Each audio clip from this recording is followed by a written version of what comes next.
It happened in a flash, a tragic accident. A cargo truck veered off the road and onto the sidewalk without warning. Unfortunately, I was the one standing directly in its path. At that moment, I was completely absorbed in my phone, reading an intense scene from Fixer, a popular action-packed boys comic. A 10-ton steel behemoth was rushing toward me. By the time I looked up, it was already too late. The driver's head was slumped. Perhaps he'd fallen asleep at the wheel. I wasn't jaywalking. I followed every traffic rule. It was a disaster that came out of nowhere. If there was one small mercy in all of it, it's that death came instantly. No pain, just silence. And then I woke up, but the body wasn't mine. As someone obsessed with anime, comics, and all things subculture, it didn't take me long to recognize what had happened. Reincarnation. That realization came quickly, but the complications followed just as fast. The first, I couldn't speak. No matter how hard I tried, not a sound left my throat. The second, I was now in the body of a young girl, mute and female. It felt like something straight out of a fairy tale, like the Little Mermaid, who lost her voice in exchange for legs. Maybe I had given up my voice and gender in exchange for another shot at life. Honestly, that's not such a bad deal. I didn't panic. In fact, I felt oddly at peace. Being alive, regardless of the form, was better than being gone for good. Besides, at least I wasn't reborn as some bug or blade of grass. That alone was a victory. I shuddered at the thought of waking up as a centipede. Where even am I? The room around me was white and sterile. A single bed, a door alight. No windows, no warmth. The floor and walls were the same clinical shade of white. My clothes were plain and unmarked. Hospital-like. I crossed my arms, small and soft like a child's, and scanned the room again. There wasn't much to go on, but staying put wouldn't help. The only option was to check the door. I crept toward it, pressed my ear against the surface, listening for signs of life on the other side. Nothing. No footsteps. No voices. No machines humming. I gripped the knob and turned it gently. It didn't move. Locked. I pressed harder, putting my entire weight into it, but it was no use. I was trapped. A memory surfaced. Some news report about a guy who starved to death in a locked bathroom. Am I going to die again? After all that? My eyes darted around for something, anything that could help. But the room was bare. I looked up. The ceiling was high. Too high. Even if I dismantled the bed to build a tool, my current body was far too weak. I sighed, taking in the hopelessness of the situation. And yet, I wasn't scared. Instead, a strange confidence took root inside me. A quiet instinct. I raised my hand toward the doorknob again, not with muscle, but with will. I pushed, not physically, but with a power I somehow knew I had. Crack!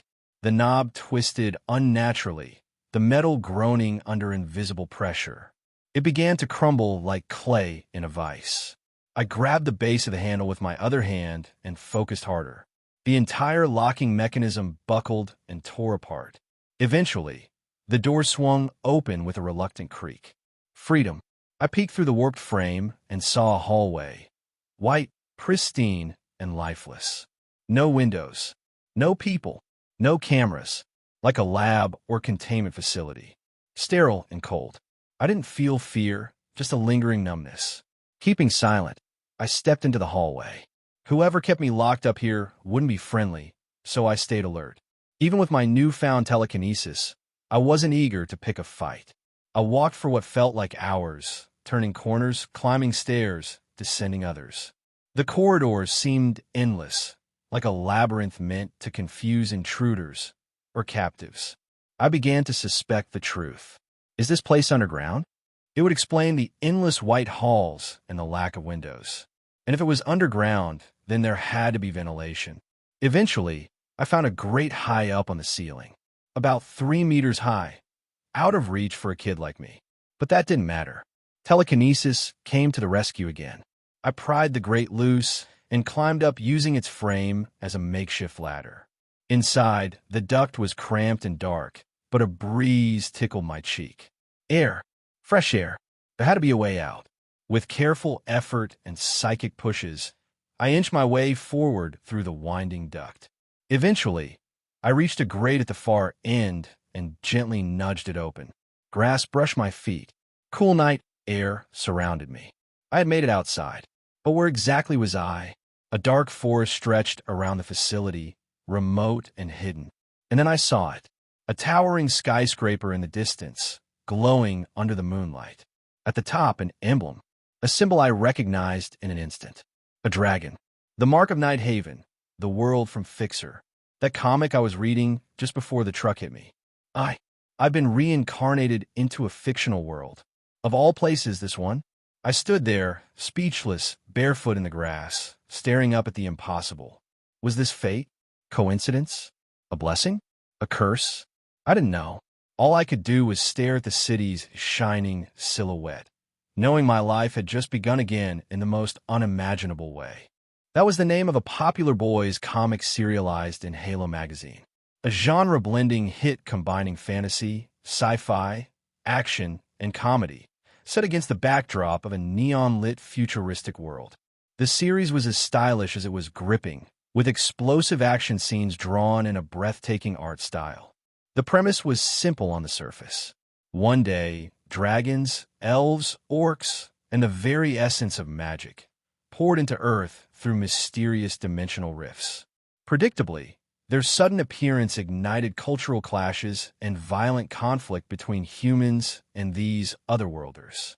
But after decades of uneasy battles, both sides agreed to coexist, more or less.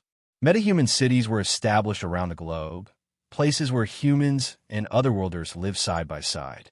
And among them, one stood out in particular: Night Haven, a chaotic metropolis where danger thrived and opportunity gleamed like broken glass under moonlight. In this city, a new job emerged: the Fixer, a problem solver for hire. The comic followed Raven, a stoic but resourceful protagonist who tackled every crisis with nothing more than his wits and a human body hardened by survival. The setting, the cast, the fluid balance between grim realism and high-concept fantasy. It was no wonder Fixer became one of Halo magazine's flagship titles. I was hooked on it, devoured every chapter the moment it released. So hooked, in fact, that I didn't notice the truck until it was right in front of me. I loved stories about clever protagonists solving impossible problems. Fixer was one of my favorites, and one I'd often recommend. But enjoying a story is very different from living in it. Because behind Raven's thrilling escapades, Fixer hid a very dark world. The Otherworlders hadn't just arrived, they were fleeing. Their home realm had been decimated by mysterious invaders, and Earth was simply the next battleground. Though an uneasy peace had been struck, distrust festered. Extremist groups saw Otherworlders as threats. Tensions simmered. Violence simmered just beneath the surface. Technology had soared ahead, but empathy hadn't kept up. Life was cheap. Shootouts in broad daylight, disappearances, organ trafficking. These weren't plot points. They were routine. Worse still, the invaders that destroyed the Otherworld were now looking at Earth. In short, it was a volatile, blood-stained world with a shiny mask of neon dreams. Sure, it's a great setting for a comic protagonist, but for a random civilian, it's a death sentence. Unfortunately, reincarnation doesn't come with a choice menu. If I had to say, I would have picked a peaceful, slice-of-life world. Something with lazy rivers, guitars, or maybe a school club anime vibe. Instead, I ended up here. But there was no use whining. The dice had already been rolled. Time marched forward, and if I didn't want to get caught up in some tragic background event, I had to act. First step, assess the timeline. Fixer didn't follow a traditional arc. It was episodic, and the city slowly evolved depending on Raven's actions. Early Night Haven was a den of corruption, gangs, and back-alley executions. Later, it became marginally better, at least with functioning law enforcement and corporate governance. If I had landed early in the timeline, I needed to stay hidden. Avoid people, avoid names, avoid attention. Dangerous characters were still alive and thriving. But if it was the later era, it might be safer to blend into crowded areas under the surveillance of corporate zones. Either way, step one was gathering information. Asking Raven for help? Out of the question. He was a high-profile fixer. If I approached him directly without money or leverage, I'd just become another burden, or worse, bait. Villains constantly targeted him and those around him. In the comic, plot armor saved everyone. In reality, there were no guarantees. Right. First, I observe. Then I decide what to do next. I took a deep breath and set off toward the city. The facility I'd escaped from was buried in the forest on Nighthaven's outskirts. It took a while, but eventually, I emerged into the flickering glow of the city streets. And that's when another unexpected problem hit me. Hey, careful, kid, whoa. Wow, you're so pretty. Have you ever considered becoming a net idol? Hey, do you play L-Star? What's your ID? Hey, don't run. Everywhere I went, people stared. A rough-looking guy bumped into me and forgot how to blink. A long-eared woman clung to me like she'd found a rare treasure. A blond man casually slung an arm over my shoulder like we were old friends. It wasn't until I escaped to a nearby rooftop using telekinesis that I found the reason why. A cracked mirror lay among some trash. I looked into it and froze. Who is this? A small, fairy-like girl stared back. Snow-pale skin, long silvery white hair that shimmered like stardust. Wide, glassy eyes framed by delicate features. The kind of girl who'd appear on magazine covers or inspire protectiveness in strangers. It was me. Even wearing loose hospital clothes stained with soot, I looked like I just stepped out of a fantasy illustration. No wonder people keep approaching me. This face is a double-edged sword. This was exactly the kind of appearance that invited trouble in a city like Nighthaven. At best, I'd be exploited. At worst, I'd disappear, never to be seen again. This is bad. I need to hide this look fast. Using telekinesis, I snatched a dusty curtain drying on a rooftop clothesline and wrapped it around me like a cloak. Thankfully, Nighthaven was home to all sorts of short races, dwarves, gnomes, goblins, so with my height concealed and face covered, I might just pass unnoticed. Maybe I can even make fake hands and move them with telekinesis. Could be convincing. Storing the idea for later, I stepped toward the ledge of the rooftop. From here, I could see the entire city bathed in neon. Nighthaven, the city of dreams and ambition, and the city of nightmares and death. A contradictory place where opportunity and danger were indistinguishable. Despite the fear, a strange thrill stirred inside me. Maybe some part of me was excited. After all, this was the world I'd spent so much time reading about. Still, no way am I joining Raven's team. I've got zero plot armor, but maybe watching from distance with some popcorn wouldn't hurt. And then, reality struck again. /wanted rag ghost. Reward, 700,000 credits. Suspect is small, goblin-sized, with pale fur visible through torn clothing. Vanishing abilities suggest magic or advanced tech. Targets alleys and outskirts of Nighthaven. Crimes, assault, and robbery. Most victims report no memory of being attacked. Highly evasive and intelligent. 3 months into my new life in Nighthaven, I was already a wanted criminal. Why? Well, that's another story. Hey everyone, I sincerely appreciate your support. If you enjoy my audiobooks, I would be truly grateful if you could subscribe to the channel. And if you'd like to support even further, you're welcome to become a Patreon member, where you can access audiobooks of novels as long as they are freely available on the internet. Your kindness and support mean so much. Thank you. This was the name of a popular boys' comic serialized in the famous Halo magazine. Its genres spanned fantasy, sci-fi, comedy, and action. The vivid action scenes in a futuristic city, rendered in a beautiful art style, were quite impressive. The story was straightforward. For some reason, dragons, elves, orcs, and magic from another dimension had crossed over to Earth. These otherworldly races and humanity naturally clashed due to cultural and value differences. After decades of various conflicts, both sides came to recognize each other's existence. Metacities for these races known as metahumans were established worldwide, and one of the most prominent of these metacities was Nighthaven. In this city full of trouble, a profession called Fixer emerged, where people solved issues on commission. Fixer followed the story of Raven, a protagonist who solved all kinds of problems in the city with nothing but his human body. With its unique mix of fantasy and sci-fi, a refreshing storyline, and distinctive characters, Fixer quickly became one of Halo magazine's flagship works, loved by many. In fact, I was so engrossed in it that I didn't even notice the truck until it was right in front of me. As someone who loves problem-solver stories, Fixer was a work I strongly recommended. Well, it's fun, but But a story being fun doesn't necessarily make it an ideal place for reincarnation. Fixer had a dark world behind the protagonist's upbeat group of friends. The other worldly races had come to Earth because their world had been destroyed by invaders. And though the initial conflict between these races and humanity had been clumsily patched up, antagonistic factions toward these races still existed worldwide. On top of that, technological advancement led to a disregard for life and extreme individualism. Daylight shootouts and kidnappings had become almost routine. Even the invaders who had destroyed the other world were now eyeing Earth. In short, this was a dangerous world filled with blood and violence lurking beneath its fragile peace. Sure, it's a world where a protagonist can shine, but, for an ordinary person like me, it's too dangerous to live here. Knowing the dangers didn't mean I could change anything. Just as a child doesn't get to choose their parents, reincarnation seemed to be out of one's control. If I had the option to pick the world I'd reincarnate into, I would have chosen a peaceful, slice-of-life world without any war or fighting. A world with camping, guitars, and clubs.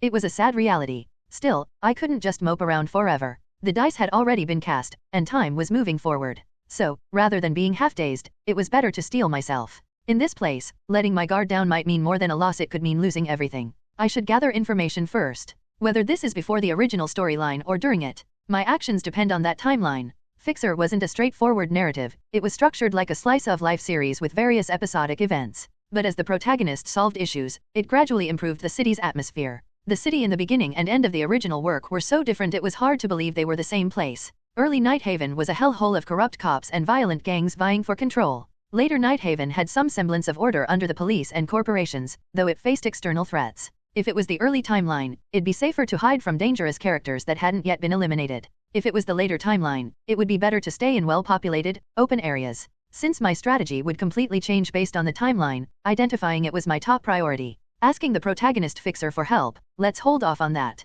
He's a high-profile person in this city, so there's a good chance I'd get dragged into annoying situations. In any case, approaching the protagonist wasn't a great idea. If I were merely a client, I'd have nothing to offer as payment. And even if I somehow convinced him to take me in, explaining my situation, there was a risk I'd be kidnapped or used as bait by villains targeting him. Sure, in the comic, these incidents were resolved safely due to certain unwritten rules. But in reality, being kidnapped would likely end poorly. Alright. First, I'll gather as much information as possible in the city. After that, I'll decide what to do next. There are too many variables to plan much right now. I braced myself, organizing my thoughts. Having been given a second chance at life, I wouldn't let it end pointlessly this time. While I had no desire to become a historical figure, living a long, healthy life didn't seem like a bad goal. With a light, internal mutter, I set off toward the brightly lit streets of Nighthaven. After walking for a while and leaving the forest where the underground facility was hidden, I finally arrived in the bustling streets of Nighthaven. And then, I encountered yet another problem I hadn't anticipated. Hey, watch where you're going, kid.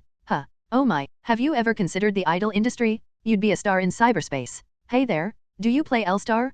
Can I get your ID? Hey, don't run away. Apparently, as a young girl, my face was eye-catching. Just walking through the streets was enough to attract annoying amounts of attention. A rough-looking man accidentally bumped into me and stared in awe. A long-eared woman clung to me like she'd found a precious gem. And a blonde man draped an arm over my shoulder, trying to act familiar. Something felt wrong. Unable to speak, I quickly assessed the situation and slipped away. To escape the persistent blonde man, I used telekinesis to jump up to a rooftop in an alleyway, where a discarded mirror let me see the cause of all this attention. Who's this ridiculously cute girl? In the mirror, I saw a delicate, fairy-like young girl. Her skin was as flawless as untouched snow. Her gently sloping eyes and petite lips highlighted an innocence that naturally stirred a protective instinct. Without even looking in the mirror, I could see the snowy, long hair flowing as if I'd just walked out of a salon. Even in loose, patient-style clothing, my appearance had an almost unreal charm. Though black dust covered parts of my clothes from crawling through the vent, the sheer charm of my face made it barely noticeable. I looked like an ethereal, innocent young girl straight out of a comic. It was almost sad to think that the person inside was just me.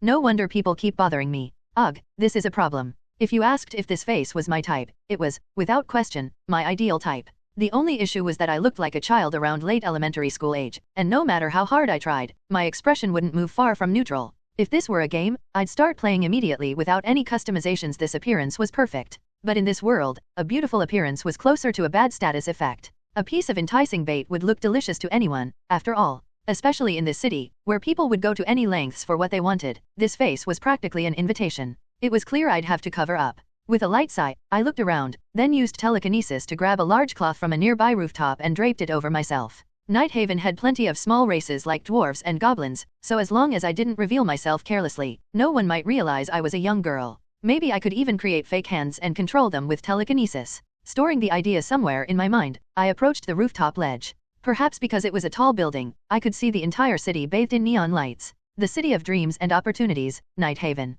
And the city of darkness and despair, Night Haven. Thinking about having to live here, a sense of thrill mingled with the daunting feeling rising within me. Perhaps, deep down, I was excited to find myself in the world of a comic without even realizing it. Of course, I have no plans to get involved with the protagonist's crew, but if the chance arose, maybe watching from afar with some popcorn wouldn't be so bad. Thinking about some future I couldn't yet imagine, I smiled to myself, feeling a bit happier. Wanted/rag ghost. Reward, 700,000 credits. Goblin-sized with a slender build.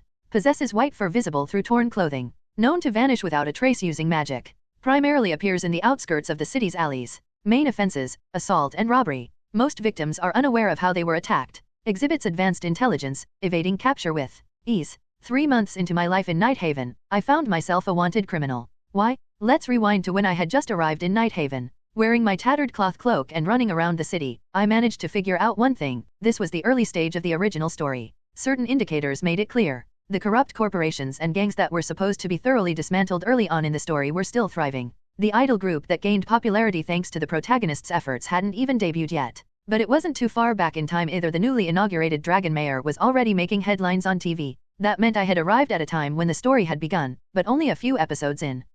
So much for my plan to fake amnesia and sneak into the protagonist's office as a restaurant worker downstairs. By the later stages, that place becomes the safest spot in the entire city. Too bad it's not an option yet. It was one of my most efficient plans, with a low risk, high reward ratio. But since the timing didn't align, it had to be scrapped. That left me with riskier options. This was the chaos era of Night Haven, when various factions betrayed and schemed to rise to power. If I wanted to survive here, I'd have to accept a certain level of danger. For now, it's best to stay in the underworld. I don't have any legal status, and to make matters worse, I look like a ridiculously beautiful young girl. The moment I step out into the open, trouble is guaranteed. I hadn't confirmed whether I truly lacked identification, but considering I had been trapped in an unknown space before arriving here, the chances of me having legitimate credentials were slim. If I tried to establish my identity and got detained in the process, I'd likely end up handed over to the police for processing. And the police, still riddled with corruption, might sell me off to some sleazy wealthy collector with unsavory tastes. Straight to a bad ending. And if my psychic abilities are discovered, the risks get even worse.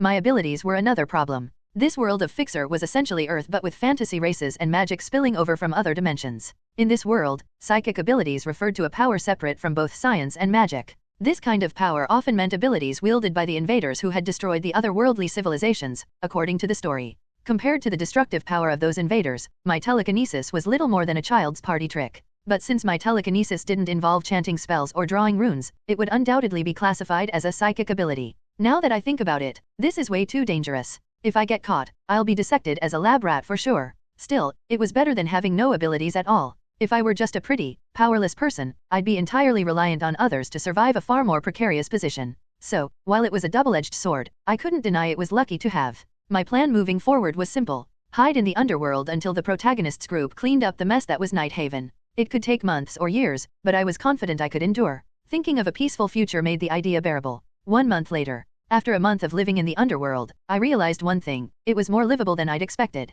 Another newbie, huh? Hey, how long do you think that one will last? I give it a week. By then, we'll probably find their hollowed-out body dumped in some alley. Kiahi? That soft white fluff peeking from under their cloak makes my mouth water. I overheard this conversation when I first entered the underworld. A muscular mohawk-wearing thug and a scrawny cyber-psycho were chatting among themselves, likely about me. I didn't blame them. Wrapped head to toe in ragged cloth, I probably looked like a goblin or some other small creature. My wide-eyed curiosity as I glanced around must have screamed easy target. In a place where the weak were preyed upon, appearing anything less than invincible was practically begging to be killed. But that was only if I didn't have telekinesis. My arm. My arm's moving on its own? Magic? This freak's a mage. No chanting either. Silent magic? A monster. My telekinesis had the strength to tear open steel doors. It was effortless to twist the arm of any thug who tried to pick a fight with me. Of course, I didn't go so far as to rip arms off or twist them in unnatural, grotesque ways that would be too gory for me. Instead, I settled for giving them just enough pain to leave them bawling their eyes out.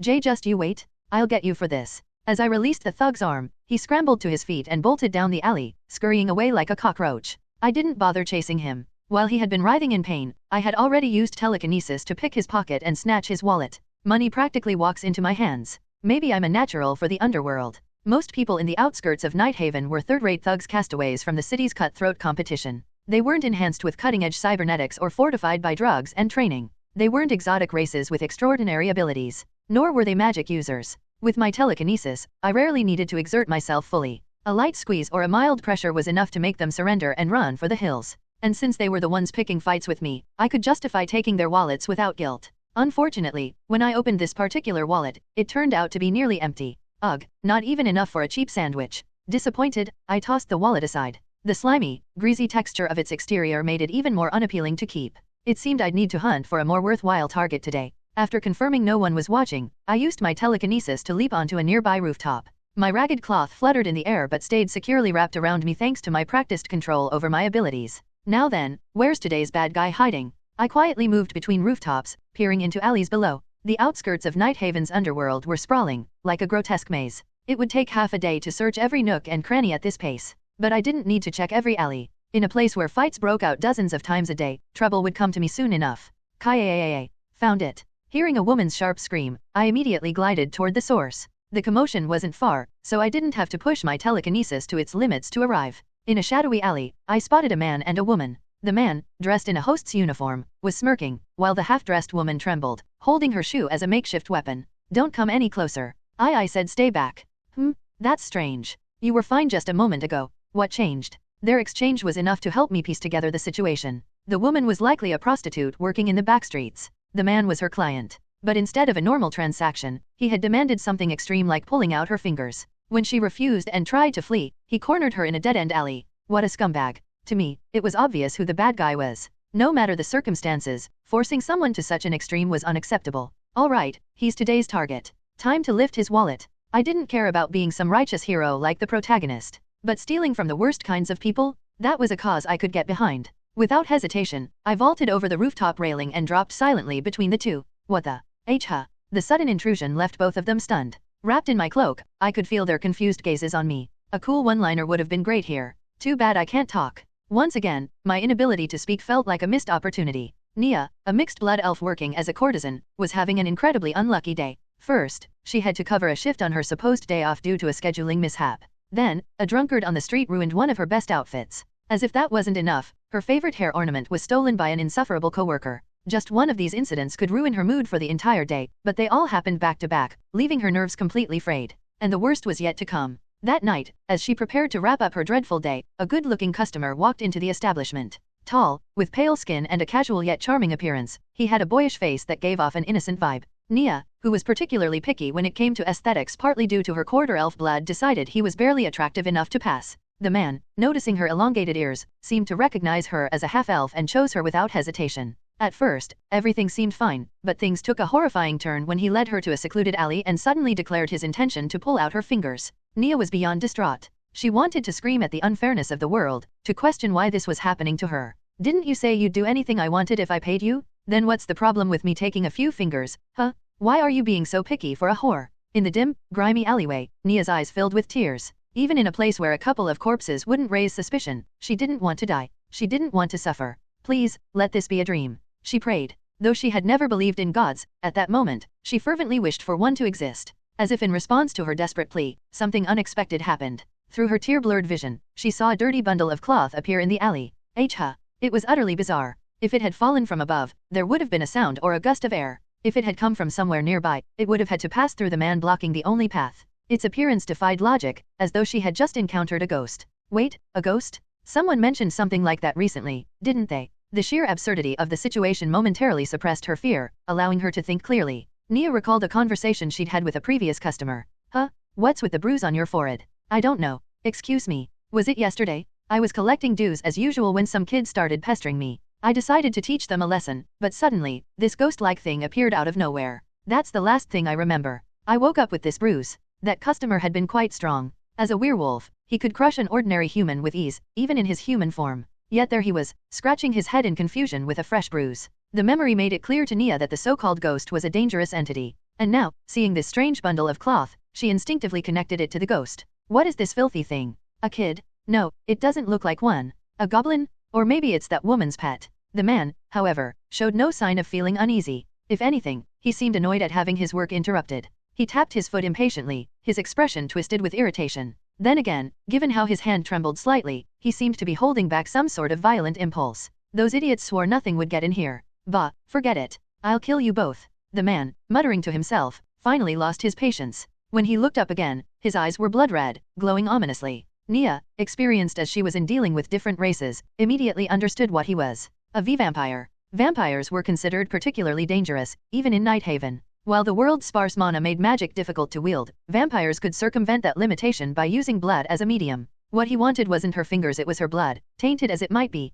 The finger pulling? That was just his personal preference. I'll rip you and that filthy cloth to shreds. The man bit down on his own lip, drawing blood. Nia reflexively flinched. Even a weak vampire was a monster capable of tearing apart a mixed-blood elf like her. As someone with no means to defend herself, she could only cower in fear. Kahihuk? Die, you. Smack. Before the man could finish his sentence, the sharp crack of a whip-like strike echoed through the alley. Startled, Nia's body jolted upward, her heart pounding as she looked toward the source of the noise. There, she saw the vampire collapse to the ground, his eyes rolling back as he foamed at the mouth. What just happened? She stared at the unconscious man, completely dumbfounded. His body lay limp, drooling, as though all the strength had left him in an instant. The dirty bundle of cloth. The ghost approached the fallen man. It was only then that Nia realized the ghost was the one who had taken him down. It took out a vampire in one hit? It really is the ghost. She let out a silent scream, her mind racing. Vampires were already terrifying monsters far beyond her ability to handle. And this ghost had subdued one in an instant? She hadn't even seen how it happened.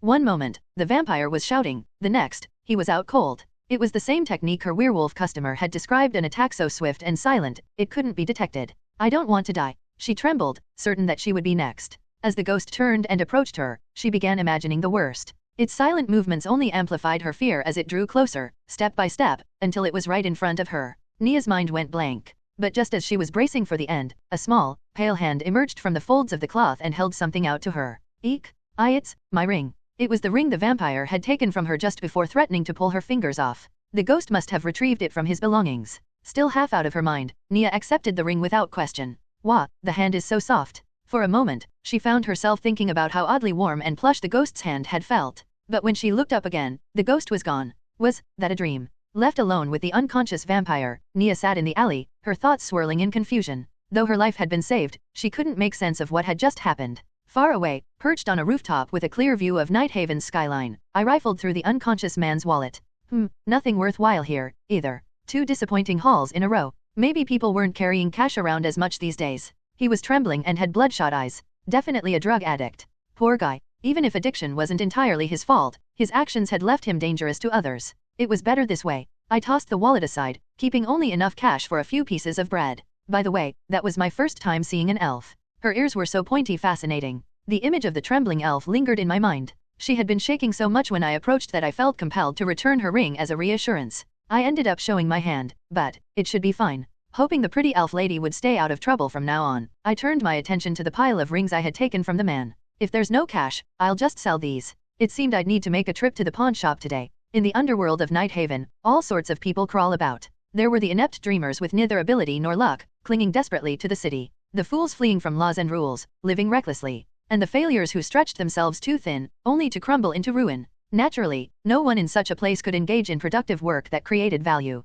Selling one's body or taking what belonged to others were the only economic activities they could manage. Wherever there were thieves to steal goods, there were inevitably fences to buy them cheaply. Thus, the underworld had its share of professional fences who specialized in trading stolen items. It was a mutually beneficial relationship. The fences acquired valuable items for cheap, while the thieves could quickly turn hard-to-sell goods into cash. Both sides walked away feeling as though they'd gained something. I had just looted a handful of rings from a drug addict and was now on my way to one such fence to convert them into cash. This area is still as quiet as ever. Hopping from rooftop to rooftop, I stopped to scan my surroundings. Even in the far outskirts, it wasn't uncommon to see drunken people wandering the streets. Here, however, not a soul was in sight, not even a single sewer rat. The silence was uncharacteristic of bustling Nighthaven. But of course, there was a reason for that. This area was a gray zone, located on the fringes of the underworld, close to the city center. People from the lawful side avoided it due to the palpable danger. Those from the underworld rarely came here without a reason. It was an unspoken buffer zone.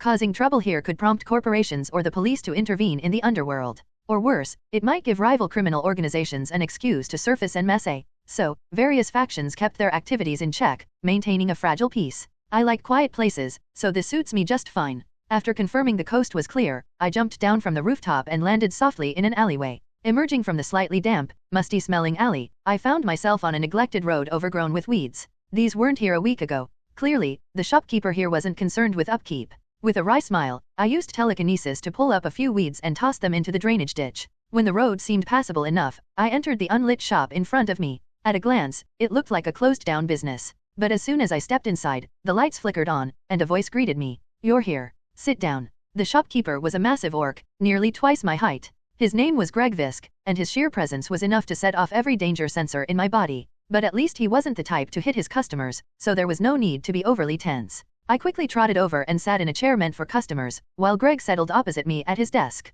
The size difference was absurd. His shadow alone could have engulfed my entire body. Greg's overwhelming presence never fails to impress. How can someone exude this much intimidation just by sitting still? If I sat there with my clothes off, I'd look utterly pitiful in comparison. It was moments like these that reminded me how full of powerful non-human beings the fixer world was. "Did you bring the goods?" Lost in thought, I hadn't noticed Greg putting on a pair of round glasses. Without waiting for me to reply, he naturally continued the conversation. Not that I could speak, but his straightforward approach felt like he was acknowledging me as a regular customer. Feeling slightly touched by his professionalism, I placed the rings I had taken from the drug addict onto the desk. Rings, this time? Quite a few of them. Especially this one. Greg glanced at the collection of over 10 rings on the desk before picking up the ugliest one to inspect more closely. "Estimare." He muttered a word as he touched the frame of his glasses, causing the right lens to emit a faint glow. It was magic specifically, a spell embedded in his artifact glasses. The glasses' function was to read faint residual thoughts imprinted on objects. While it wasn't powerful enough to fully uncover the past like psychometry, it could sense strong memories and emotions associated with an item.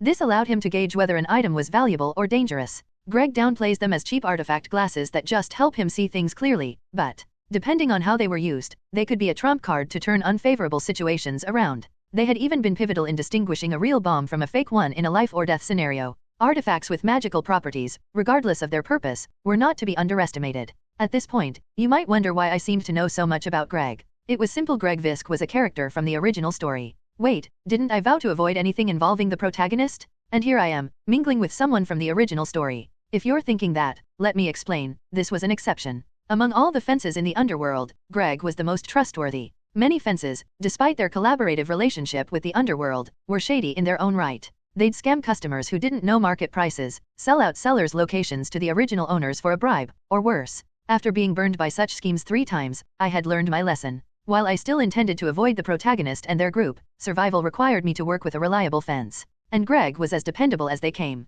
He offered fair prices, didn't leak information, and treated me with respect despite my peculiar appearance. Greg finished appraising the first ring, and the glow from his glasses faded. "This one won't do." "Refusal?" I tapped the desk lightly, silently asking for an explanation. Greg lifted the ring closer to my face and explained. "As you can see, this ring has no monetary value. It's made from hardened entrails, a technique recently popular among vampires." The refusal made sense. First, the ring was so poorly made that no one would buy it. Second, owning it could provoke retaliation from a vampire organization. His reasoning was mature and reasonable. I felt embarrassed for having doubted him. However, the rest seemed like ordinary rings. "I'll buy them for this much." The price Greg offered was astonishing. It was enough to let me live without bothering any thugs for at least 2 months. Maybe even indulge in a sandwich stuffed with meat once a week? Swallowing my excitement, I quickly stood up, signaling that I accepted the deal without any intention to haggle. Greg handed me a cash card instead of loose bills, understanding that it would be inconvenient for me to carry a wad of cash without pockets or a bag. I hopped in place, expressing my gratitude as best as I could. Greg chuckled faintly. "Good deal, kid. And thanks for pulling the weeds in front of the shop." "Wait, when did he see that?" Startled, I froze, but Greg had already closed the shop door behind him. Even with my enhanced senses, I didn't notice him observing me. As expected of a fixer from the original story, he's terrifying. Shuddering slightly, I rubbed my goosebump-covered arms and made my way back into the alley. In my hand, I still held the rejected red ring. I should just get rid of this. With a flick of my wrist, I tossed the ugly ring into a sewer drain, where it sank without a trace. Watching it sink, a thought crossed my mind. Why did that drug addict even have something like this? He didn't seem like a vampire. Did he just find it by chance? In the story, vampires were formidable foes, capable of giving the protagonist a hard time. Why would someone as weak as that man be carrying such a dangerous ring? The answer to that question became clear the very next day. Huff, huff. "Found you? You miserable little wretch. I'll kill you. I'll kill you for sure." A man with a dark bruise on his forehead stormed toward me, his face twisted in rage. Trailing behind him were ghastly creatures resembling dried-up corpses, a pack of ghouls. Oh no, was he a vampire after all? TL note, rate us on novel updates. When the man blocked my path in the alleyway for the first time, the first thought that popped into my head was, I'm in trouble. The man, who I initially thought was a drug addict, turned out to be a vampire. Or perhaps a ghoul, the kind rarely seen even in this underworld, appeared in droves. But such details hardly mattered. What truly mattered was this. How on earth did he manage to find me, someone who usually left no trace, jumping across rooftops? As far as I know, there shouldn't be any working CCTVs around here. Magic? Or some other method I didn't consider. If my psychic ability had been exposed, it would have been the worst-case scenario. Nighthaven was a hellish city filled with monsters and powerful beings. A lone kid wandering its streets using psychic powers? It would immediately attract waves of attention from battle-hardened veterans, pestering me to reveal my secrets. With a desperate hope that wasn't the case, I scanned my surroundings, my eyes rolling beneath the cloth that concealed me. Then, I noticed it. A grotesque dog with exposed muscles and organs, panting heavily next to the furious man. That's definitely a corpse hound from the original story. Blood-scent hunting dogs that can track their prey scent from dozens of kilometers away. Which means, it must have been because of the ugly ring I took from the vampire's possession. Greg had said it was an item crafted from some creature's innards. If that ring carried a distinctive blood scent, and I ended up reeking of it after sleeping on the rooftop last night, it makes sense. Not that I avoided bathing because I wanted to, of course. At least it was a relief. The terrifying thought of someone secretly observing my every move was just that, a thought. If they had merely pinpointed my location through the scent of blood, there was a good chance my psychic ability hadn't been discovered. Got worked up for nothing. Lowering my guard slightly, I turned to look at the vampire in front of me more calmly. Now that I focused, his appearance was a mess. All I had done yesterday was give him a sharp telekinetic flick to the forehead. Yet his face was now swollen all over, and even some teeth were missing. Did he tumble down a flight of stairs or something? Honestly, he seemed more suited for a hospital bed than skulking in an alley. Damn it, because of you, I lost the ring. I lost my father's trust. I lost my men. It's all your fault. My life is ruined because of you. The man screamed as if his throat were being scraped raw, his rage boiling over. So much so that blood dripped from his eyes.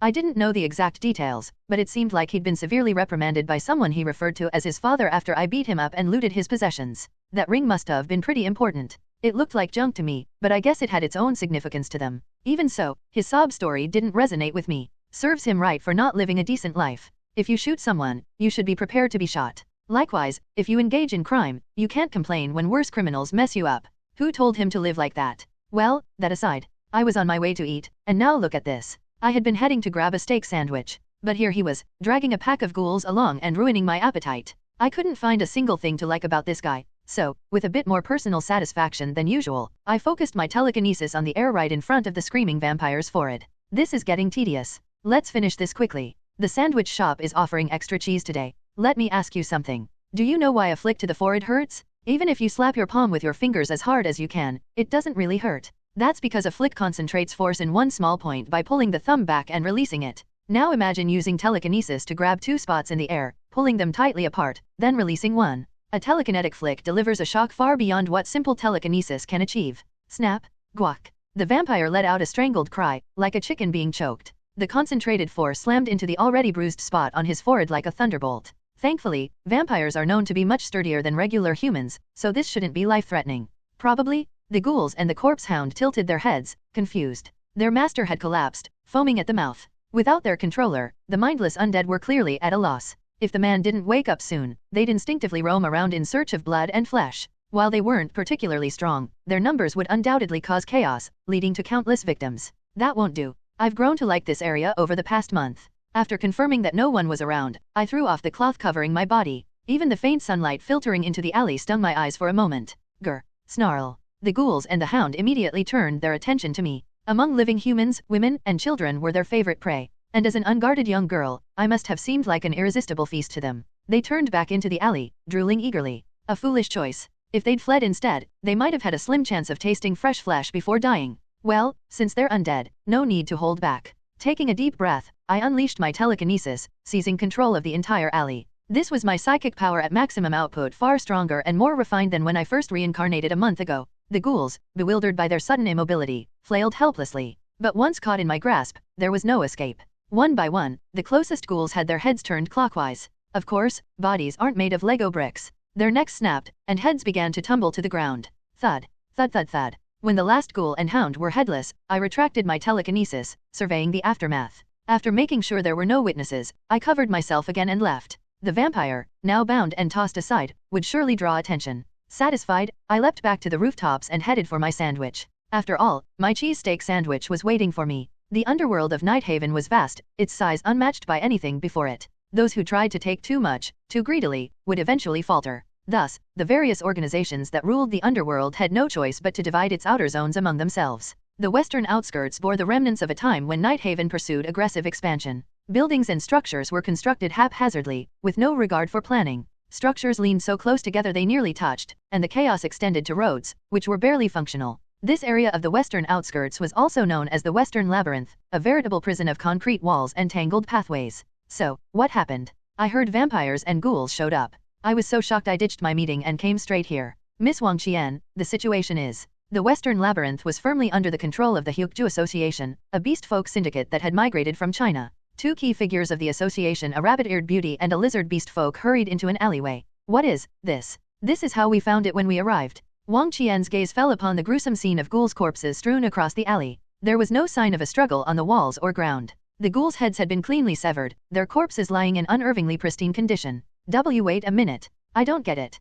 You're saying someone just dumped these ghoul corpses here? It doesn't look like there was much of a fight. No, there's a witness who saw a group of living ghouls moving in this direction. Then is this the work of some group we don't know about? A fixer? Mercenaries? No, this alley is too narrow for a large group. Wang Qian pressed her fingers against the walls and floor, her brows furrowing deeply. The alley was narrow, so narrow that even the ghouls would have barely fit through. At most, 2 or 3 people could have squeezed into the space, and that was being generous. As her thoughts remained muddled, the lizard beast folk cut in. I believe it was the work of a single individual. If a large group had been here, it would have drawn too much attention. That's ridiculous. Are you saying someone managed to pluck the heads off all these ghouls by themselves without resistance? What are they, some kind of mercenary king? The Mercenary King, a legend of someone so swift they could cleave with lightning and only notice the wound moments later. This kind of scene could only have been caused by someone of comparable power. Wang Qian's long ears twitched as she shouted, overwhelmed. Despite her outburst, the lizard beast folk remained unfazed. His steady voice carried a hint of amusement as he addressed her.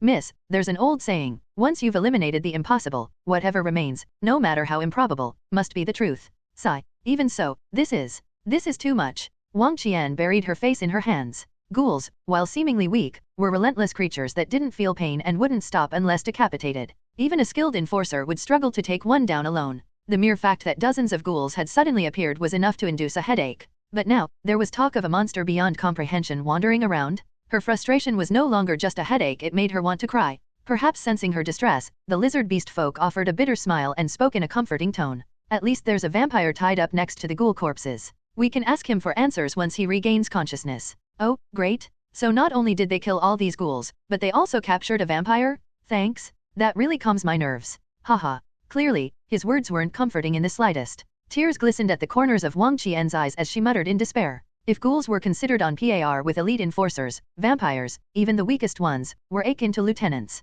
Yet someone had not only bested the vampire but restrained and left them alive? How strong is this person? And why did they show up here of all places? Her elongated ears twitched in agitation as she let out a groan of despair. I've heard an interesting rumor. Lately, something unusual has been roaming the labyrinth. Unusual, you say? Yes. People have started calling it a ghost. The lizard beast folk's tone was laced with intrigue as he revealed this tidbit. For the first time, the idea of a ghost became etched into the fabric of Nighthaven's western labyrinth. I hope this happy life continues forever. Every night before I fell asleep, I made this wish as if praying to someone. But human greed truly knows no bounds. Far sooner than I had expected, reality dragged me into a cruel fate.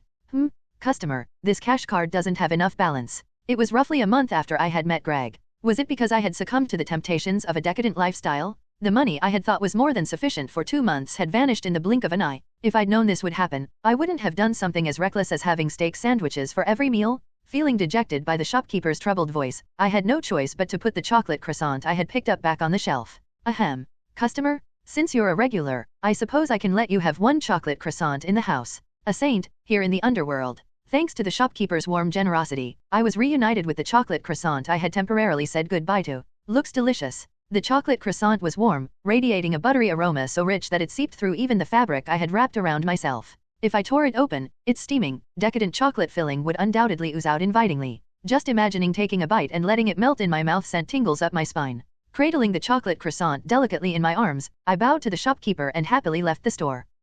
The sign looks a little crooked. As I stepped outside in high spirits, the weathered exterior of the shop caught my attention. The sign was tilted to one side, its letters hard to read. Weeds poked out messily from cracks in the ground, giving the place an unkempt look. This would definitely drive away potential customers. Feeling a bit sorry, I checked to make sure no one was around before summoning my now familiar telekinesis. Creak. The reason the sign was leaning was clear: years of exposure to rain and wind had rusted one side of its supports. Using my telekinesis, I carefully stripped away the corroded metal from the hidden side, evening out the balance. Then, I lifted the heavy sign likely over dozens of kilograms back into place with a gentle upward push. Next, I used my telekinesis to twist the nearby weeds and pull them from the ground, tossing them into a gutter. In mere seconds, the shop's exterior was restored to its proper state. Getting a free chocolate croissant seems like a fair trade for this. After confirming that the newly upright sign was sturdy, I turned without hesitation and headed toward the dark alleys. Crunch. The perfectly baked chocolate croissant broke softly under my teeth, and its moist chocolate filling oozed gently. As expected, this shop made excellent bread. The harmony between the bread and chocolate brought an involuntary smile to my face. I guess it's time to earn some money. I've been slacking off too much lately. In my first month in the alleys, I had robbed at least one person a day. But as life became more stable, I lost both the need and the will to continue. Now, however, I had every reason and motivation to start again, targeting bad people and taking their money. The second opening of my little venture, Thievery MK2, had officially begun. Operation Thievery MK2. Operation Thievery MK2 differed in several ways from its original iteration. The most significant change was that I no longer used my telekinetic flicks on people's foreheads. In the beginning, I'd been stuck on the notion that flicks were meant for foreheads, so I aimed there without much thought. Later, I realized that my foreheads were far too conspicuous. If all my not-so-innocent victims walked around with glaring bruises on their foreheads, it would practically be a confession that I was the one behind it all. So, in Thievery MK2, my telekinetic flicks targeted the crown of the head instead. With enough focus, my telekinesis could even bypass helmets, hitting an inconspicuous spot hidden by hair to confuse my victims. The second change was that I now ensured my appearance remained completely hidden during crimes. Currently, I wore a large cloth that enveloped my body, making me look like a Halloween ghost. It wasn't the most fashionable outfit, but it was far better than exposing my face or body. By now, I had also developed a technique to obscure my form further. Using telekinesis, I stirred the air around me into a fast, subtle vortex, blurring my outline like static on a disrupted camera feed. From a distance, I'd look like a faint, white blur flitting about. This technique didn't consume much energy, but since it required constant use of telekinesis, it did demand a fair bit of concentration. Still, my robberies rarely took longer than 3 minutes. For a task so brief, the strain was manageable, and the payoff avoiding future complications seemed worth it. These were the main patch notes for Thievery MK2. Other minor updates included washing my cloth with water and telekinesis to remove its musty smell, carrying a cheap goblin mask as a backup disguise, and wearing lightweight sandals so I no longer had to run around barefoot. Overall, the revamped Thievery MK2 had been running smoothly over the past month. Nighthaven's underworld was always full of troublemakers. No one seemed to mind if I emptied the pockets of those types. At this pace, I felt confident I could avoid getting involved in the original story's major events, and coast through the rest of the narrative quietly. Once the crime syndicates are dealt with, I'll start a new life. A soft bed, warm blankets, and steak sandwiches for every meal. Smack. Ugh. Eek. The telekinetic flick landed squarely on the crown of a thug who had been about to assault a woman in a back alley. The man, a chameleon beastkin, judging by his grotesque tongue that reached down to his chest, collapsed forward. I nudged him over with my foot, rifled through his belongings, and quickly found his wallet. Its contents were modest. Enough for 2 meals today, at most. Guess steak sandwiches are out. I'll settle for chocolate croissants again. Not that chocolate croissants were a bad option, they just couldn't quite match up to steak sandwiches. Satisfied with my haul, I casually tossed the wallet aside. Its sticky texture was unpleasant, no matter what it was made of. All right, time to go. Shoving the cash into my pocket, I was about to leave when I suddenly heard a timid female voice from behind. Turning my head, I saw the woman the thug had been targeting. Excuse me. Thank you. She can't even see me properly. Her unexpected gratitude made me tilt my head in confusion. I see. From her perspective, it must have seemed like I had saved her. Though that hadn't been my intention, I didn't mind if she thought that way. Without responding, I exited the alley. Once I was out of her sight, I used telekinesis to leap onto a rooftop. Let's go eat. Still, I couldn't deny that her words, coming from a kind-looking lady, left me feeling surprisingly good. Maybe I'll try harder to find bad guys tomorrow. Before I realized it, I was humming a tune under my breath. Hopefully, no one heard that. Rumors in Nighthaven's underworld. Recently, an odd rumor had been circulating in Nighthaven's underworld. People were being found unconscious in back alleys, their belongings completely looted. Some claimed it was due to illegal drugs, but half of the victims insisted they hadn't consumed anything suspicious. Others suggested it was the work of an artifact with a knockout spell, yet none of the victims reported hearing an incantation. A few even theorized it was the handiwork of a corporate shadow assassin. However, no one could explain why such a powerful entity would merely knock people out and rob them. Eventually, someone noticed a common thread among the victims. They had all been trying to rob or assault others just before losing consciousness. The atmosphere shifted immediately. While Nighthaven's underworld followed a brutal law of the jungle, even here, those who preyed on the weak were seen as third-rate trash. Particularly those who targeted people under the protection of organizations, they often faced harsh retribution, such as losing a hand or foot as a warning. In this light, the mysterious assailant wasn't causing much concern. If anything, they were cleaning up the trash. Instead, people were more intrigued by the mystery surrounding this ghostly figure. No drugs, artifacts, or assassins. Whatever it was felt more like a phantom than something of this world. Thus, they gave the enigmatic figure a name, the Ghost. Ho ho, a ghost, you say? Tell me more about that. Who are you? My name is Victor. I'm a fixer, a bounty hunter, if you will. Your story sounds fascinating, and I'd love to hear it in detail. I'll make it worth your while. Victor, a fixer known for his bounty hunting prowess, operated in the gray space between Nighthaven's upper and underworlds. Once dubbed the Mage Killer for having shot down even flying battleships, he now lit up like a boy at the prospect of pursuing this new and intriguing prey. The Western Labyrinth, one of the outer regions of Nighthaven. Objectively speaking, this wasn't exactly an ideal place to live. Perhaps it was because countless construction companies and corporations had recklessly shoved their way in and started building without any real planning. This resulted in an absurdly complicated structure with overly long vertical layouts, making the area extremely vulnerable to various forms of terrorist activity. Eventually, following a massive bioterror attack by an unidentified group, Nighthaven had no choice but to tacitly withdraw from the area. Thus, the Western Labyrinth became a haven for those pushed out of the fierce competition in the mainstream world or for those who, for various reasons, couldn't reveal their true identities.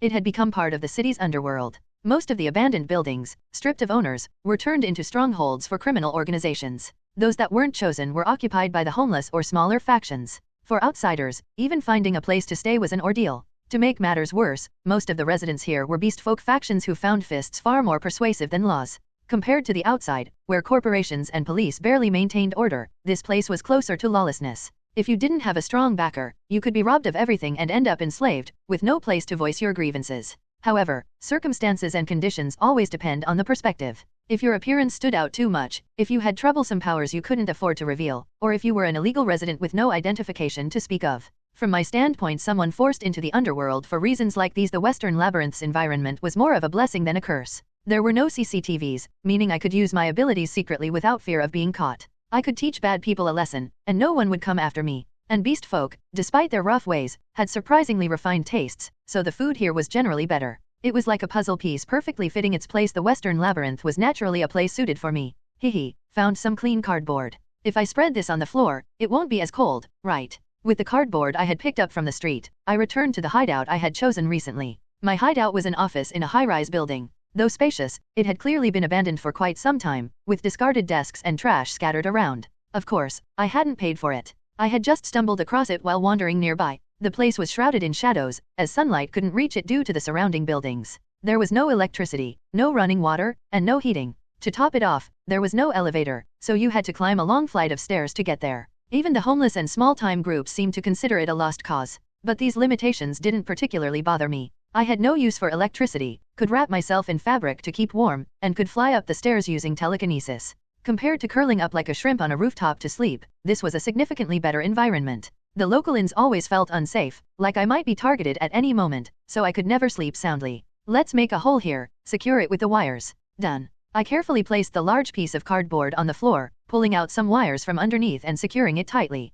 Then I piled several thick fabrics I had scavenged from a dump site onto the cardboard. Finally, my makeshift bed was complete, a bed I didn't need to use fabric as a sleeping bag for. For someone like me, with no knack for crafts, it was surprisingly decent. Maybe my desperate longing for a bed had fueled my creativity. It's hard. Of course, sitting down cautiously, it wasn't particularly soft. It was still a vast improvement over the cold, hard stone floor, but it felt stiff enough that I imagined I'd wake up with aches all over. Well, given my materials are just cardboard and scraps of fabric, this is the best I can do. Where on earth am I supposed to find soft materials here?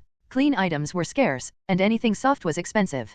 Clean and soft? That practically didn't exist here. Unless I ventured out of the underworld and raided a furniture store, making a cozy bed was unrealistic. If I had just a little more money, I sighed and deliberated. Up until now, I'd only carried out thefts once or twice a day at most. That was usually enough to earn me enough money for food. After all, I'd eventually have to leave Nighthaven once it stabilized, and leaving the underworld meant abandoning all possessions. So I had neither the reason nor the will to save up much money. But, just this once, I wanted a decent bed. How happy would I be to wake up in a soft bed, my body sinking into its plushness? To curl up under blankets, eating chips and sandwiches, how blissful would that be? Alright, let's just focus on getting a bed. That's all I need, nothing else. Resolving myself firmly, I glanced out the window. Beyond the window, uncomfortably close, was another building. The setting sun beyond the horizon reflected crimson across its glass. Night was falling soon. I telekinetically pulled a nearby piece of fabric toward me. The white cloth wrapped smoothly around me, as if it were used to this. Without hesitation, I jumped out the window. My body, hurtling downward, glided like a feather thanks to telekinesis. As I descended, Nighthaven's dark alleys came into view. Tonight, I'll target just 5 people. My predatory gaze sparkled more than usual. Is winter coming? The night air in Nighthaven felt quite cold. It felt much chillier compared to when I had first reincarnated here. While I might tolerate it during the day, walking around in light clothing at night felt uncomfortable. Maybe I should attach a heat pack to the inside of this fabric later. I hated the cold more than the heat, so I figured I'd need to prepare thoroughly once winter arrived. Crack? But anyway, that wasn't important right now. This was the 5th day since I'd resolved to get myself a bed. The process has gone smoothly so far. There were plenty of shady folks doing bad things in the back alleys here, enough that meeting my daily target of 5 was never difficult. I'd swoop down onto the scene, hit them, rob them, and take off. Then I'd repeat the process, over and over. No one had been able to withstand my telekinetic flick attack yet. This was easier than pie, though. I don't plan to fight anyone who can counter it. Thwack. A telekinetic flick struck a man's head like a bolt of lightning. The man, who had been threatening a woman, crumpled to the ground without resistance. Strangely, he had been wearing a motorcycle helmet. But my telekinetic flick was a technique that could strike through even a tiny gap over the crown of the head. A helmet didn't prevent him from being knocked out. With the situation resolved, I naturally approached the unconscious man and rummaged through his belongings. I found a wallet remarkably clean and expensive looking. Is this leather? I could probably sell this to Greg. It was easily the fanciest wallet I had seen in these alleys. Most wallets around here were either rags or made of questionable, low-grade leather. This one was clearly real leather, or at least something close to it.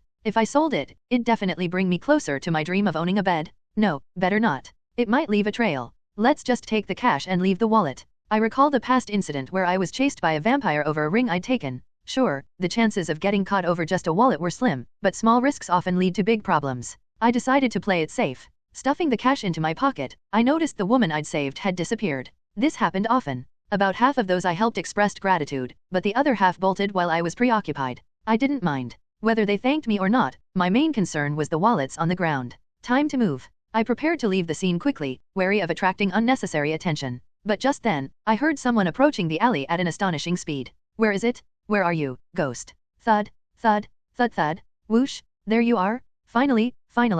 A man with soaking wet blonde hair emerged from beyond the alley. His hair, flattened by water, clung to his scalp, with suds visible on his crown. The wet bathrobe draped over his body made it clear he had just been bathing. What, is he? A pervert? Startled by the bizarre sight, I could only blink in confusion. The soaked man pointed a finger at me and shouted, "You're real? I've been searching for you, ghost." Why, though? I instinctively stepped back, bewildered. A man wandering the alleys in such cold weather, dressed like that, his eccentricity was overwhelming, and I wanted nothing to do with him. An original character? No. If my memory is correct, there wasn't anyone like him. If such a unique person had appeared in the original story, I would have remembered. In other words, he was just a random weirdo. This wasn't a situation where conversation was an option. I just want to talk. Wait, stop running away. No thanks. Why would I? Ignoring his plea, I turned and bolted down the alley. Since my running speed was nothing special, I used telekinesis to propel my feet, rapidly accelerating. Within 2 breaths, I had turned a corner and plunged into a deeper alley. Please, don't follow me.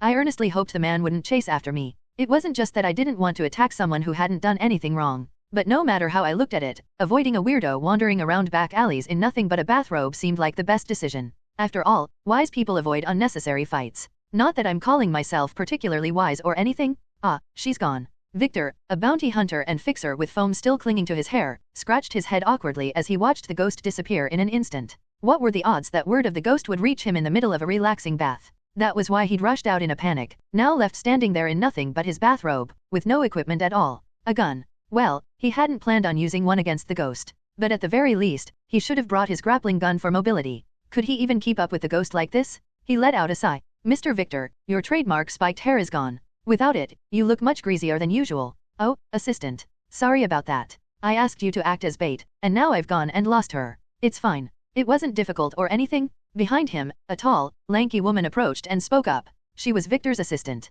Her role was to play the part of a victim being attacked by a man, to lure the ghost closer. As an expert in disguise capable of altering her face and body shape, impersonating others came as naturally to her as breathing. Where's the apprentice? He's over there, lying on the ground. Seems like the motorcycle helmet didn't help much. That guy was the apprentice? That ghost must be even stronger than the rumors say. Victor glanced at the apprentice sprawled on the ground with the helmet still on, shaking his head and pressing a hand to his forehead. Despite his current state, the apprentice was a promising talent he had poached from an elite mercenary guild. He was one of the strongest of the rookies, someone whose future seemed incredibly bright, and yet, the ghost had knocked him out in a single blow. Victor mentally adjusted his estimation of the ghost's strength, raising it a notch. Then, he turned to his assistant. Assistant, got any ideas? I'd hate to just give up here. She's probably going to vanish completely after tonight. There is one option. Oh, I knew you'd have something up your sleeve, my brilliant assistant. Victor and his assistant began whispering to each other in the alley, hatching a plan. Several dozen minutes later, in a completely different alley far away, they encountered the ghost again. There you are? Ghost, let's have a conversation. The sudden reappearance of the blonde weirdo, whom she thought she had left behind, startled the ghost. Eyes wide, she bolted deeper into the alley without hesitation. Victor, showing no intention of letting her escape, immediately took off in pursuit. Thus began an unexpected nighttime chase. Back before I reincarnated into this fixer world, there was a time I laughed out loud watching a certain short video. The video was simple. Someone would randomly pick a fight with a passerby, then, as if overcome by emotion, strip off their clothes to reveal a ridiculous men's bikini underneath. At this point, most of the people who were picked on would understandably panic and run away. It was the natural reaction. If the person you're arguing with suddenly strips down to a bikini that emphasizes all the wrong places, pride or not, running is the only sensible option. Please, wait. Ghost, I just want to talk to you. Ironically, I feel the same way now. A dripping wet blonde musclehead in a bathrobe chasing me through the back alleys. What kind of horrifying situation is this? I wasn't exaggerating when I thought I might actually have nightmares about this. Thank goodness I can't speak right now, otherwise, I might have screamed. I pushed and pulled myself upward using telekinesis, scaling the walls with finesse to reach the rooftop. Of course, it would have been much easier to just lift my body with telekinesis like I usually did. But with potential witnesses in the area, openly using my powers wasn't a wise choice. Screech, creak, a strange sound echoed behind me. It was a rough, scraping noise, like something grating against a surface. I didn't stop moving, but I turned my head slightly to glance back, and there he was. The flying pervert. Ha ha ha ha, you're fast, ghost. Flying now? This guy can fly? A flying pervert? I squinted at him, my face full of exhaustion and disbelief. That's when I realized he wasn't actually flying. He was swinging through the air like Tarzan in an old movie, using some kind of grappling gun. A grappling gun? Isn't that something out of a comic book? A grappling gun. I knew about them from my knowledge of the original world. It's a tool that fires an anchor with a rope attached, allowing the user to move quickly in a space full of buildings. In the original story, it was considered an essential piece of equipment for skilled fixers. While it was challenging to use effectively, it provided unmatched mobility when mastered. In other words, despite his ridiculous appearance, this guy was clearly more capable than he looked. I mentally raised the danger level of this blonde weirdo by one notch. If I recall, grappling guns have two key weaknesses. First, they require proper parabolic movement to build speed. Second, they're practically useless on flat ground with no elevation difference. I quickly visualized the layout of the area in my mind. Since I usually traveled by rooftop, the geography of this neighborhood was practically etched into my brain. Time to head to the jungle gym zone. It'll be hard for him to use the grappling gun there. I immediately made a beeline for the dense cluster of buildings with minimal height differences. To climb the exterior walls, he'd have to take a long detour, and once he reached the rooftops, he wouldn't be able to use the grappling gun effectively. This was the perfect route to lose him. As I predicted, the blonde pervert's presence disappeared not long after.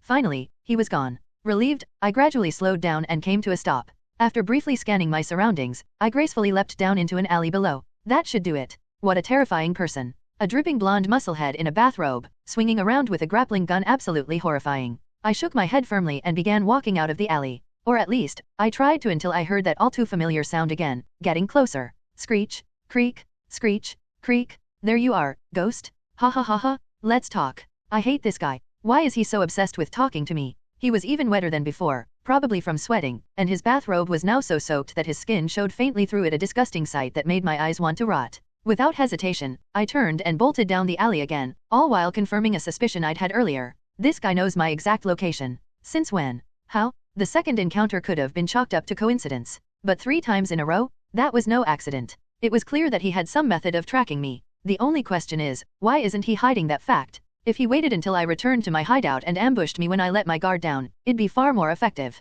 Did he have some other goal? Could it be that he wasn't after revenge for my petty thefts and genuinely wanted to talk? No reason to trust that. Letting your guard down here is a quick way to get stabbed in the back. I recalled a woman I had saved recently. She had approached to thank me, then suddenly fired a crossbow she had hidden on her wrist. Luckily, my telekinetic jamming disrupted the projectile's trajectory, or I might have ended up with a hole in my soft stomach. In this place, blindly trusting someone's words was something only fools who wanted to die would do. It was far better to beat them up and force the truth out of them. This guy seems like a fixer, though. That's a bit concerning. Still, if he's obscure enough to not appear in the original story, he can't be that important. I'll subdue him first and ask questions later. Having made my decision, I stopped running and deactivated my telekinetic jamming. While this ability was great for hiding, it didn't help much in a fight. Better to allocate those resources toward firepower. The blonde pervert seemed to notice the change in me. He gracefully landed on the ground with his grappling gun, raising an eyebrow in surprise. Oh, you've changed your appearance. Is that your true form? You're smaller than I expected.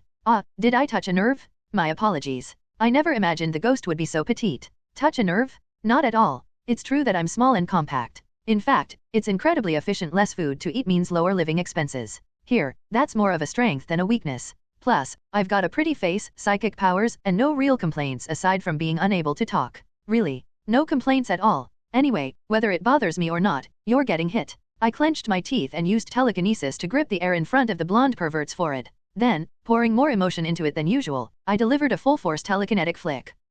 What's this? So thunk? Smack? The blonde pervert's head snapped backward from the impact. A perfect sneak attack that exploited his moment of unawareness. Using the data from all my past petty thefts, I was confident that the blonde pervert would be knocked out cold. The force of my telekinetic flick was strong enough to crack glass if it landed properly. It wouldn't be lethal, but it was more than enough to render someone unconscious. Ka-hoo-hoo. That was quite a sting, but my expectations were utterly shattered. To my astonishment, the blonde pervert slowly straightened his head, which had been thrown back from the impact. His forehead, reddened from the flick, was now adorned with a wide grin that revealed his teeth. He withstood that? How thick is his skull? I stared at him in disbelief, eyes wide, unable to comprehend what had just happened. What was that just now? Silent magic? Judging by the force, I'd say it was meant to knock me out. Ha ha ha, you're growing on me, ghost. A pervert who enjoys getting hit? Seriously? Overwhelmed by the sheer absurdity of the situation, I shook off my shock and refocused. If one flick wasn't enough, I'd just have to keep hitting him until he passed out. Drawing on my telekinesis again, I delivered another flick to the exact same spot.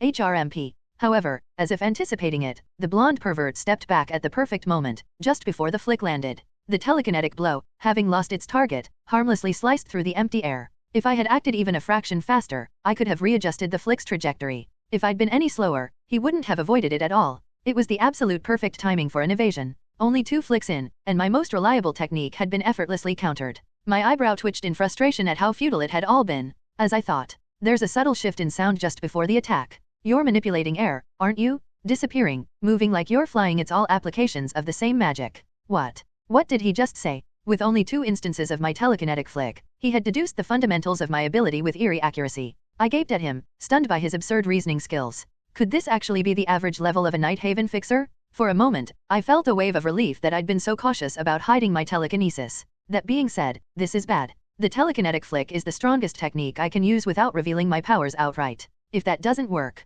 what now? This was a crisis. I could try to run away, but my telekinesis had a time limit, and he was somehow tracking me anyway. To figure out how he was tracking me, I'd need to take him down, but I had no means to do that. On top of it all, I couldn't even speak, so negotiating was out of the question. What, should I just show myself and surrender? That was a crazy idea. Not knowing who this guy was, surrendering would be downright reckless. I need something. A flash of inspiration. A stroke of genius that could either help me escape or take him down. At that moment, a gentle breeze brushed against my cheek. The wind rustled a piece of white fabric fluttering in the distance. The breeze must have felt cold on his damp body, as the blonde pervert took a moment to retie the belt of his slightly loosened bathrobe. The wind, the bathrobe-clad pervert, and his mysterious tracking method. An idea suddenly lit up in my mind like a spark. With his ruggedly handsome features, sculpted muscles like a marble statue, and status as a top-ranked fixer, Victor was a star among his peers. In the bounty hunting world, he boasted a near 90% success rate, a fixer of trust and reliability, holding the prestigious title of a double-number fixer.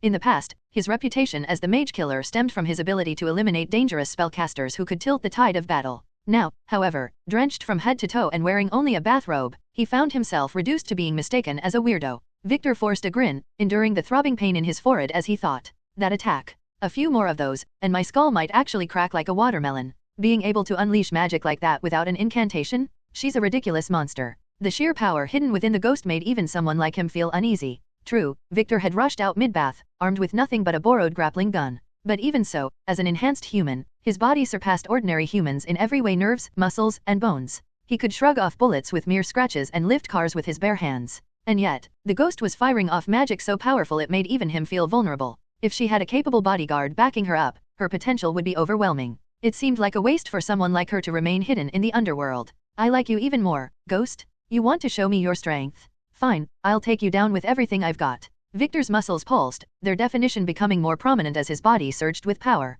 He resembled an unstoppable bull, charging forward with incredible momentum. Of course, his translucent bathrobe made the sight utterly appalling to the ghost, but Victor either didn't notice or didn't care. He simply laughed as he sprinted toward her. The one good thing is that his attacks are easy to predict. Strong power, but very simple patterns. A typical flaw of mages. Victor dodged the ghost's occasional probing attacks with ease, observing and learning her patterns. When he tried to close the distance, she would retreat and counterattack. This meant she wasn't a stationary turret-type mage who needed full concentration to cast her spells. The way she anticipated his movements and prepared spells along his route indicated a more versatile magic style. Her attacks took at least 0.3 seconds to connect from the initial trigger. While she could delay that gap intentionally, she couldn't shorten it any further. Her movements sometimes exhibited physically impossible speed, meaning she relied heavily on her magic to assist her body. Her actual physical abilities were likely weak. I see it. 3 moves ahead, and checkmate. Victor calculated all his options and hers. Based on every possible variable, he determined the shortest path to victory. Unless the ghost revealed something entirely unexpected, the battle would be decided in 3 moves.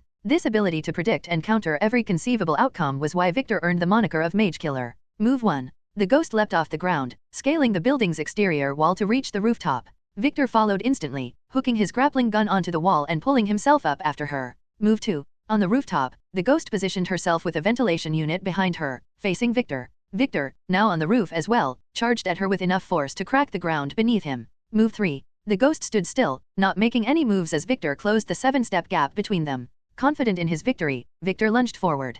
But just as he was about to claim victory, a powerful gust of wind swept over the rooftop, enveloping both of them. The ghost's white cloth shot toward Victor at incredible speed, propelled by the sudden wind. Telekinesis was a highly versatile power, but it wasn't flawless. It lacked precision, like trying to manipulate objects while wearing thick gloves. At most, the ghost could control 2 or 3 objects at a time, and manipulating something with speed was difficult. While telekinesis could be used to throw objects to gain speed, it also meant losing control of the object entirely, like throwing a baseball out of reach. This made fighting someone with Victor's reflexes incredibly difficult. Her telekinesis lacked the speed to outpace him, and a simple throw would be too predictable. Which is why I needed a way to maintain control while gaining speed. The powerful gusts from the ventilation unit behind her blasted out, pushing against her back with force equivalent to a 40 km/h wind. These rooftop ventilation systems were crucial for large, dense buildings like those in the jungle gym district. The ghost had used her telekinesis to tweak the ventilation unit's internal structure, directing the wind toward herself and Victor. The wind alone wouldn't phase Victor. It wasn't strong enough to unbalance someone of his stature.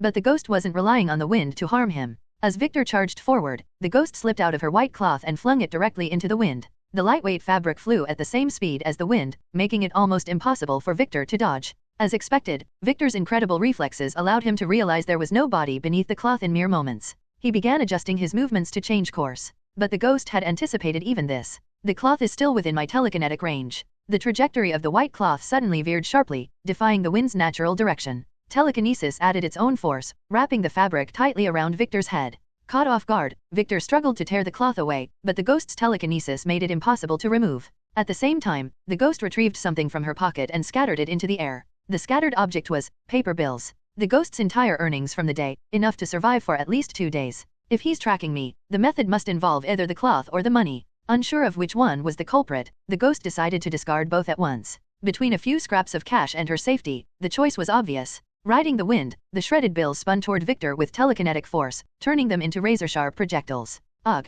Victor, sensing the incoming threat, abandoned his attempt to remove the cloth and instead covered his vital areas. This defensive posture left him wide open. With perfect timing, the ghost condensed her telekinetic energy into a tight, ball-like form and slammed it into Victor's chest. Thrown off balance, Victor couldn't resist the force. He toppled backward off the rooftop. In mere seconds, a perfectly executed sequence of attacks had sent the blonde pervert plummeting to the ground below. It worked? Time to get out of here? Exhausted from pushing her focus to the limit, the ghost hurriedly fled the scene, slipping on a goblin mask to conceal her face. Though her cloth was gone, making her feel oddly exposed, she didn't stop until she was far away. Whether it was the discarded money or Victor's fall, there were no signs of pursuit after that. Later, at her hideout, the ghost collapsed from exhaustion. No more theft for a while. Today has been a grueling, traumatic day. Meanwhile, Victor emerged from a pile of garbage bags where he had landed, tearing away the cloth wrapped around his head. I've got a 5-second delay. If I move now, I can still catch her? Victor assessed his surroundings, preparing to give chase again only to realize his situation.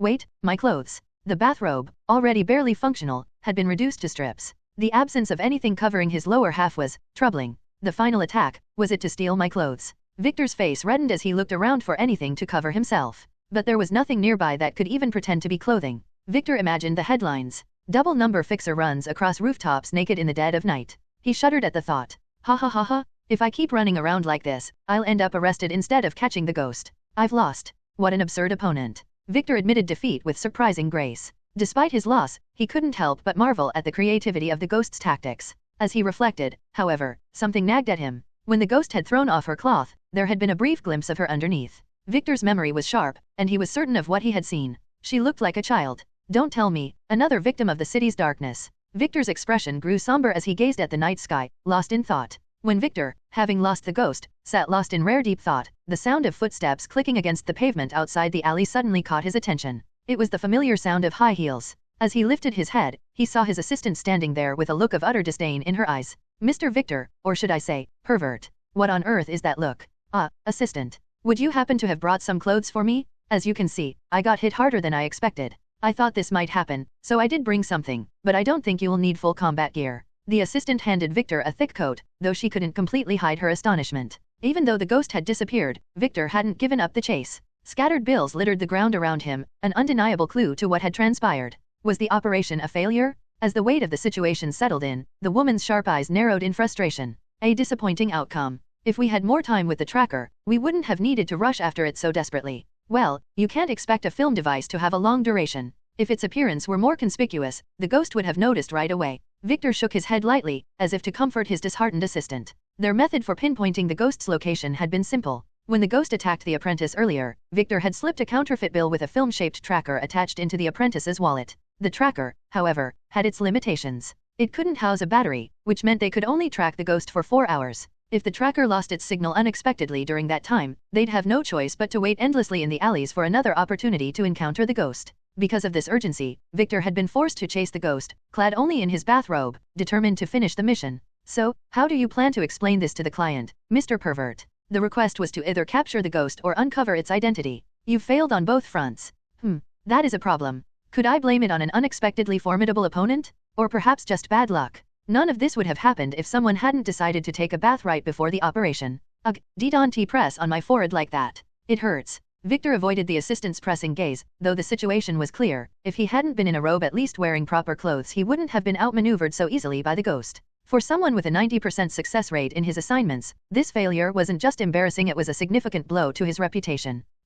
Well, it's meaningless to argue over it now. Honestly, I thought you could succeed even naked, Mr. Pervert. Ahem. Sorry for not living up to your faith. But what's done is done. Dwelling on past mistakes was fruitless. The assistant, with her professional mindset, pressed her temples to calm herself before addressing him again. So, what was your impression of the ghost? It was practically like an overly eager peacock courting you.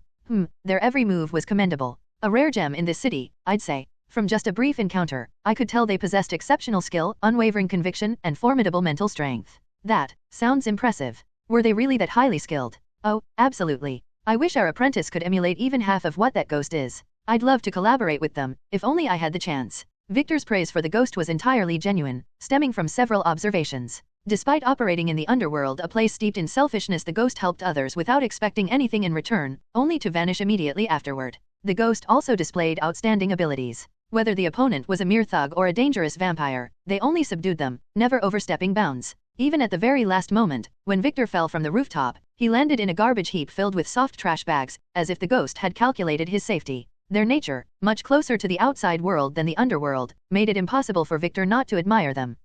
Truthfully, I wish I had more time to spend on this. That's not an option. You have to leave this city the day after tomorrow. Of course. Victor scratched the back of his head in disappointment. Unfortunately, he had a prior assignment from over a month ago, requiring him to leave Nighthaven soon. This job was something he had accepted casually, intending only to fill time. He couldn't afford to dedicate any more effort to it. If only he'd known, he might have cleared his schedule. After some deliberation, Victor let out a resigned sigh and muttered, In that case, I'll have to leave this to a trustworthy friend. Mr. Pervert. No, Victor. Do you have friends? Hearing that with such a serious face hurts a bit. Well, let's call them an old comrade. Victor glanced at his assistant's skeptical expression and continued. Have you ever heard of Raven? Victor smirked, his thoughts filled with the joy of seeing an old comrade. He was confident that Raven could handle the ghost. If the ghost, now unknowingly entrusted to Raven, had learned about this development, they might have screamed internally, "Wait, that's the protagonist." But for now, no one was aware of such irony. The wheels of fate continued to turn. A few minutes later, in the Western Labyrinth, the largest beastkin faction, the Black Bamboo Society, had just received Victor's report. As soon as Wang Qian, the leader of the organization, heard the result, her long rabbit ears stood up sharply, and she let out a piercing shriek. What? Victor, a double number failed to catch that ghost. Why? Why did something like that have to appear in our territory? I hate it. I absolutely hate it. Her reaction was akin to someone spotting an infestation of cockroaches in their newly moved-in home. It was clear how much she despised the news. "Miss, please calm down and maintain your composure," one of her subordinates said. "See, calm down? How can I possibly calm down? The man who can single-handedly destroy a battleship just gave up? This means an absurd, walking bomb has entered our territory." Despite being the leader of a notorious organization in the underworld, Wang Qian's timid personality betrayed her position. This utterly despairing news made her want to cry on the spot. What is a double number fixer? A double number fixer was a designation for those ranked in the top 2 digits of over 10,000 registered fixers worldwide. These individuals were practically myths, boasting feats like sinking massive warships single-handedly decimating armies of an entire nation, bringing cities to near total ruin. These were beings who defied human limits, more akin to superhumans or monsters. To someone like Wang Qian, who only inherited her position due to her father's influence, such people were the stuff of nightmares. And now, to hear that even a named double number fixer like Victor had failed? This could only mean that the ghost was equally monstrous and unthinkable being.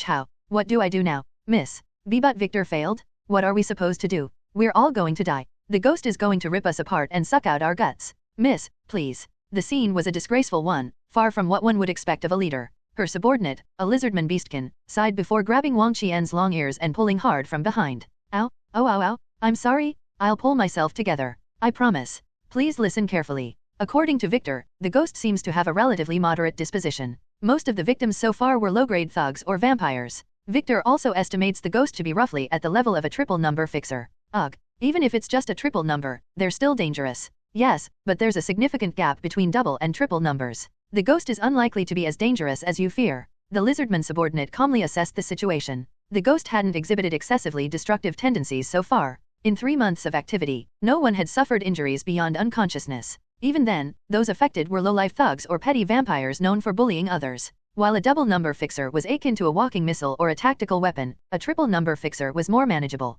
With the right conditions, even common underworld figures could potentially overcome them. The lizardman decided it was time to turn the tables. Miss, we should spread some bad rumors about the ghost. Bad rumors? Yes. Then, we'll demand that the ghost reveal their identity to dispel them. But, do you think the ghost will comply? They don't have to. If they refuse, it gives us an excuse to claim the rumors are true and put a bounty on them. The lizardman's reasoning was straightforward. Even if the ghost's victims had deserved their punishment, the Black Bamboo Society couldn't tolerate someone operating unchecked in their territory. The more people the ghost helped, the weaker the society's influence in the Western Labyrinth would become. Thus, the lizardman's solution was to subtly spread rumors about the ghost's alleged wrongdoing. Using those rumors as justification, they could demand the ghost's identity. If the ghost revealed themselves, it would be a win. If not, they could leverage the rumors to place a bounty on the ghost. Once the bounty was public, mercenaries and bounty hunters from outside the labyrinth would inevitably be drawn in, tightening the net around the ghost. Fine, we'll do that, Wang Qian said, steadying her nerves. Sorry, ghost, but we're going to spread some bad rumors about you. After pulling herself together, Wang Qian ordered her beastkin network to spread stories suggesting the ghost might not be as benevolent as they seemed. She also issued a proclamation under the Black Bamboo Society's name. Within 1 week, the ghost must appear before the society to clarify the rumors or face consequences. Though there was minor backlash from those who had been helped by the ghost, the society's influence prevailed. When the week passed without the ghost showing up, the society officially placed a bounty on them for capture. This marked the moment, 3 months into her second life, that she became a wanted criminal. What? This can't be real. Why am I worth this much? I could buy 40 beds with that money. To the ghost, the bounty was an unfair bolt from the blue. Meanwhile, as word of the ghost's bounty spread through the underworld, a pale-faced man grabbed one of the wanted posters, crumpling it in his fist with a fierce scowl. So, this is the one who crushed our grand plan. The man's name was Drakel. He was the leader of Bloody Pool, the faction behind the ghouls and vampires that the ghost had dismantled. Drakel's ambitious plan to unleash countless ghouls, enslave masses through blood, and establish new vampire territory had been utterly destroyed. Worse, his hideout had been exposed, forcing him to flee Nighthaven. Though backing down temporarily was the smarter move, his pride wouldn't allow it. Instead, he swore revenge. I'll deliver bloody vengeance on this dim underworld and everything in it. And so, while the Black Bamboo Society trembled, bounty hunters clamored for an extraordinary reward, and a vampire leader vowed revenge, the ghost herself was grappling with overwhelming embarrassment. This is mortifying. I want to die. Why is this happening to me? The source of her distress. She was currently wearing an incredibly humiliating maid costume, entirely against her will. To understand why, we need to go back a week. It happened about a week after she had escaped from the pervert. There's no one in this world who doesn't know the importance of money. Even a 5-year-old child, who's barely grown their first few hairs, understands that. As people grow older and start working, most come to realize the harsh truth. Earning money is excruciatingly difficult and exhausting. Unless you were born into privilege or happened to win the lottery by sheer luck. Earning money requires you to continuously create equivalent value. Because of this, one must always remember how precious money is whenever spending it. Fail to do so, and one day, you'll be left with nothing but deep regret. I'm broke. I could have sworn I had a decent buffer of cash. Clink. Inside the empty can, a few coins rolled around weakly. 2 1 credit coins and 1 5 credit coin, a total of 7 credits. That was the change left over from the deluxe chocolate croissant I'd had for lunch today. Not enough for a full meal. Not even enough for a pack of gum. Yet, this was all the money I had in the world. Overwhelmed by self-loathing, I covered my face with both hands and rolled around on the bed. Why did the baker have to release a limited edition special menu now of all times? Of course, the baker wasn't at fault. With business booming lately, he'd simply used his newfound resources to ambitiously create a limited-run product. It was my own stupid choice falling for temptation and blowing all my money. But still, how could anyone resist that massive golden croissant, gleaming like it was glazed in honey? Half in resignation, half in self-reproach, I ended up crumpling the edge of the bed with telekinesis. Then, feeling dejected, I held my head in my hands and mulled over my situation. Sigh. I never used to care that much about food. But ever since I got this body, it's like I can't control my appetite. Especially these days it's getting worse. Back when I first landed in the underworld, a single hamburger a day was enough to fill me up.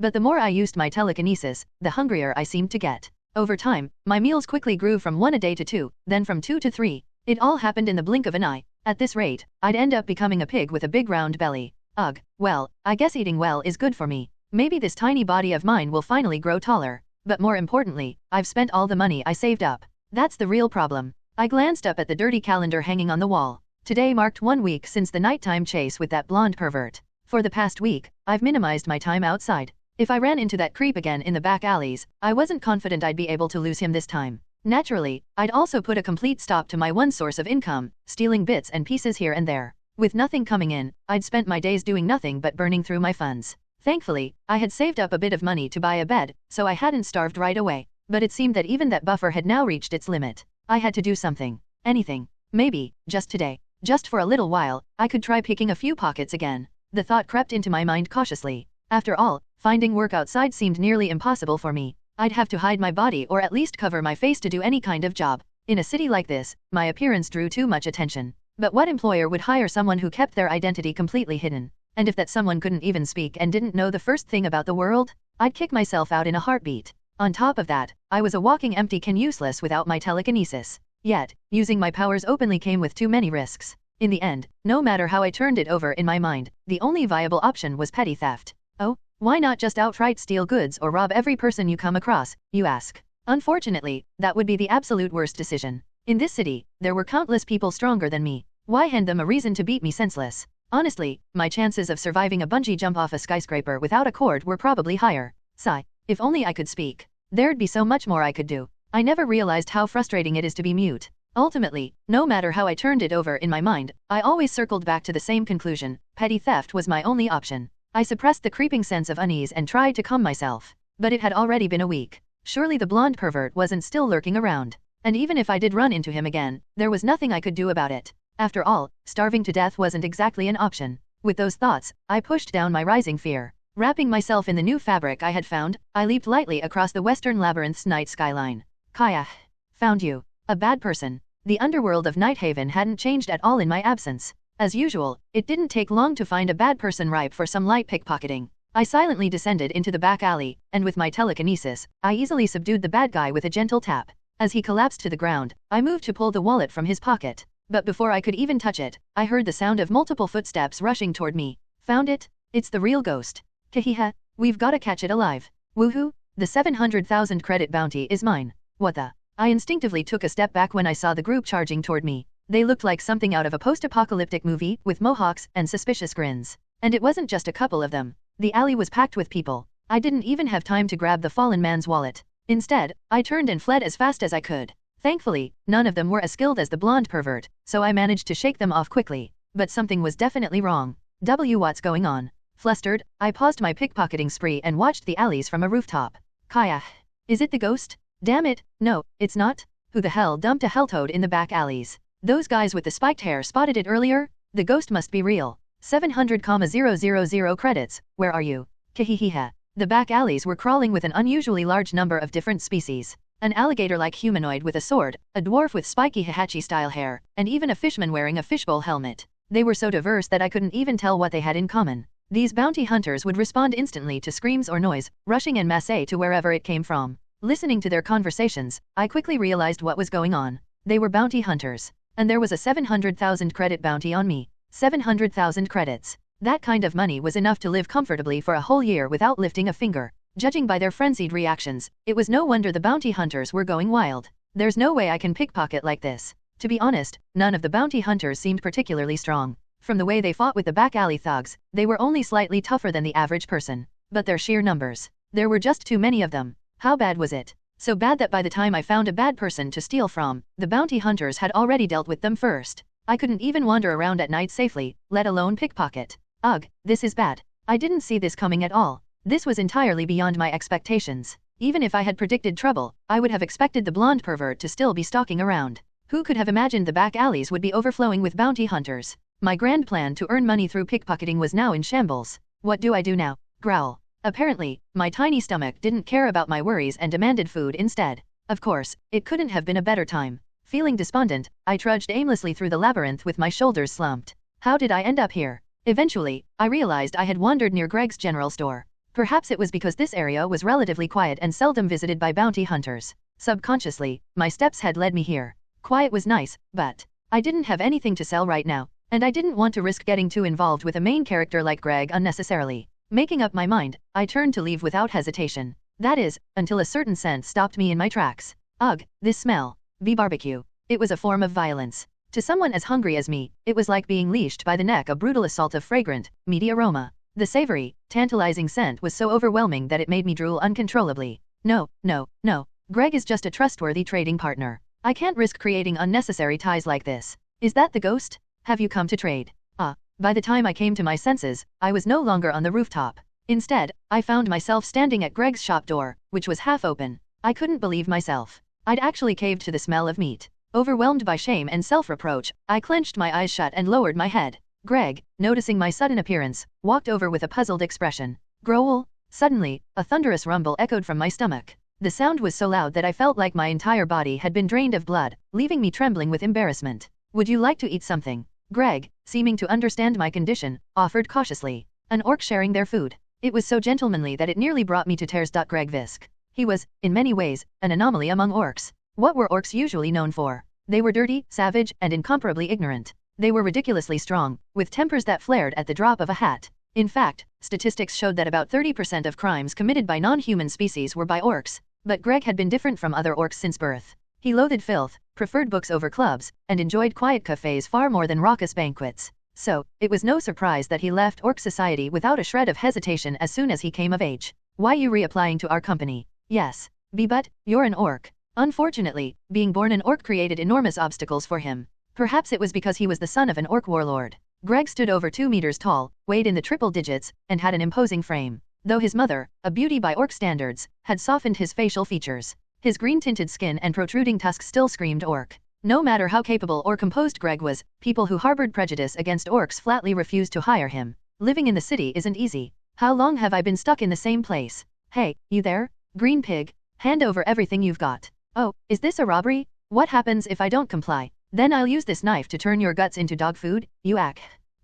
It seems this dull knife can't even scratch my skin. Well, good. Take me to your hideout. Thus, to avoid starving in Nighthaven, Greg had no choice but to step into the underworld. With the overwhelming physical attributes inherited from his father and his natural composure, Greg quickly rose as a dark horse in the underworld. Boss, what's next? Should we topple another organization? I'm done. I've had enough. From now on, handle things yourselves.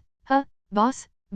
But life in the underworld never suited Greg. It was a place where the strong trampled the weak and lived however they pleased. In essence, it wasn't much different from the orc tribe he had left behind. What Greg wanted was a quiet life, one free from violence and schemes, where he could enjoy his hobbies. So, when he'd earned enough money, he left the underworld without hesitation. Using most of his savings, Greg set up a shop in the gray zone, the boundary between the underworld and the outside world. The shop's name was Greg's General Store. Naturally, it didn't attract many customers, and it didn't earn him nearly as much as his days as an underworld enforcer. But Greg loved the time he spent here. The shop was quiet and peaceful, rarely involved in any incidents. And when the occasional customer did visit, it brought just the right amount of excitement to his life. Don't hold back. Eat as much as you want. There's plenty. Greg silently observed the white cloth hungrily devouring the barbecue in front of him. The ghost. This figure had recently become quite the sensation in the underworld. Their presence alone acted as a deterrent to troublemakers in a place riddled with chaos. They had flushed out troublesome vampires, forcing them into the spotlight. Rumors claimed they had even escaped from a double-number fixer's trap with ease.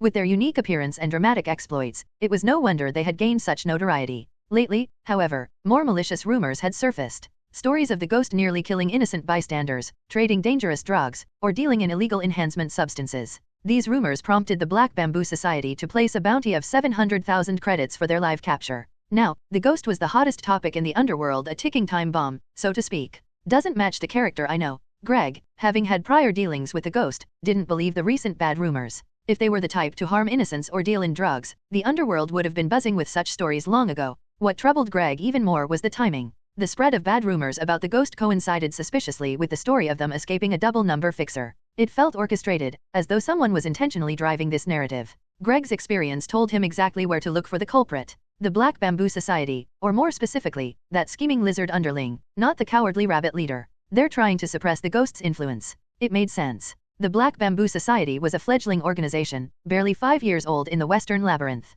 After the death of the Rabbit King, Wang Wei, his daughter had hastily taken over as leader. Rival factions were constantly watching for opportunities to exploit their instability. Then came the ghost, shaking the Black Bamboo Society's already fragile standing. Panicked, they'd resorted to desperate measures. I don't like their approach. While their method might seem reasonable to others, Greg found it deeply unpleasant. Falsifying someone's deeds to frame them as an enemy for personal gain. He'd suffered from such tactics countless times during his time in the underworld. The memory alone made Greg furrow his brow. It was at that moment that Greg noticed the ghost approaching.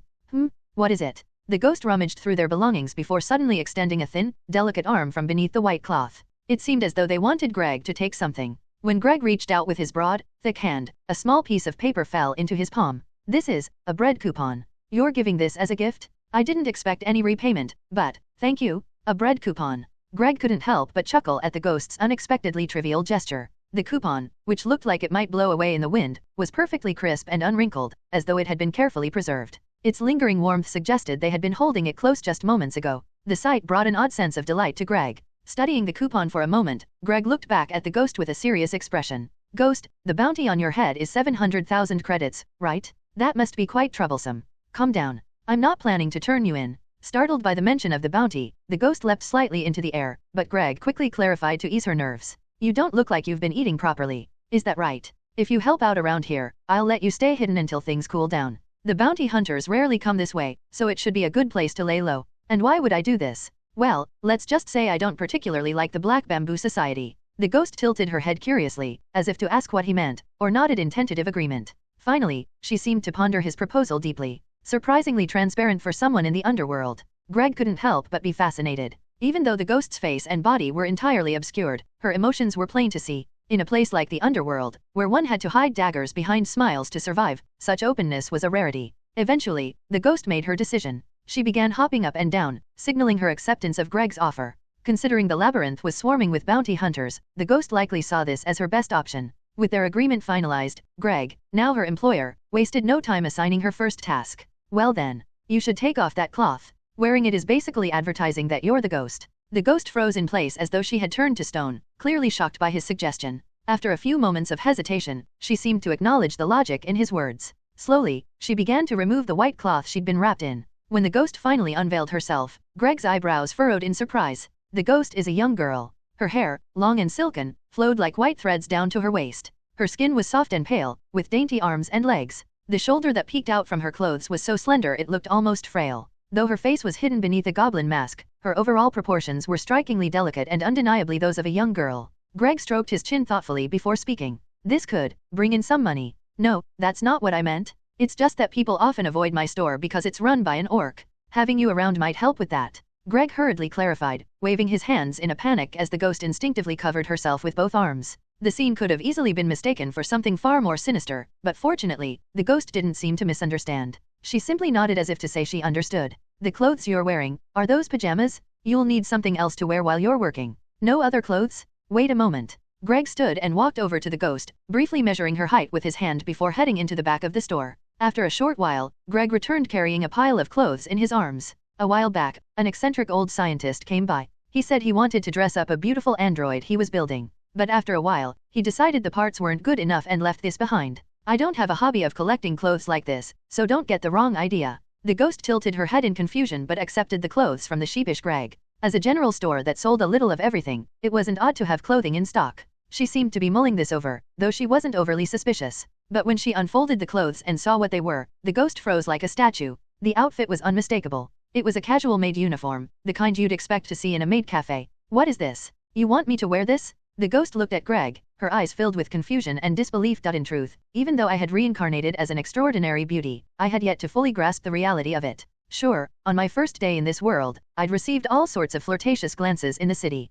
But at the time, my mind had been in chaos, overwhelmed by the fact that I had landed in the world of fixers. After that, I had taken to wrapping myself completely in cloth, concealing my appearance entirely. Up to now, I had only ever been treated as a suspicious, shrouded figure, not as a beautiful girl, or even as a child. Not having much opportunity to look in a mirror, I'd gradually stopped thinking about my appearance altogether. Maybe that's why, when I removed the cloth in Greg's store and stood in front of a proper mirror for the first time in ages, I was overcome with an unexplainable embarrassment. Ugh, this feels weird. Without the cloth, I feel like I'm naked or something. It was like spending 6 months always wearing a mask whenever I went outside, then suddenly going out without one. Without the usual cloth covering my body, my figure was fully revealed, making me overly conscious of myself. I felt awkward, like my movements were stiff and clunky. Okay, deep breaths. Calm down. It's not a big deal, right? I still have this goblin mask on my face. It's not like I look hideous or anything. I fidgeted with the ugly goblin mask covering my face, adjusting it unnecessarily. The mask, with its crooked nose and uneven, battered features, was currently my last line of defense against a mental breakdown. Now, the real problem is this. Feeling a bit more composed, I turned my head to glance at the clothes hanging on the chair. It was a maid outfit, black fabric adorned with white frills. The set included a dress, an apron, stockings, and even a headband. When I carefully picked up the clothes, holding them up to examine them, I realized they were perfectly sized for my small frame. How is my first change of clothes in this world this costume? Going straight from hospital scrubs to a maid outfit felt overwhelming. My thoughts were spinning. Wasn't there supposed to be a gradual process to ease into something like this? For example, starting with gender-neutral clothes to lower the psychological hurdle, then slowly working towards something more comfortable? This was like giving a level 1 adventurer a stick with 10 attack power and sending them to fight a terrifying demon lord threatening the village. There's no way I can refuse now, right? But I had no choice. With a massive bounty on my head, staying and working at Greg's store was the safest option. It would be ungrateful, even immoral, to reject his kindness by refusing to wear proper clothes for work. I did glance hopefully at Greg, silently asking if there were other options, but no luck. Given that Greg's store specialized in strange items from the underworld, the only child-sized clothing available was this maid outfit left behind by that eccentric scientist for his android. Alright, let's think positively. At least it's not an absurdly ridiculous cosplay outfit. It's more of a classic, simple maid uniform, right? After much inner conflict, I finally decided to wear the outfit. With a deep breath, I removed my loose hospital gown and began putting on the maid uniform piece by piece. The soft fabric, smooth as my own hair, tickled my skin as I slipped it on. The material was so high quality that I couldn't help but marvel at how luxurious it felt to the touch. Alright, all done. Let's skip the headband. I'm not a real maid, after all. Feeling oddly comfortable in the snug yet non-restrictive outfit, I stepped in front of the oversized full-length mirror, which was clearly made for Greg's towering frame. In the mirror stood a maid with snow-white skin, looking as if she had stepped out of a painting. Her complexion was so flawless, like freshly steamed rice cakes, that she seemed more like an expensive doll than a person. I stared blankly at my reflection, entranced. Then, as if drawn by a magnetic force, I hesitantly removed the goblin mask from my face. Gasp. The girl staring back at me in the mirror left me utterly speechless. She was breathtakingly beautiful, to the point that I instinctively covered my face with the goblin mask again. This is better. My own face is too cute, it's shocking. Even with the loose hospital gown, people had stopped me in the streets, enchanted by my face. Now that I was wearing properly fitted clothes, my cuteness stood out even more. It wasn't just human-level beauty, it was inhuman, almost divine, like something crafted from sugar and snowflakes. I'm scared of how pretty I look. Is this really my face? To shake off the unease, I thrust both arms into the air in a silly, triumphant pose. Ha-cha, ha-cha. If I didn't do something goofy, I felt like I might lose myself in my own reflection. As if sensing my flustered state, Greg knocked on the door and entered the room. All dressed. It suits you well. Though, that goblin mask doesn't really match. Maybe take it off. Cough, fine. If you're that against it, how about a different mask instead of the goblin one? A different mask? I had been shaking my head fervently in protest, but his suggestion made me pause. Now that I thought about it, I had no particular attachment to the goblin mask. As long as my face was covered, I wouldn't mind wearing something else, even a dried squid. Besides, the goblin mask might actually scare off customers. Good, you agree. I'll bring some options. Greg disappeared into the store's back room and returned shortly with an assortment of masks. Pick any one you like. Consider it a small employee benefit. Employee benefits already? His comment left me with mixed feelings, but I focused on the masks he presented. One of them caught my eye immediately. You like the fox mask? Good choice. What drew my attention was a white fox mask with delicate features painted in purple. It matched perfectly with my hair and eye color, and most importantly it was cute. Greg handed me the fox mask with a satisfied expression, and I quickly swapped out the goblin mask for it. The moment I put it on, I blinked in surprise. Is this an artifact? Even though I'm wearing a mask, my field of vision feels wider. Unlike the goblin mask, which trapped heat and made me sweat, this fox mask felt entirely different. The fox mask felt as light as air, as though I wasn't wearing anything at all, and it provided a refreshing sense of ventilation. Moreover, it seemed to be an artifact. The typical restricted vision from wearing a mask was non-existent. It felt natural, as if it weren't there. And to think Greg had given me something this good, free of charge, under the guise of an employee benefit? Such generosity was truly befitting of a man known for his noble character, even in the harsh world of fixers.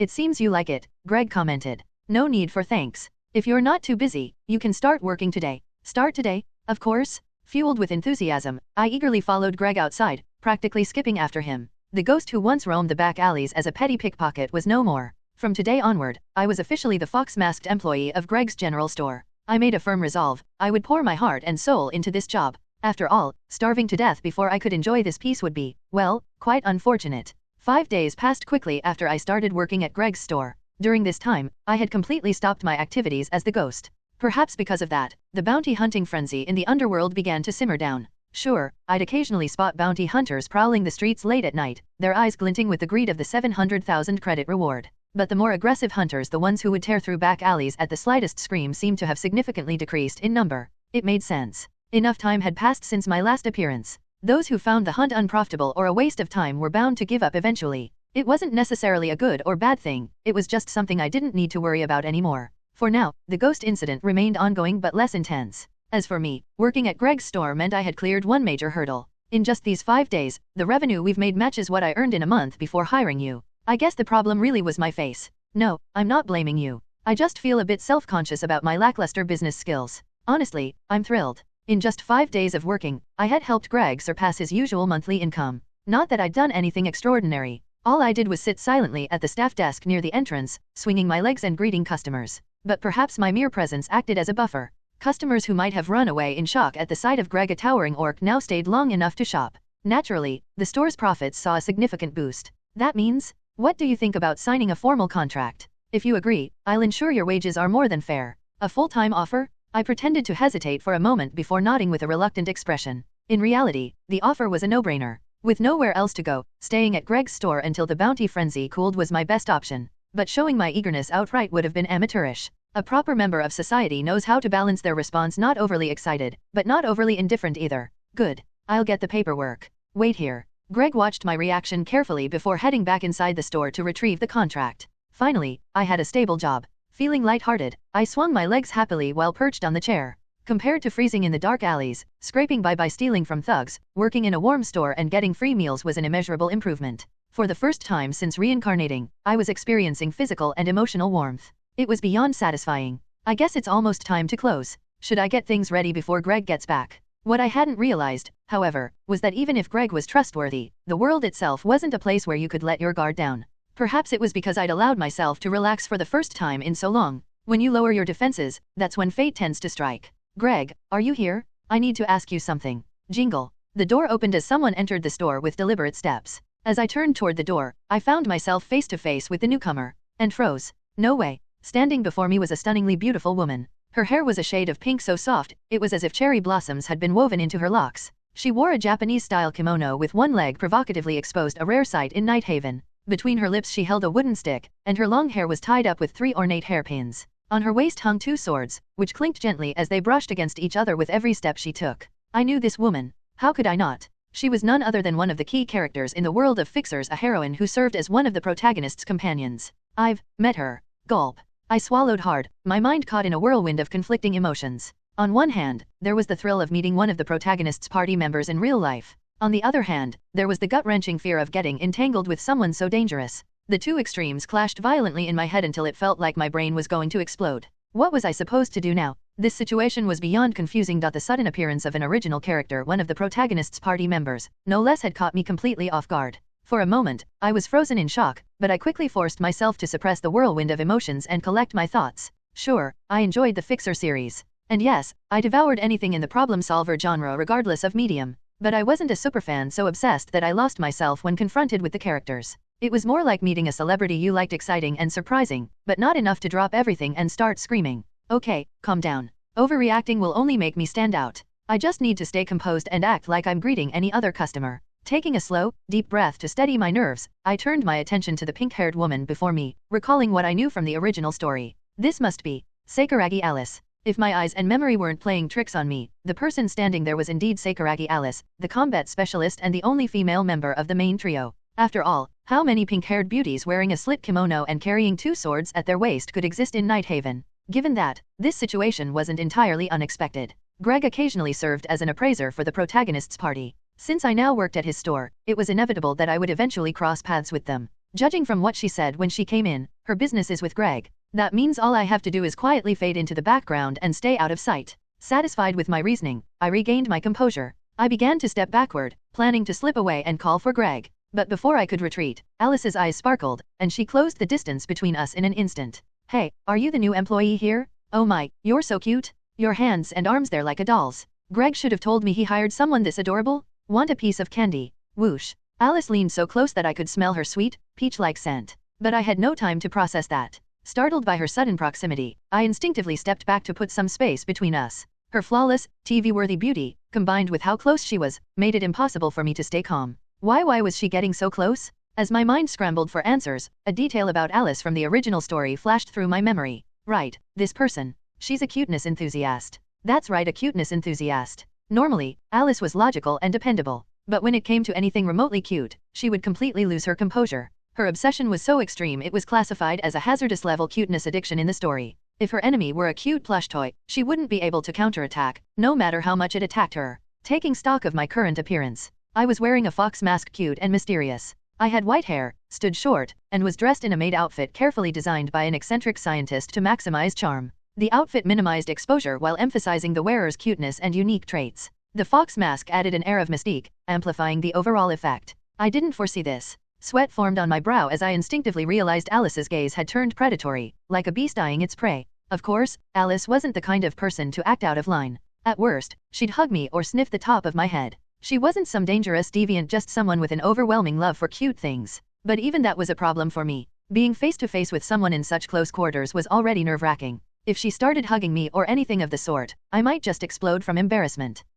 This candy is expensive, you know, but how about trying one? I'm close with Greg, so it's okay. By the way, what's your name? You're so adorable. No, stop this. Desperately, I tried to maintain some distance from Alice. If she took one step forward, I took one step back. She stepped forward again, I retreated further. This continued until my back hit the solid wall behind me. Cornered. My spine tingled with dread as Alice's smile grew wider. At that moment, Greg walked out from the back and called out to her. Enough of that. Don't bother my employee. Oh, Greg, long time no see. But bother? I was just offering her some candy. That counts as bothering me. Back off, pink hair. You, come here. Saved? Thank you, Greg. Seizing the opportunity, I darted away and hid behind the desk, safely out of Alice's reach. I clutched my chest, still trembling from the close call, as Greg and Alice began talking. So, what's this about, pink hair? Business hours are over. You know I don't do appraisals after closing. Greg's voice was curt, sharper than usual, a sign he was annoyed. As someone who had worked here for 5 days, I could tell this tone meant he wasn't in a good mood.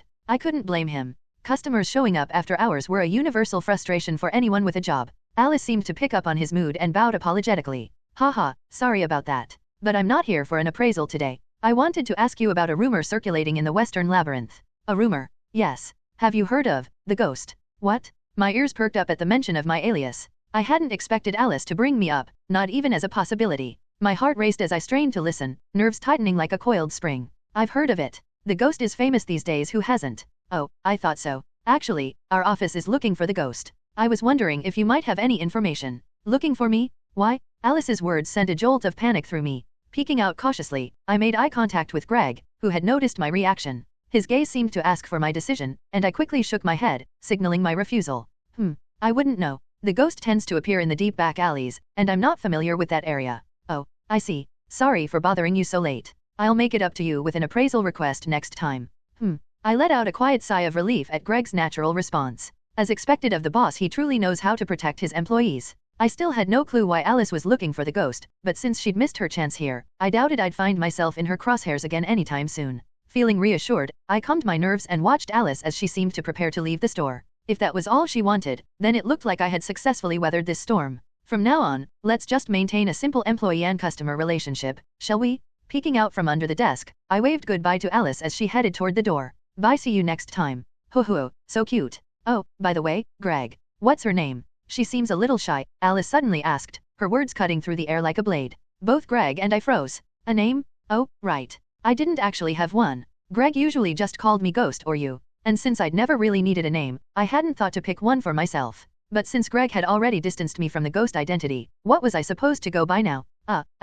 Well. Greg coughed awkwardly, clearly buying time as he wrestled with the same dilemma. I didn't particularly care what I was called, so I decided to leave it to him. I gave Greg a calm nod, signaling that he could choose whatever name he wanted. Apparently understanding my gesture, Greg finally responded to Alice. Yuria. Wow, that's such a cute name. Yuria, thanks. I'll see you both next time. And with that cheerful farewell, Alice left the store without hesitation. As expected of the protagonist's companions, they really do bring chaos wherever they go. Alice was a whirlwind in human form. Sorry about that. I'm not great at naming things, Greg said suddenly, looking slightly sheepish. It seemed he felt bad for coming up with a name on the spot without consulting me. Yuria. It was probably inspired by Ghost. The sound wasn't bad, and I wasn't particularly attached to being nameless. If anything, it was efficient, similar enough to Ghost that I could easily respond to it. Given that most people in the underworld had been calling me Ghost anyway, it felt like a natural fit. Thanks for understanding. To reassure Greg, I raised both arms in a gesture that clearly said I was okay with it. My sincerity seemed to come through, as Greg smiled faintly and thanked me in return.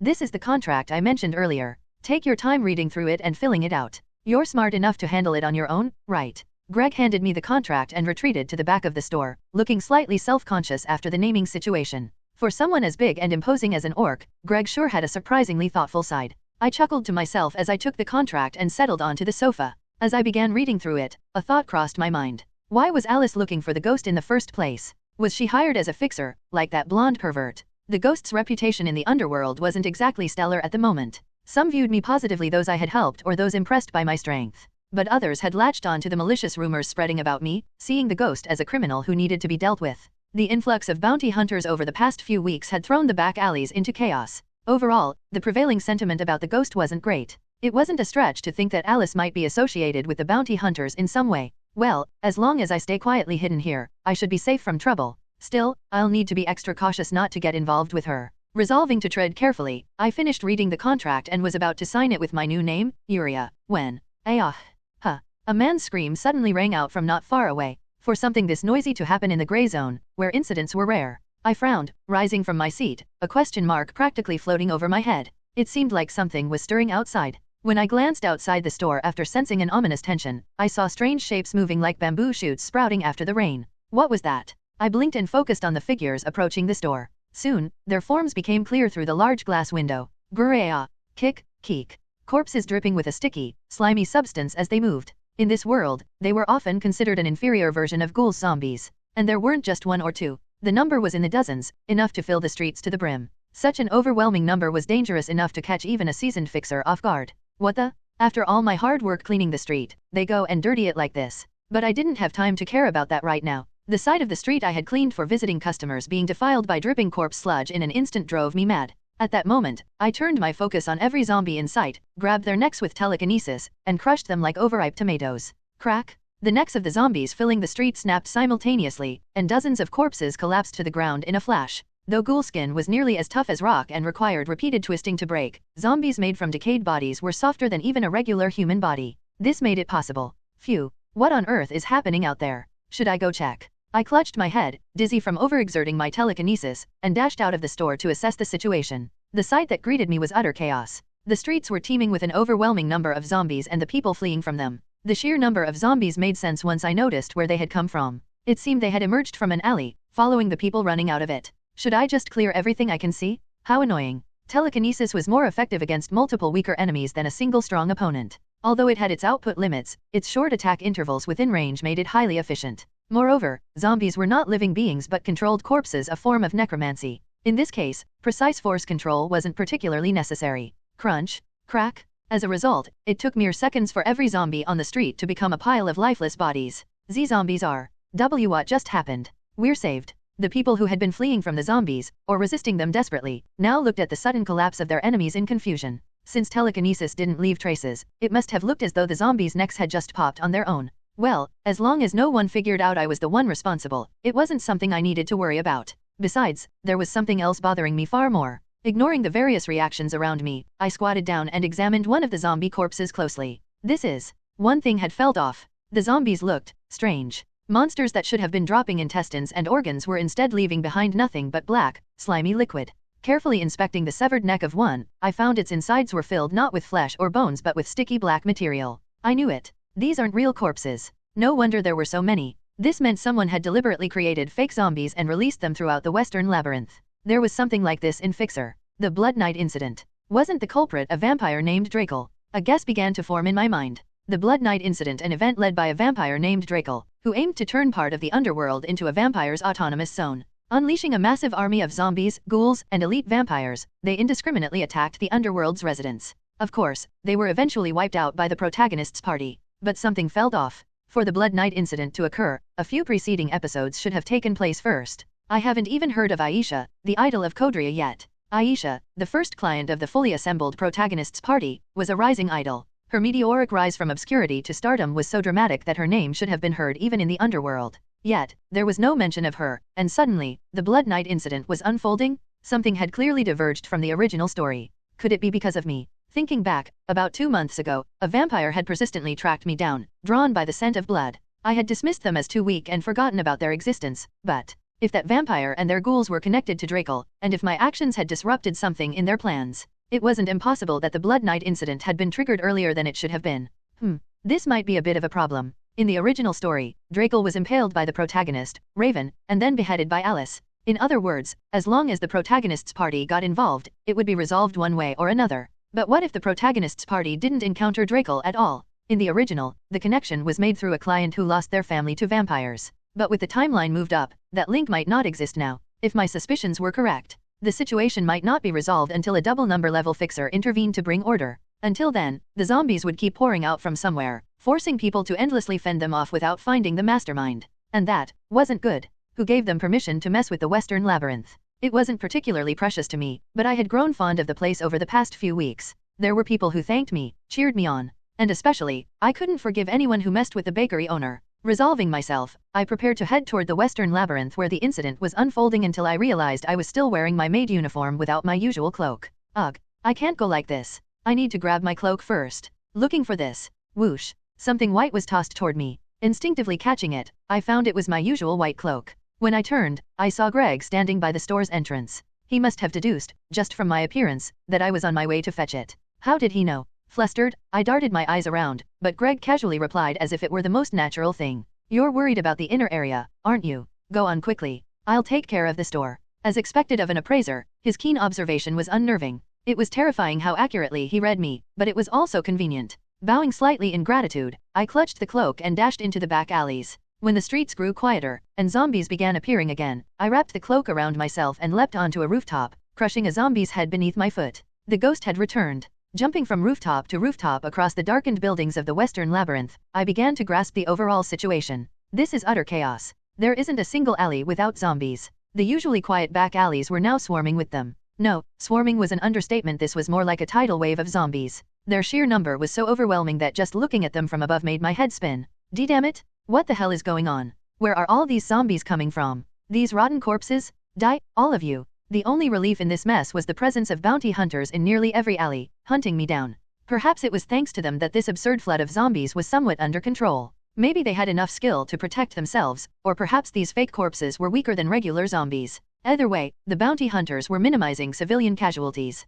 This isn't working. Hey, let's retreat for now. Dying here would be pointless. Gore. Fine. What's more important than staying alive? Of course, bounty hunters weren't altruists. They were nothing more than penny-pinching opportunists. Fed up with the endless tide of zombies, some were already starting to flee. Who would risk their life to protect the underworld just for appearance's sake? Hey, the Black Liquor Guild issued a bounty? 100 credits per zombie head. Oh, 100 credits. That means 100 heads would be 10,000 credits? What are you waiting for? Start killing them. Woohoo! Money, baby. Apparently, the Black Liquor Guild had decided to exploit this zombie crisis by enlisting bounty hunters. By dangling an enormous sum of money, they quickly re-established the bounty hunters' battle lines. How much money does the Black Liquor Guild even have? Leaping nimbly from rooftop to rooftop with the aid of telekinesis, I couldn't help but sigh in disbelief at the sheer audacity of their financial power. No wonder they could put a 700,000 credit bounty on someone as fragile as me. Solving everything with money, it was a dazzling spectacle for a bystander, but pure insanity for the target.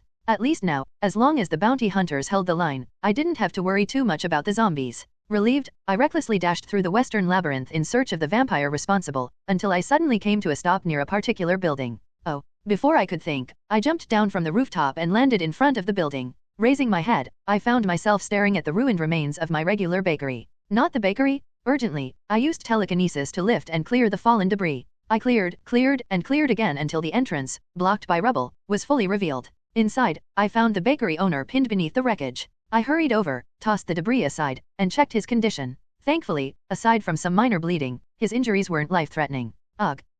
See customer. Did you save me? Thank you. The baker, regaining consciousness, gave me a weak smile as he looked up from where he lay. Then, turning his head slightly, he glanced at his destroyed bakery and murmured, "Haha, I'm sorry. It looks like I won't be able to bake for you for a while." His voice carried a sorrow that matched the sadness in his eyes, a sorrow for the memories and attachment he had to his bakery, now reduced to ruins. Seeing the baker, who had shown me so much kindness, struggling to suppress his pain filled me with an icy anger that burned fiercely in my chest. Silently, I rose to my feet. Without hiding my telekinetic abilities, I lifted the rubble to form a barricade, ensuring no zombies could approach the area. The baker's eyes widened in astonishment as he watched. He must have realized at that moment that I was the rumored ghost. Would he be disappointed? When I glanced back at him without saying a word, the baker, struggling against the after-effects of his injuries, instead let out a hearty laugh. Ha ha. To think my customer was the ghost all along. I've been serving someone incredible. I turned away without responding. Walking through the gap in the barricade, I left the bakery behind. Even though I had shown my abilities to someone, I felt strangely unburdened.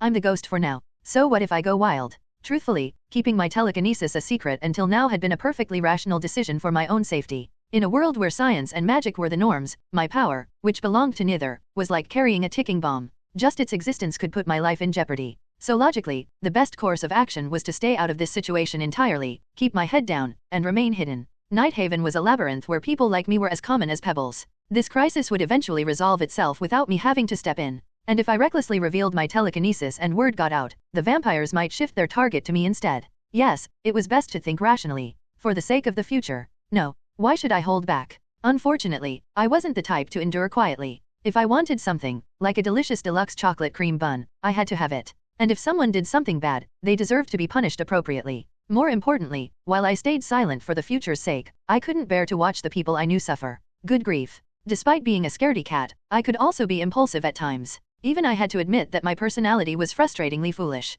Not that I planned to jump into the fire without thinking. Of course, I wasn't entirely without a plan. Let's think about this. Right now, I was just a ghost cloaked in white fabric. The only person who knew my true identity was Greg. So, if I made a grand spectacle, pinned all the attention on the ghost, and then disappeared forever, that would be enough. A classic scarecrow tactic. Until recently, the ghost had been my only identity. But starting today, there was Uriah, Greg's employee. That should be enough to keep things safe. I really owe Greg a lot. He fed me, gave me a job, and even gave me a name. In a way, he was like a father figure in this life. Though, considering he was only in his late 20s despite his stoic demeanor, calling him dad would probably freak him out. That might actually be fun in its own way. Lost in these trivial thoughts, I eventually found myself stepping out of the alley and onto a wide street. Since there weren't many bounty hunters around here, the street was crawling with zombies, so many it was revolting. Greya. Kick, krrrrk. Sensing my presence, the zombie horde surged toward me like moths to a flame. The scene could have been straight out of a horror movie, but I didn't bat an eye. My telekinesis had already extended in every direction along the street. Neck crank, crack. I extended a hand from beneath my cloak and made a simple twisting gesture with my wrist. In response, the necks of every approaching zombie snapped sideways. It wasn't a particularly difficult task. All I did was grab their jaws with telekinesis and twist them to the side. Compared to earlier, when I had forcefully crushed their necks, this move barely consumed 20% of my focus. Still, the result was impressive. The street, once teeming with zombies, was now filled with the sight of them collapsing simultaneously, a surreal spectacle. What just happened to them? Their heads twisted. Don't let your guard down.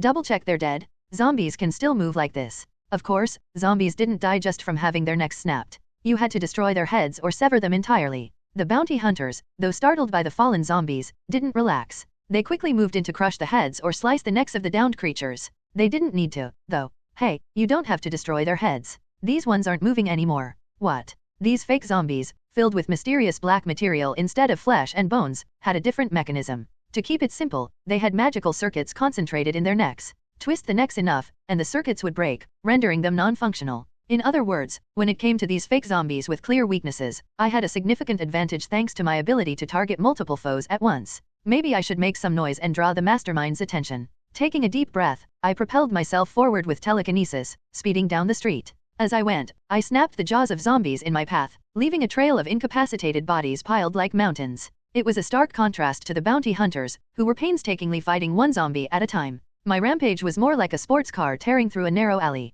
The ghost is here. It's real? 70,000 credits. What am I even looking at? Maybe I should just collect zombie heads. As expected, my blatant rampage couldn't go unnoticed. Among the bounty hunters who had regained their composure thanks to the weakened zombie assault, I heard voices filled with confusion and awe. Focused on efficiently neutralizing the zombies by twisting their jaws, I paid no attention to them. After who knows how long of this frenzied sprint, my head began to heat up from overexertion. Then, suddenly, someone not a zombie blocked my path and shouted, "Stop right there, ghost! Do you have any idea where you are?" A pale face, a jaw dripping with wet blood, and razor-sharp fangs. No matter how I looked at them, the figure before me was unmistakably a vampire. In an instant, I assessed the situation, and my gaze sharpened naturally. Vampires don't die unless both their neck and heart are destroyed. That's the rule. So, there was no need to hold back. I slowed down, halting just in front of the female vampire. With all my strength, I used telekinesis to snap her neck. Most vampires were sorcerers who wielded blood magic. Even if they used blood as a medium, they still needed to chant, and the neck was critical for that. Besides, she wasn't going to die from this. I didn't feel even a twinge of guilt about breaking it.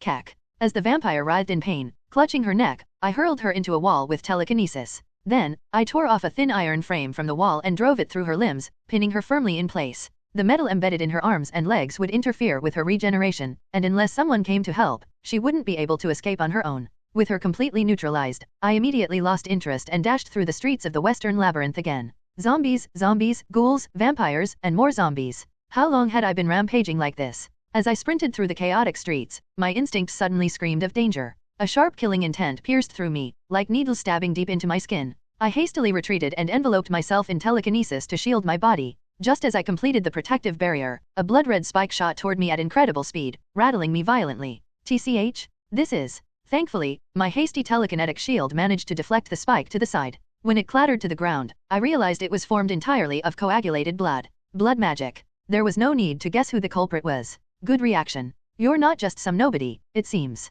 My head turned toward the source of the voice. Standing there was a tall, lanky man with pale skin, a handsome but gaunt face, crimson eyes filled with cold madness, and dark red hair that looked as if it had been soaked in dried blood. His attire was sharp and formal, resembling a tailcoat. Even without an introduction, I could tell he was Drakel the vampire noble and the mastermind behind the zombie-filled chaos in the Western Labyrinth. My headache, worsened by excessive use of telekinesis, blended with my rising anger. Could he sense my emotions even through the white fabric cloaking me? Drakel, surrounded by magical circles drawn in blood, seemed equally emotional. His voice rang out, brimming with fervor. "I've been searching for you, ghost. The one who ruined my grand plan." Huh? How laughable. Because of a single mistake by my useless son, this noble vampire must now flee and scheme like a coward. His crimson eyes bulged, and he trembled with barely contained rage. The air grew heavy, his mana responding to his emotions with an oppressive force that seemed to distort space itself.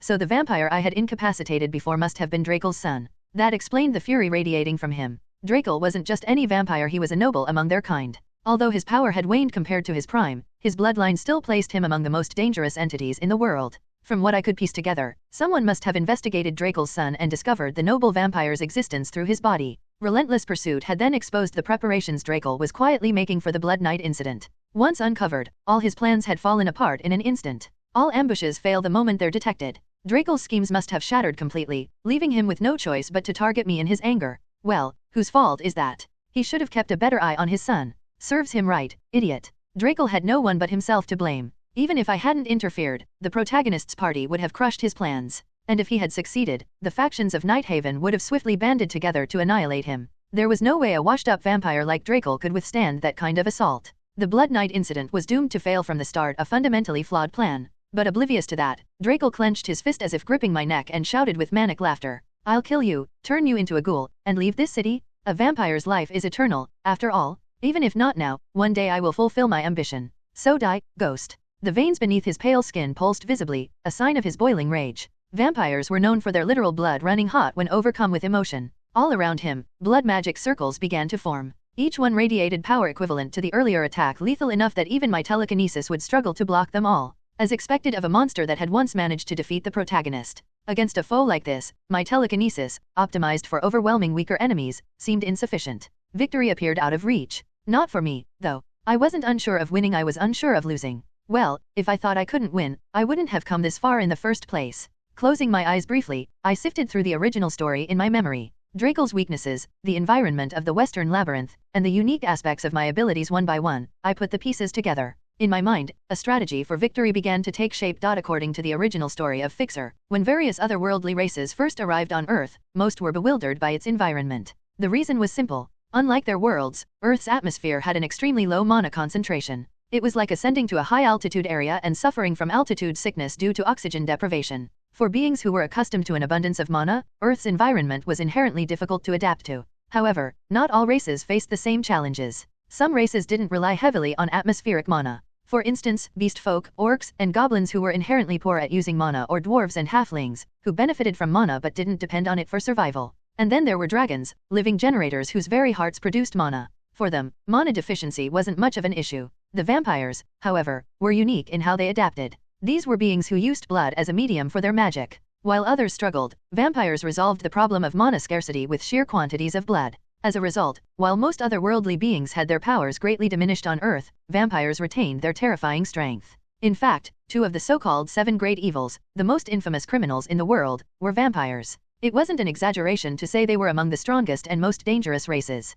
Of course, Draco wasn't one of these globally renowned vampires. On the contrary, he was an aged, weakened vampire who couldn't even maintain his youth through blood anymore, a ghost of the past. The fact that a proud noble vampire was hiding in the underworld and scheming spoke volumes about how far he had fallen from his prime. Ugh, the power gap is just too much. If one of those hits lands properly, I won't walk away unscathed. The blood-red spikes flew at speeds that were hard for even my eyes to track. Their power was so overwhelming that even blocking them felt burdensome, leaving me no choice but to throw myself to the ground, rolling out of harm's way. Despite being past his prime, the difference in strength was clear. Attacks that were barely casual jabs to him felt like critical hits to me if I didn't avoid them. The sheer disparity in power was enough to drain my focus. Well, I knew it would be like this. Still, I wasn't despairing. After all, I'd always known there were countless people in this city stronger than me. If the world were ruled purely by size and strength, humanity wouldn't be on top, African elephants would. Thanks for smashing the walls and floor for me, really helps. Draco's blood spikes were undoubtedly powerful. They tore through the concrete walls and floor with ease, just brushing past them.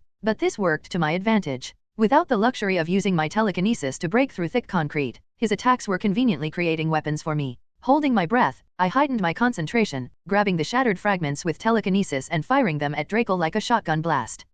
Pathetic tricks. But vampires were far from human in terms of durability. Draco swatted away the debris as if shooing flies. And then, as if sensing something off about my telekinesis, he shot me a sharp, displeased glare. Is this incantationless magic? No, there's no mana movement. I've never seen magic like this. What kind of unknown power are you wielding? As a seasoned practitioner of magic, he had immediately grasped the fundamental difference between telekinesis and mana-based spells. It was a good reminder that keeping my power hidden until now had been the right choice. But at the same time, I realized I had to finish this here and now. If I failed to take down Draco and let him escape, the aftermath would be catastrophic. First, I need to change the battleground. I continued shooting concrete fragments at him to keep him at bay while dodging the blood-red spikes flying at me. Then, using telekinesis to propel myself, I leapt high into the air. Seeing me exposed mid-air, Draco smirked and conjured an enormous blood blade beneath me, ensuring I'd have nowhere to land. But I didn't fall. With telekinesis, I kept bouncing higher, like mocking laughter, while continuing to bombard him with debris. You damn bug. Perhaps enraged by my persistent and evasive tactics, Drakel's face contorted into a monstrous snarl. Using the thick blood flowing from his body as a foothold, he accelerated toward me at incredible speed. He moved so fast it was as if someone had pressed fast forward on time itself. But I wasn't fazed by the narrowing distance. Instead, I led him higher and higher, finally landing on a rooftop. As soon as I touched the ground, I spread my telekinesis wide, quickly taking control of the space. When Draco landed moments later, fury radiating off him, I sprang my trap. Crack! Invisible hands of telekinesis wrapped tightly around his entire body like a giant's grip. You insolent fool. Did you really think this could stop me? Of course, the expected happened. With a surge of power, Draco began breaking free of my telekinetic hold. His sheer physical strength was enough to disrupt the control I had over him. Telekinesis could indeed be broken with superior force, and this was immense. The moment I realized I couldn't hold him much longer, I didn't hesitate. I fired a volley of concrete shards directly at his now exposed body. This, garbage. Crunch. Crack. The sharp debris slammed into him relentlessly, battering his entire body like a storm of bullets. Pinned by my telekinesis, Draco couldn't move to defend himself and was soon riddled with holes. Blood poured from him as if his entire body had turned into a sieve. For any ordinary person, this would have been instant death. Even for a creature with the tenacity of a beast folk, these injuries would be critical. But Draco merely laughed. Ha, ha ha, ha ha ha ha. Despite his gruesome state, he showed no sign of distress. Instead, he cackled, his voice brimming with exhilaration. Vampires, especially noble ones like Draco, were not so easily defeated. How long has it been since I've felt pain like this? Not since that vile traitor from my clan stabbed me in the back. It's been so long. Well done, Ghost. I underestimated you? To think you could make me bleed. Consider it an honor. But from now on, I won't be holding back. His tone shifted dramatically, and the aura around him thickened with genuine, murderous intent. I'll turn you into a ghoul. Make sure your corpse stays intact, Ghost. What is this? Strength. With a deafening crack, Draco finally broke free of my telekinetic hold. The force of his escape sent waves of nausea through me, but I gritted my teeth and forced myself to focus. Freed, Draco let his blood flow freely, scattering it around him. Armoreem, play. The droplets transformed into weapons, spikes, swords, axes, all manner of deadly implements. The sky was filled with an arsenal of blood-forged blades, a scale and precision far beyond the earlier spikes. Without hesitation, I leapt to a neighboring rooftop as the blood-formed weapons came crashing down. Boom! The rooftop I had just vacated was obliterated, as if savaged by a giant wolf's maw. Even the resulting shockwave was powerful enough to lift my body into the air. Draco's true power, unleashed in earnest, was beyond imagination. So this is the strength of a named villain from the original story. The telekinesis I had taken pride in felt utterly insignificant by comparison. Ugh, I can't dodge them all. With my focus stretched to its limits, I struggled to avoid the onslaught of attacks flooding in from every direction, as well as the falling debris from the crumbling buildings. I had no choice. My body was too small and fragile. Even being hit by a piece of debris could turn into a fatal injury. But dodging every single attack in this rain of destruction was impossible. I could only shield myself from unavoidable hits with telekinesis while moving desperately to evade the rest. Even so, my entire body already felt like it had been pounded with a hammer. The fabric wrapped around me was in tatters, practically rags. It hurts, and I'm already dizzy. My condition was the worst it could be. From overusing telekinesis, my concentration was at its breaking point, and my head spun as if I were about to faint. Every part of my body groaned in pain, like I had been tumbled down a flight of stairs. To make things worse, somewhere along the way, I'd been nicked and cut in several places. Blood trickled down my pale skin, stinging with every movement. Thankfully, I hadn't broken any bones or suffered severe lacerations, but at this rate, it was only a matter of time. Pathetic? Utterly pathetic? Show me again what you just did.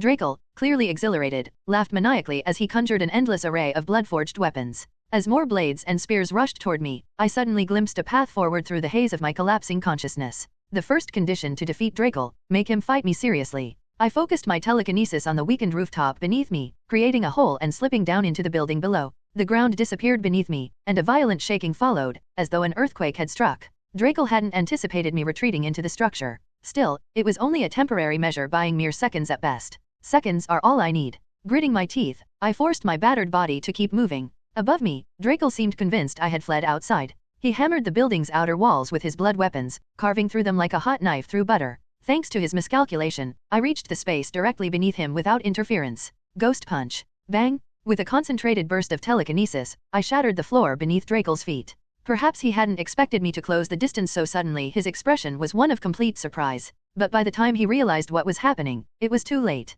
I was already rocketing upward from below. Ghost. As I rose, I extended a hand from beneath my cloak and mimicked the gesture of flicking someone's forehead. The move was deliberate, exuding intent. Drakel instinctively raised his arms to guard his face, assuming that's where the attack would land. But that wasn't my target. Wham! Gah! The telekinetic flick struck the crown of Drakel's head with the force of a thunderbolt. His body lurched forward involuntarily, the unexpected strike throwing him off balance. The theatrical hand gesture had served as a perfect feint. How adorably gullible of him. Now, I seized the opening, thrusting my tiny palm into his exposed chest. At the same moment, a massive hand made of blood materialized beside me, swinging at incredible speed. I barely managed to block the blow with telekinesis, but the impact sent me flying like a rag doll, as though I'd been struck by a speeding truck. The exchange was infuriatingly lopsided, a cross-counter where I had come off far worse. The lightweight frame of my small body, the momentum from being flung into the air, and the sheer force of an attack capable of destroying buildings combined into an unstoppable trajectory. Even though I had cushioned the impact with telekinesis, there was no avoiding the inevitable. My body was hurled through the air like a ball. Crash! The impact left me breathless, and for a moment, my consciousness wavered. When I came to, I found myself sprawled helplessly on a cold floor. Ugh! I feel like I'm going to die. Even though I was lying flat on solid ground, the world spun around me. I couldn't tell which way was up or down. I tried to push myself upright, but the searing pain coursing through my body made it impossible to muster any strength. I must have slammed into something hard during my flight. It seemed I'd have to wait for the pain to subside before I could even think about moving. Gasping for air, my battered body barely holding together, I forced my eyelids open to keep from passing out. From somewhere close by, Drakel's voice echoed. Ha, ha ha ha, that was quite the surprise. I didn't expect you to come at me directly like that. You completely caught me off guard. Well played. The sound of footsteps reverberated through the quiet building. I struggled to turn my head toward the noise. Drakel stood there, looking entirely unscathed compared to me, his face alight with amusement as he took in my pitiful state. Were you aiming for my heart? Ha, too bad. Whatever you were trying to do, it seems it didn't go as planned. He strode closer and kicked me with his boot. Even though I used the last vestiges of my telekinesis to soften the blow, I still tumbled backward, rolling across the floor. Ow! Can't you go a bit easier on me? I glared at him from where I lay, but as he approached, he suddenly froze, his gaze shifting to my face with a look of surprise. Oh, this is unexpected. To think the ghost had such a beautiful face. I almost regret not tearing you apart with magic earlier. What? Panicking, I quickly brought my hands to my face, only to feel soft, bare skin. The mask I had been wearing was gone. Did it fall off while I was rolling earlier? Mortified, I hurriedly adjusted the cloak around me to cover my face. Drakel's greedy, lustful gaze was far worse than that of the blonde pervert I dealt with before. Ha ha ha, I've changed my mind, ghost. Consider it an honor. I'll share my noble blood with you and make you one of us. You'll serve me eternally, by my side. Nope, definitely a pervert. I glared at Drakel with a look of pure disgust. If I could speak, I would have screamed, "Go to hell, you creep." For the first time, I deeply resented my muteness. Unbothered by my withering gaze, Drakel seemed convinced that the fight was over. He extended his clawed hand toward me, leisurely closing the distance. He probably intended to inject his blood into me and turn me into a vampire, a fate that would bind me to him as a slave, consumed by an unending thirst for blood. Absolutely not. Well, the fight is technically over. I let the tension drain from my shoulders. Drakel's fascination with my face had bought me precious time, a fortunate turn of events for someone desperately in need of it. Suddenly, Drakel halted mid-step, his expression contorting as he clutched his chest. Goha, cough, cough. He began hacking violently, his entire body convulsing as if he were trying to expel something from deep inside. Then, he bent over and vomited blackened blood onto the ground. Wah, what is this? Drakel's appearance changed before my eyes. The youthful features he had flaunted earlier grew wrinkled, his crimson hair drained of color until it turned stark white. It was as if the very essence of his vitality was being sucked away. His wide, panicked eyes locked onto mine as if to demand an explanation. In response, I raised my hand, proudly displaying the item I had snatched from him.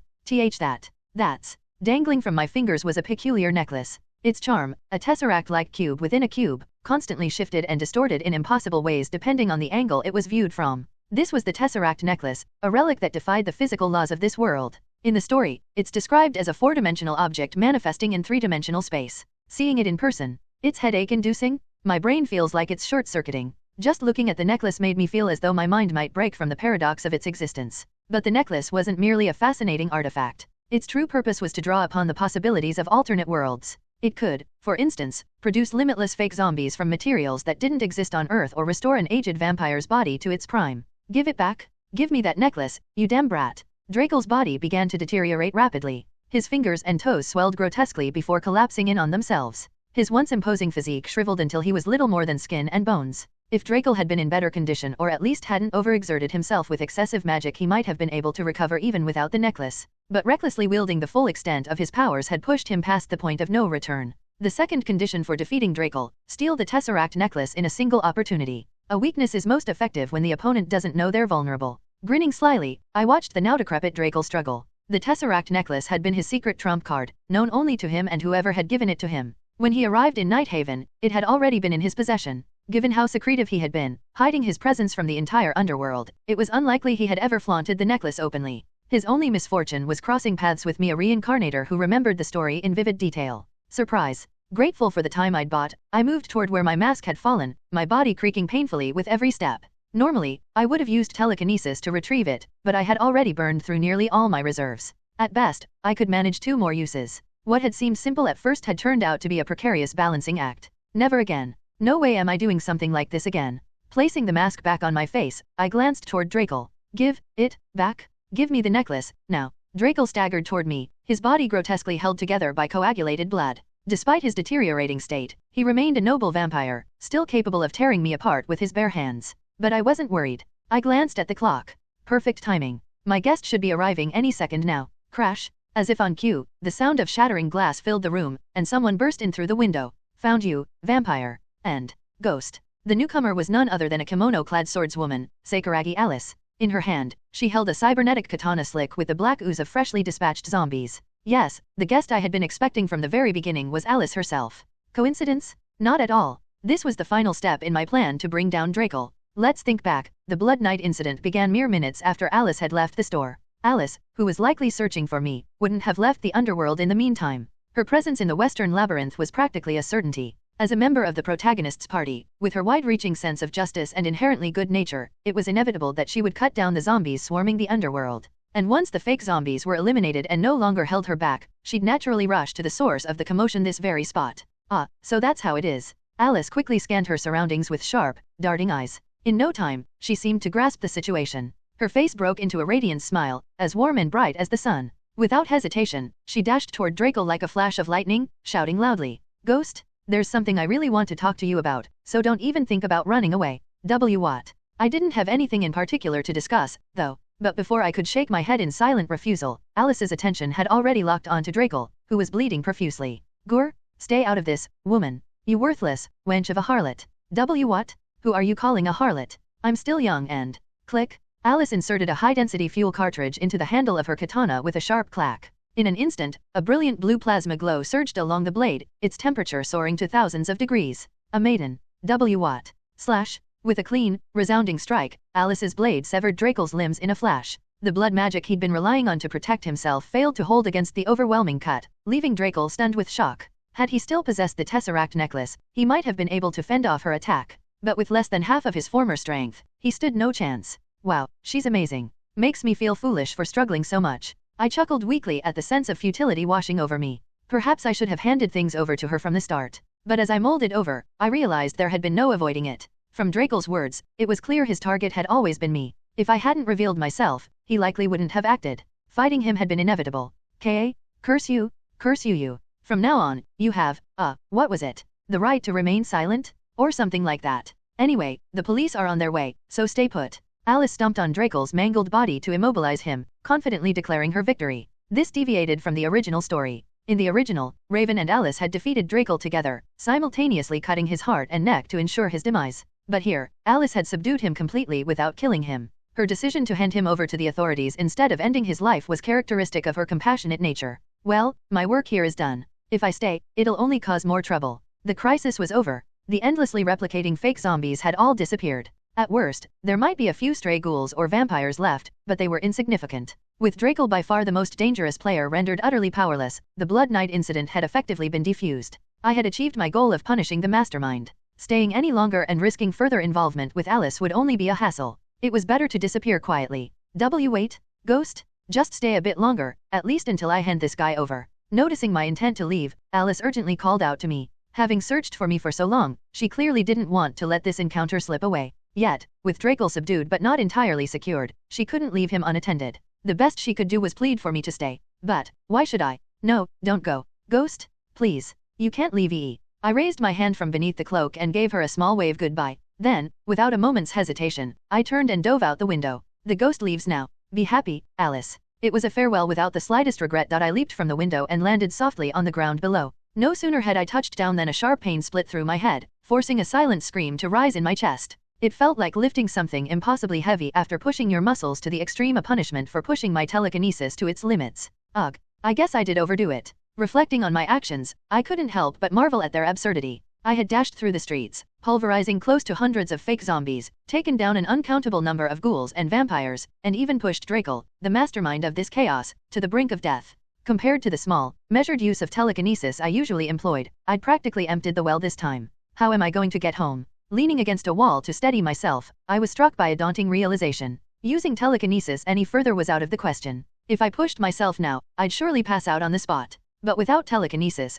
how was I supposed to make it back home? What the hell? All the zombie heads I gathered just disappeared. I just lost 30,000 credits? I'm going to complain to the Black Liquor Guild. Ugh, ugh. The loud voices of disgruntled bounty hunters echoed from beyond the alley. I glanced down at my tattered cloak, now stained with dirt and blood. Wandering around like this would draw far too much attention. Sighing deeply, I reached up to remove the ruined fabric when I felt something hard in my palm. It's the Tesseract. I brought it with me. The hard object was none other than the Tesseract itself. In the chaos of my escape, I had apparently grabbed it without thinking. Now what do I do with this? Another problem to deal with. I instinctively rubbed my forehead, feeling a headache coming on. The Tesseract was a troublesome object. Its ability to manifest alternate realities possibilities was immensely powerful, but using it came with severe costs. For example, curing an incurable disease might render the user permanently blind, or gaining a new talent could erase all their memories. It was a classic double-edged sword, with stakes too high to wield recklessly. And now that Drakel's fallen, someone's bound to come looking for this. Worse yet, the Tesseract wasn't just any artifact, it was tied to the force that had destroyed the otherworldly realms.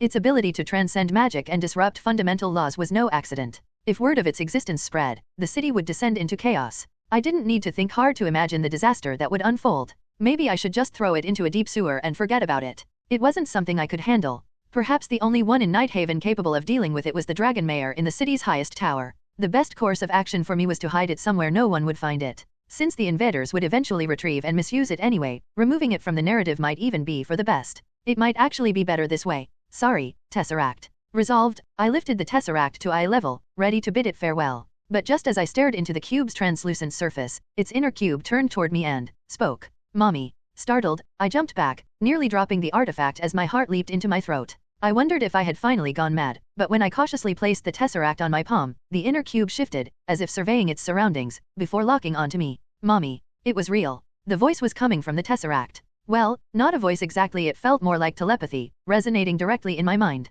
Why, is it talking? Still dazed by the unexpected development, I blinked at the Tesseract as it spun in place, its tone bright and cheerful. Pet me, pet, you. Confused, I reached out with a finger and gently stroked the cube's surface. The Tesseract, no bigger than my thumbnail, was surprisingly easy to pet. But it seemed that wasn't what it wanted. With a dissatisfied grumble, it shook itself back and forth in protest. What am I supposed to do, then? Frowning, I tried stroking the inner cube with telekinesis. Mommy, I love it. The Tesseract quivered with delight, the inner cube expanding and contracting in excitement. But just as I began to relax, a wave of dizziness overtook me, blurring my vision. Right. I'm not supposed to use telekinesis right now. My legs buckled, and I barely managed to stay upright, clutching the wall for support. If I hit my head in my current state, I'd pass out for sure. Mommy, are you hurt? Mommy, don't hurt. I hate it when Mommy hurts. As if sensing my condition, the Tesseract's voice turned tearful, almost pleading. Suddenly, I felt an odd connection, like my body was tethered to something incomprehensible. The world around me shifted, losing all sense of up or down. All directions felt equal, as if I were floating in a boundless void. It was disorienting, yet strangely euphoric, like the pleasant haze of mild intoxication. Just as abruptly as it began, the sensation subsided, leaving me bewildered. When I opened my eyes, the harsh reality I expected wasn't there. Instead, I found myself in a perfectly healed body, free of any injury or pain.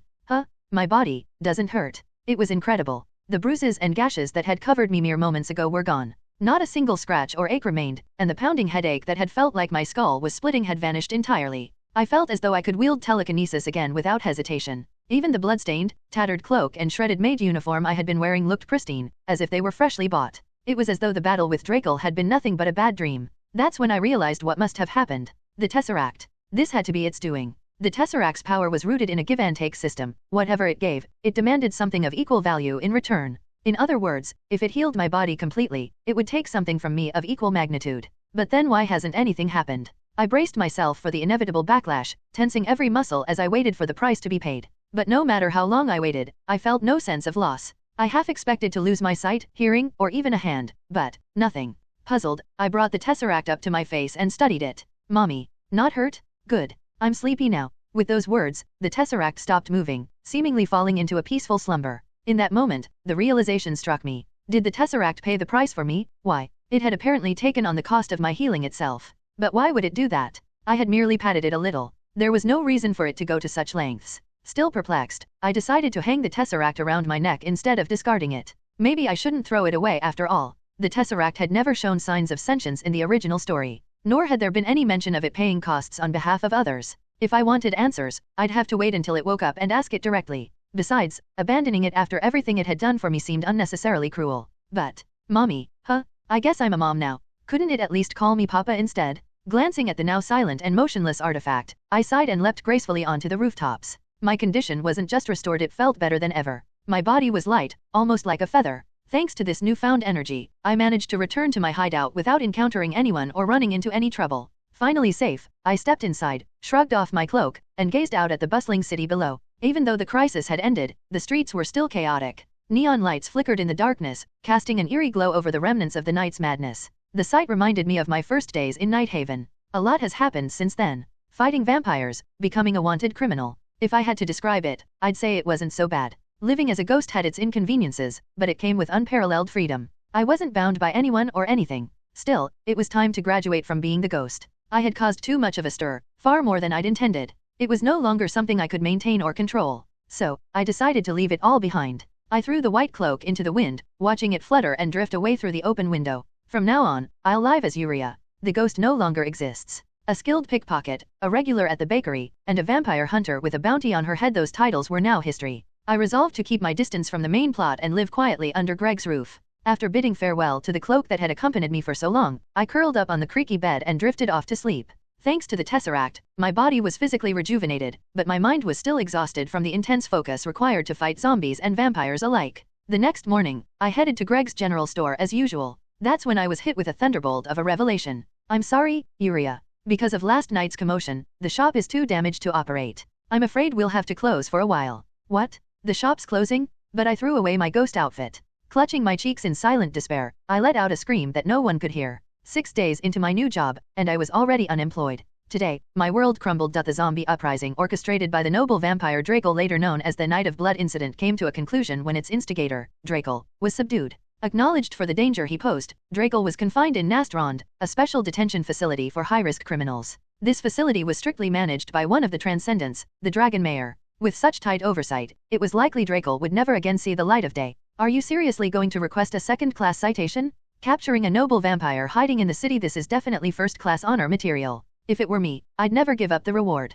Several hours after Draco was apprehended, in front of the brightly lit main entrance of Nighthaven's Central Police Station, even late at night, a female police officer raised her voice incredulously at Alice. Given the traces left at the scene and the witness statements, this Night of Blood incident was clearly a code orange, a second-degree disaster. Although the entire city wasn't in direct peril, it was a terrifying situation where, if mishandled, countless lives could have been lost. And yet, in the midst of this, the culprit had been swiftly subdued and handed over to the police. Now Alice was declining first-class recognition, stepping back instead. Even though it wasn't her business, the officer couldn't help but feel regret over the missed commendation and reward. Haha, to be honest, I didn't do it all myself. The ghost did most of the work, and I just finished things up. I don't feel right about taking all the credit. Besides, being on the news is a bit too much for me. For Alice, this was a natural choice. She was a proper, upright woman who couldn't rest easy without returning even a single lost coin to its owner. Moreover, the only reason she could capture Draco was that the ghost had already beaten him to the brink of death. Thus, she insisted, almost stubbornly, that the police include the ghost's name in the recognition for first-class merit.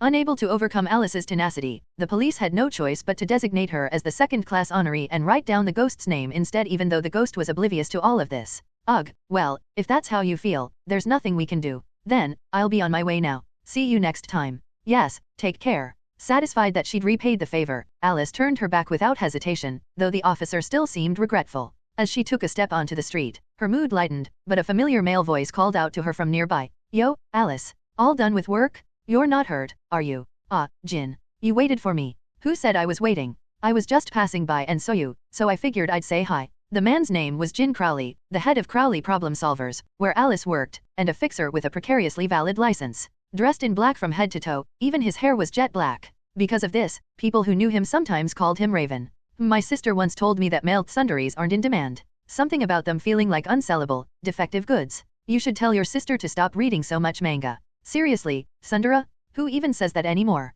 It's like a term from 70 years ago. Chuckling lightly, Alice couldn't help but laugh at Jin's awkward but considerate pace as he walked alongside her. Despite his seemingly carefree attitude, his natural attentiveness to his surroundings always stood out in his actions. For a while, they walked side by side in silence before Alice spoke up first. By the way, Jin, I actually met the ghost Victor mentioned earlier. Really? What was it like? Well, I didn't see them use powers or anything, but I don't think they're a bad person, just like Victor said. Alice recalled the moment a few days ago when Victor, Jin's friend, had visited their office unexpectedly. Victor, with his spiky blonde hair, had made quite an impression. Raven, I have a sudden request. I need you to investigate the ghost. It might be connected to your missing sister. Explain in detail. The Nexus Project, a large-scale paranormal research experiment that claimed tens of thousands of lives. I believe the ghost is linked to it. The attempt to implant powers from another world into humans had been tried hundreds of times over decades since the arrival of otherworldly races. The Nexus Project had been the closest to success, and it was led by an enigmatic group suspected of involving Jin's missing sister in its inhumane experiments.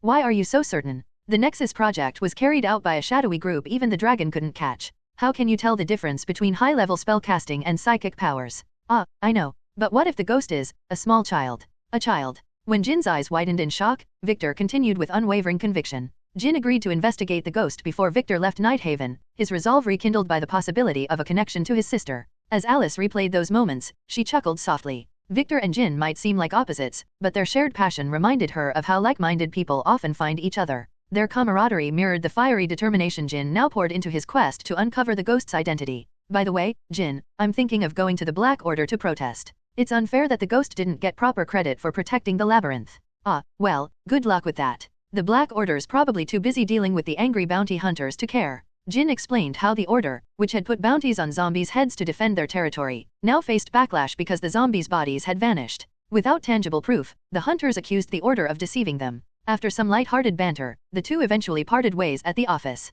But the next morning, Alice and Jin found themselves facing unexpected visitors. May I request your assistance? Standing before them was an imposing muscular orc and a delicate maid wearing a fox mask, a duo whose combination defied logic. TL note, rate us on novel UPDATES. The human brain is designed to lose its ability to speak when faced with severe mental shock. When under strong stress, survival instincts suppress non-essential language functions. Or perhaps negative emotions take priority, causing the brain to delay processing language. Psychological defense mechanisms may activate to shield us from traumatic experiences. Whatever the theory, the conclusion was always the same. A strong shock turns people into fools. Thus, as the fool I had become, I blinked blankly and thought, the shop is closing? Then, what about me? It was a fresh morning with no trace of fatigue in my body, thanks to the Tesseract. But Greg delivered shocking news as soon as I arrived for work. The shop would be closed for a while. I was utterly flabbergasted. Having just bid farewell to my life as the ghost yesterday, this was a bolt from the blue. What about me, boss? I need a job to survive? Take responsibility?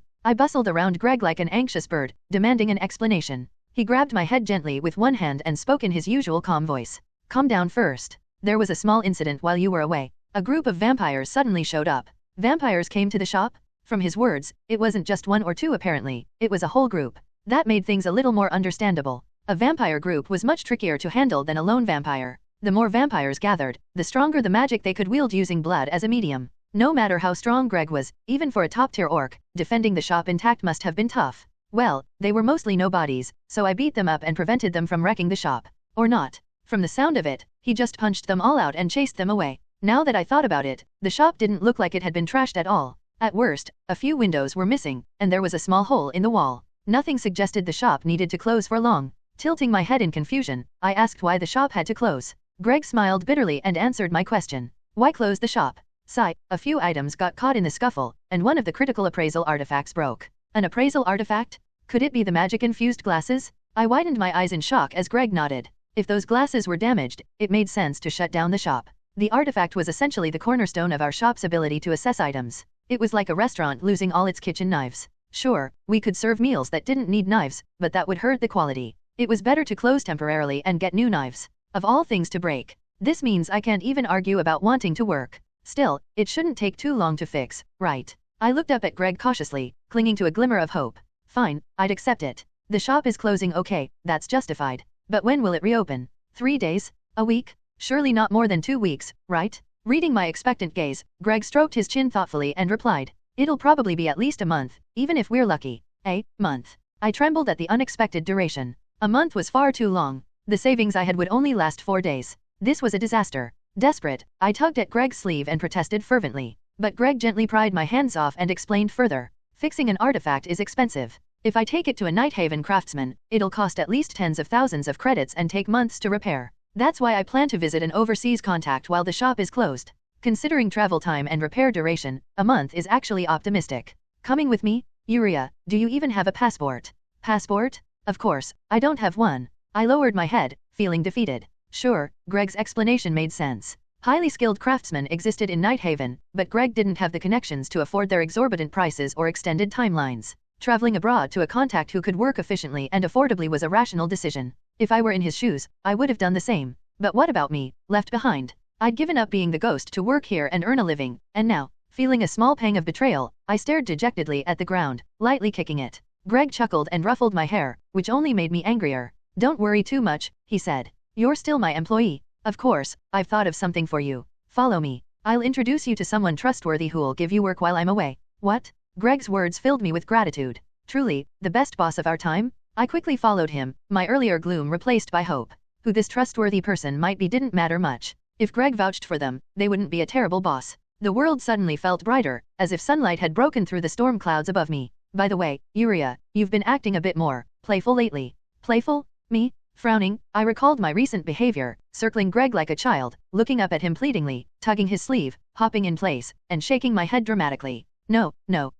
This wasn't playfulness, it was just nonverbal communication since I couldn't speak. To emphasize my point, I jabbed Greg's thigh lightly. "Who's being playful now?" By the time we reached our destination, I recognized the building immediately. Wait, this is Crowley Problem Solvers, where the protagonist works. Before I could process the shock, I heard a familiar voice. "Oh, Greg? Yuria? What brings you here?" "Pink-haired one. Is Raven inside?" "Well, Jin lives here, so he's probably inside. I just got here myself." It was Sakuragi Alice, arriving at the worst possible moment, confirming my fears. Greg's trustworthy job was a part-time position at the Problem Solver's office. After all my effort to avoid the protagonist's group, fate had thrown me right into their midst. Long. He was tall with a proportionally small head, features that could make him handsome in isolation. But his perpetually half-closed eyes and an expression radiating annoyance ruined any such impression. If one had to describe him, he resembled either a job seeker who'd given up after countless rejections or an unemployed slacker long dismissed from corporate life. Sitting in front of him, I closed my eyes for a moment and let out a silent sigh. I've met the protagonist.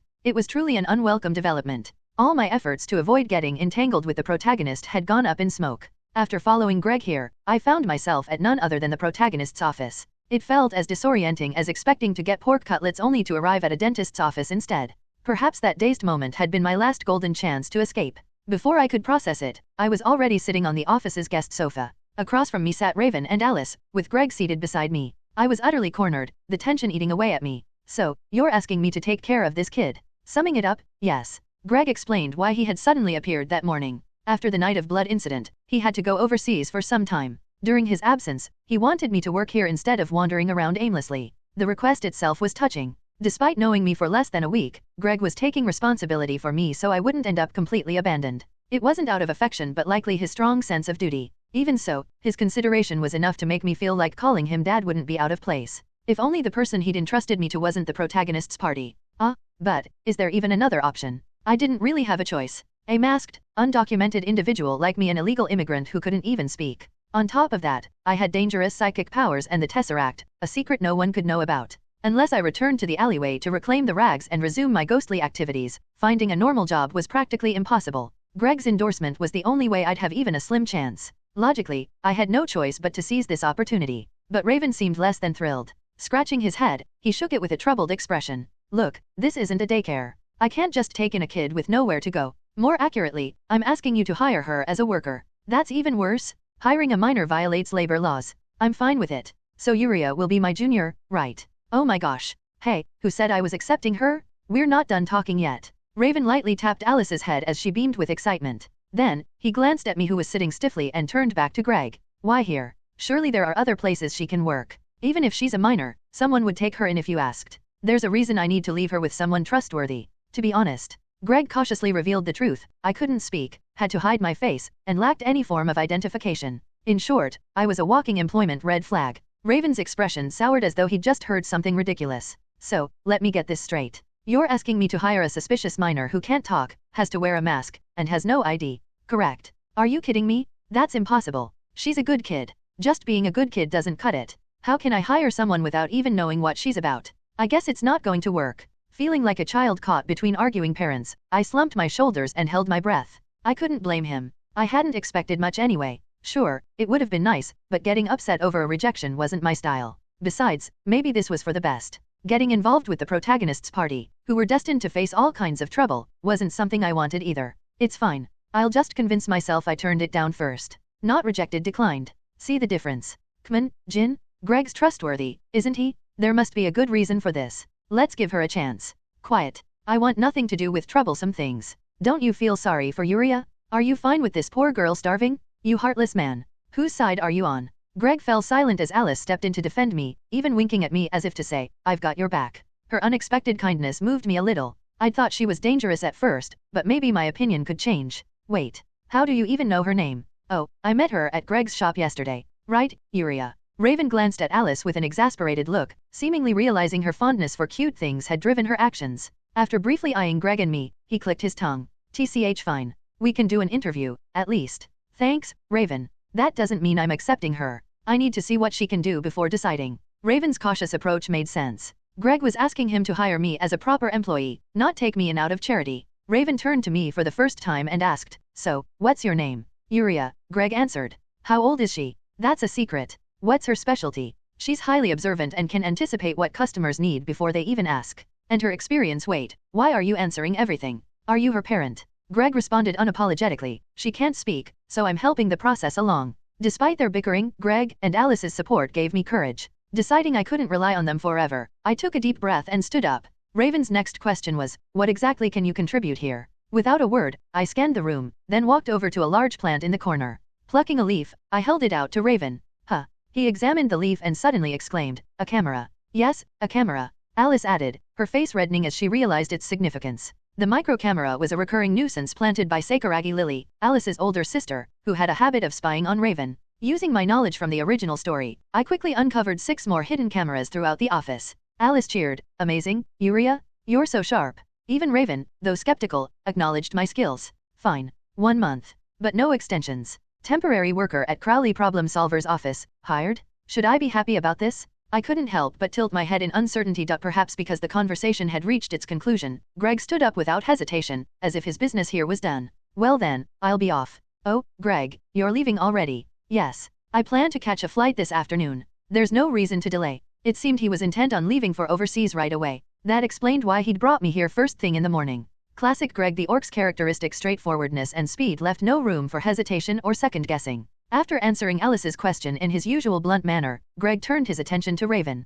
Thanks again, Raven. Nah, you helped me out before. It's all about mutual support. By the way, do you offer any perks? Like free appraisal services? I'll consider it. Greg gave a slow nod, his expression saying fair enough. Considering the help he'd received, it seemed like a reasonable trade. Feeling a bit guilty for being the reason Greg had to make such concessions, I shifted awkwardly. As I anxiously watched their conversation, Greg turned to me, still trapped in Alice's arms, and said, Yuria, stay healthy. I won't be gone long. I smiled brightly and nodded vigorously in response. Of course, my mask completely covered my face, so he couldn't see my expression. Still, I wanted to properly bid him farewell. I lightly tapped Alice's arm, which rested on my shoulder, signaling her to let me go. Then, I scurried over to Greg. Truthfully, I didn't linger on goodbyes. As long as people weren't leaving forever, we could always meet again somewhere in the world. Thinking that we shared the same sky made it hard to feel sad or lonely. And Greg wasn't even leaving for long, just a short trip abroad. That made it easy for me to see him off with a smile. I extended my hand, palm open. Greg immediately understood, grinning wide enough to show his teeth as he pressed his enormous hand like a pot lid against my tiny one. With that simple goodbye, Greg nodded to Raven and Alice before leaving the office without a backward glance. A cool, decisive exit, true to his nature. He's gone? Yeah, he's really gone. With Greg's towering presence gone, the room felt noticeably emptier. Well, he was over 2 meters tall, so it wasn't surprising. I gazed absent-mindedly out the window at his retreating figure, now just a speck in the distance. He's really gone. Suddenly, the reality of being left behind began to sink in. Yuria looks so forlorn. Is she that upset? She looks like a cat staring at a fish tank. Oh, I get it, she's a fish tank cat. Who are you calling a fish tank cat? I'm not upset, okay. I shot Raven and Alice a brief glare before sighing internally. 1 month. When it's over, it'll feel short, but right now, it seemed interminably long. From manager of Greg's General Store to temporary worker at Crowley Problem Solver's office. My sudden drop in rank led to my very first task. I don't really have anything for you to do right now, just sit and take a break. Break time as my first task. Sure, new hires rarely have much to do on their first day, especially when they're parachuted into the position through connections. I sat quietly on the sofa, trying to appear as inconspicuous as possible. Rule 1 of survival, it's better to be competent than hardworking. But more importantly, never stand out. The key to surviving in society was to accept that I was just one of many interchangeable cogs. Never delude myself into thinking I was irreplaceable. Hey, do you know how to make coffee? Coffee? I tilted my head in confusion at the sudden question. Alice chimed in before I could answer. Coffee? Gin, you can't even drink bitter stuff? If it doesn't have at least 5 sugar cubes, you won't touch it. Such a child's palate. Shut up. She's staff now, she should do something. She's too young to go out on jobs, but making coffee or tea for clients should be fine. So my role was to serve drinks to clients. It wasn't a bad task actually, it was ideal. It wasn't much different from what I'd done at Greg's store. And roaming around Nighthaven without telekinesis to protect me? Absolutely not. Too risky. But Alice seemed dissatisfied. She pouted and grumbled at Raven. I want to take Yuria outside with me. Boo, evil boss. Free Yuria right now. Not happening. You'd just detour for shopping, wouldn't you? Someone like you, who loves cute things, wouldn't just go for a stroll. I don't know what you're talking about. Bullseye. I silently applauded Raven for preemptively blocking Alice's schemes. If she dragged me along, who knew what embarrassing outfits she might try to make me wear. All right, Alice, stop butting in. We're getting nowhere. Anyway, Yuria, you can make coffee or tea, right? Good. Raven scribbled something on a piece of paper and handed it to me. Start tomorrow. Show up at 9 a.m., or 10 at the latest. We'll have lunch together, and you'll clock out at 6 p.m. Your main job is to greet clients, serve drinks, and guide them to the reception area. When there are no clients, you're free to read, play games, or whatever.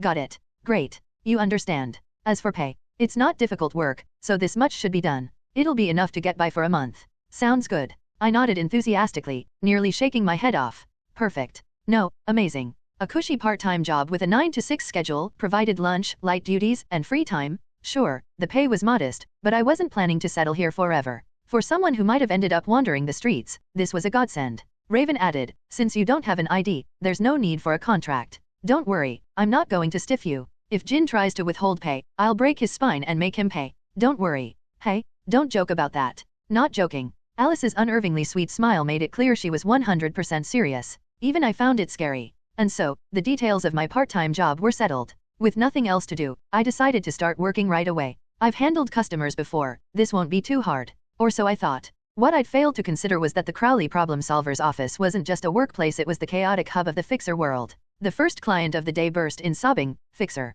Please, you have to help me. Yes, ma'am. What's the issue? My Ethelian Dark Viathardsoran Florialis Spectorizan has escaped its cage. I'm sorry, could you repeat the name? Ethelian Dark Viathardsoran Florialis Spectorizan? Are you even listening? Next, a cyclops in ancient samurai attire strode in, proclaiming, I seek a restroom. There are plenty of restrooms in Nighthaven. I am a germaphobe of the highest order. I cannot sit upon a toilet once it has been used even by myself. Have you considered placing tissue on the seat? I shall try. Later, a sentient tree person entered. Supplements. Are you looking for plant-based supplements? Expensive. I see. There's a botanical garden on the east side of Nighthaven that sells affordable ones in bulk. Understood. One bizarre client after another. Was this a Fixer office or an all-purpose errand center? By the time night fell, I was mentally exhausted. Finally, the long-awaited moment arrived. Clocking out, well then, I'll head out first. Good work today. Yay, good work. See you tomorrow, Yuria. Bye-bye. Bye-bye. I waved gently at Alice, who seemed to be in a rush to leave. Was she really that happy just because I waved back?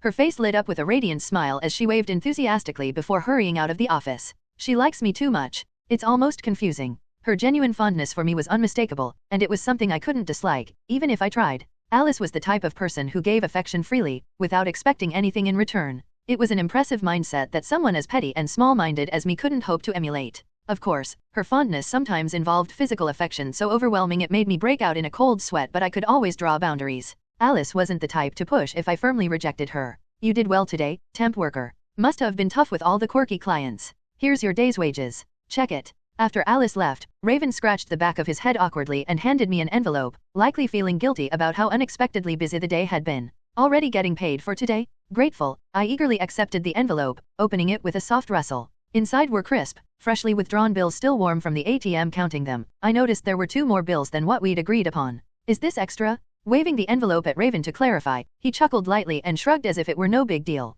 Those 2 are a bonus. Buy yourself some snacks on the way home. Need me to walk you back? Guess not. Fine. Just get home before it gets too dark, and don't get into trouble. With a lazy wave, Raven turned and strolled back into the office. A true man of the times, someone who wouldn't lift a finger unless asked but would still help if needed. If I'd nodded, he probably would have grumbled but walked me all the way home, which brought a smile to my face. Well, time to go. I carefully tucked the envelope into my skirt pocket, bowed deeply toward Raven's retreating back, and quietly slipped out of the office. It's cold. It might actually snow soon. The nighttime winds of Nighthaven were sharp and icy, cutting through the streets. Most people were bundled up in thick coats, and without one myself, just my maid uniform, the cold seeped mercilessly through the fabric. Just yesterday, it had been chilly but bearable. Now, my breath puffed out visibly in the frigid air. Maybe I should buy a coat with this money. Clothes are a long-term investment, after all. With that resolve, I hurried into the first clothing store I spotted. Oh, how adorable! What are you looking for, dear? This coat?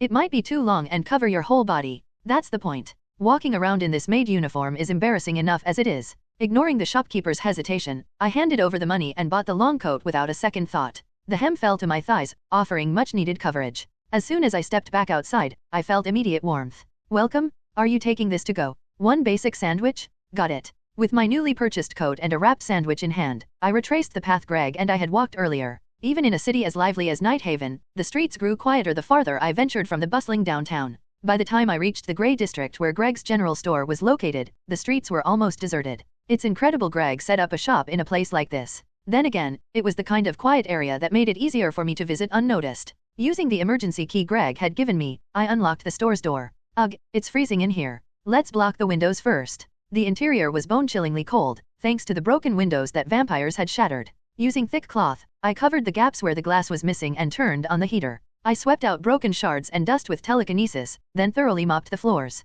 After cleaning, I noted the repairs that still needed attention, replacing the glass tomorrow and patching up the walls temporarily with sponges until Greg could fix them properly. The store finally warmed up, and I took off my coat, draping it neatly over the sofa. Changing into the casual clothes I'd left behind yesterday, I washed up in the bathroom and returned to the sofa with my maid uniform in hand. Not bad, but not great. Maybe a 6 out of 10. Munching on my sandwich, I mentally scored it. It wasn't bad for its price, but it wasn't something I'd want twice in a row. Work in the maid uniform, relax in casual clothes. I'll need more outfits for daily wear. Also, scarves, gloves, it's winter, after all. Sighing at the realization of how much money I'd need, I finished the sandwich and slouched onto the sofa, gazing at the ceiling. I only came to clean, but I don't feel like moving anymore. The sofa was warm and cozy, far more comfortable than my freezing, makeshift bed back at my base. Maybe I could just sleep here? I did clean up the place thoroughly, surely I've earned it. But no, taking advantage of Greg's absence felt wrong. Resigned, I curled up on the sofa, letting the warmth soothe my tired body.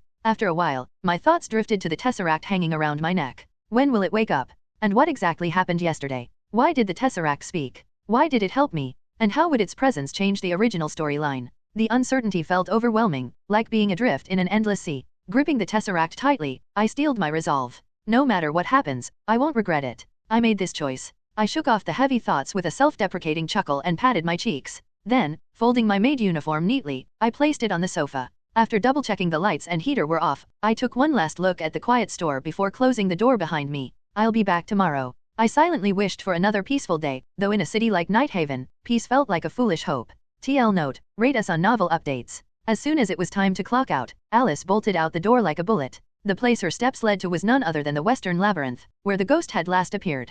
Despite what had happened just yesterday, she was already back on the trail without taking a day's rest. For Uria, the person involved, Alice's relentless pursuit was nothing short of obsessive. Yet truthfully, Alice hadn't intended to go this far. Initially, Raven, acting on Victor's request, had taken charge of investigating individuals directly connected to the ghost, while Alice had been relegated to a minor role, gathering rumors and information from the back alleys. Considering that Alice was practically a hollow shell with little to offer beyond fighting, the smartest choice would have been to stay out of the way to avoid causing trouble. Though she wasn't particularly bright, she wasn't foolish enough to be unaware of this. But that was all true until yesterday. She had let the ghost slip away at an agonizingly close distance, so close, she could have touched them if she'd fallen forward. The sheer frustration was enough to make her momentarily abandon the diet she'd recently started to curb her belly fat. She ate half a bowl more rice than usual. They don't seem like a bad person, but they totally played me. I can't just let this go. Alice was half convinced by now that the ghost wasn't a villain. After all, what kind of evildoer would fight vampires so fiercely, shedding their own blood in the process?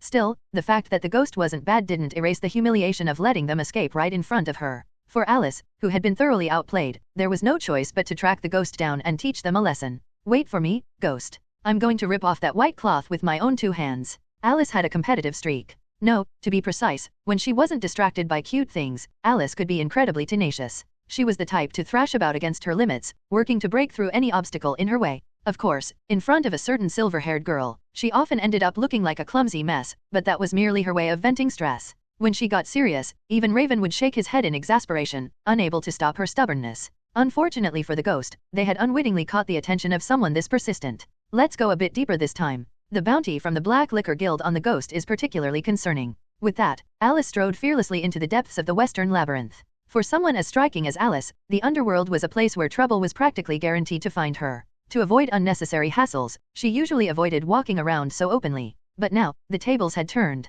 Hey, look over there. That pink-haired swordswoman. Is that the monster who cut down endless waves of zombies yesterday? Ahem, best not mess with her. Not that I'm scared or anything.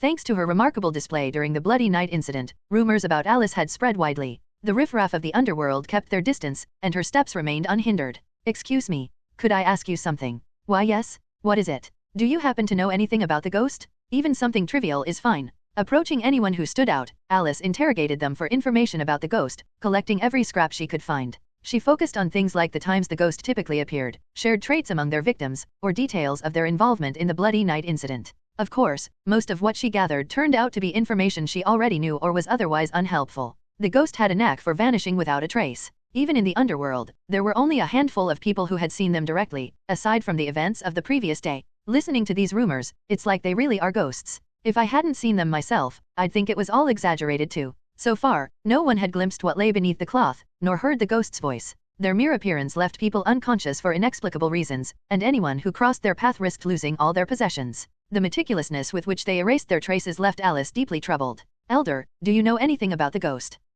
Are you a bounty hunter, young lady? Well, something like that? Forget about the ghost, lass. The Black Liquor Guild will be cancelling the bounty soon.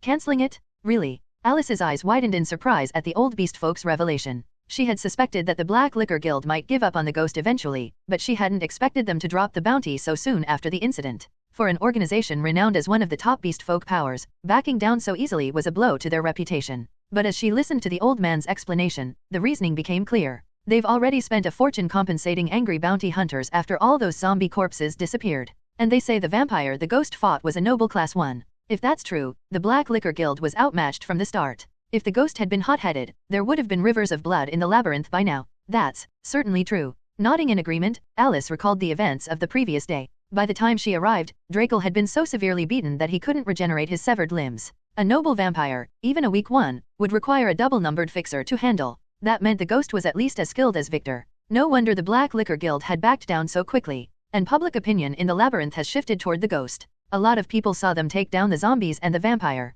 The ghost. Right. They must really hate zombies. It was chilling to watch. The old man described the scene he had witnessed, a pile of zombies with snapped necks left in the ghost's wake, a vampire pinned to a wall with iron stakes, and the decapitated bodies of ghouls strewn across the ground. The ghost had undoubtedly killed the most zombies and vampires during the incident. But why would the ghost go that far? As Alice listened, she felt a growing sense of unease. Thinking it over, she couldn't come up with a good reason for the ghost to fight so desperately against the vampires. Could it simply be that they hated vampires? But that didn't fit. After all, the ghost had been the one to reveal the presence of the vampires in the first place, and back then, they had subdued them with little effort. For someone so determined to hide their identity, this recent behavior seemed excessive. They had even risked capture, nearly revealing their true self. Maybe Victor was right. Is the ghost really some kind of superhuman created through horrific experiments? As Alice pondered, she recalled the ghost's final gesture toward her, a small, scarred hand waving in farewell. If the ghost truly was just a small child, as Victor suggested, what could have driven them to fight Drakel with such intensity? Perhaps the ghost understood pain so profoundly that they desperately wished to ensure no one else would have to endure the same kind of suffering. While Alice couldn't be certain, she felt she could faintly grasp the ghost's thoughts. Quietly biting her lip, she made a solemn vow to herself. A kind soul. I'll find you, no matter what. With a new resolve, Alice promised herself something very different from her earlier determination. As the world's most persistent and bothersome person, she vowed to track the ghost down. And if the ghost truly turned out to be someone who, despite their own pain, could embrace others without hesitation, then Alice would ensure that she became someone who could share warmth with that child. After all, no flower in this world is ever undeserving of blooming. Meanwhile, far from Alice's heartfelt determination, Uriah the ghost in question was lounging lazily in the warmth of Greg's shop, completely oblivious. For her, all that mattered was that the vampire had picked a fight with her first, and her retaliation was nothing more than venting her irritation. Talk of despair and suffering? Those were stories from another world entirely as far as she was concerned. And so, misunderstandings piled up. At the same time, in the Crowley problem solvers, Raven, sipping whiskey leisurely while gazing out at the Nighthaven skyline through the window, thought to himself, Uriah, could she really be the ghost? It was a sharp deduction so keen that, if Uriah had been sitting beside him, she wouldn't have been able to hide her reaction. The reason for Raven's suspicion was simple, everything just fit together too perfectly. In truth, Raven already knew far more about the ghost than Alice did. He had pieced together detailed information about them. Witness accounts consistently described the ghost as being incredibly small, around 130 centimeters in height. Those who had been aided by the ghost reported glimpses of their body, confirming they were undeniably human and a child, no less. The timing of the ghost's disappearance coincided precisely with Uriah starting work at Greg's shop. On top of that, Uriah was a complete unknown, no identity, no past, and no known connections. Given the circumstantial evidence, failing to link Uriah and the ghost would have been downright strange. But, there's an alibi. Despite all this, it remained nothing more than circumstantial evidence. Too many unanswered questions lingered. If the ghost was truly connected to supernatural abilities, why had they only appeared now, long after the Nexus project had supposedly ended? How had someone subjected to experiments with survival rates in the low single digits if not fractions emerged both physically and mentally unscathed? And, most puzzling of all, how had the ghost reportedly bloodied by Drakel recovered to a pristine condition overnight? As long as luck and coincidence existed in this world, Raven couldn't definitively prove that Uriah was the ghost without catching them red-handed and unmasking them. Frankly, though, there was no need to rush. Uriah was set to work in his office for about a month, giving him plenty of time and opportunities. And for Raven, what truly mattered wasn't whether Uriah was the ghost. What mattered was whether Uriah was the result of the Nexus project and whether she held information related to his missing sister. Those two questions were the crux of the matter, everything else secondary. No need to poke the beehive unnecessarily. I'll wait patiently and strike at the right moment. Still, Raven was already half convinced that Uriah and the ghost were one and the same. If he hadn't been, he wouldn't have let her wander the perilous streets of Nighthaven alone. Even though Raven wasn't the type to offer help unprompted, he wasn't heartless enough to turn away someone who had asked for his protection.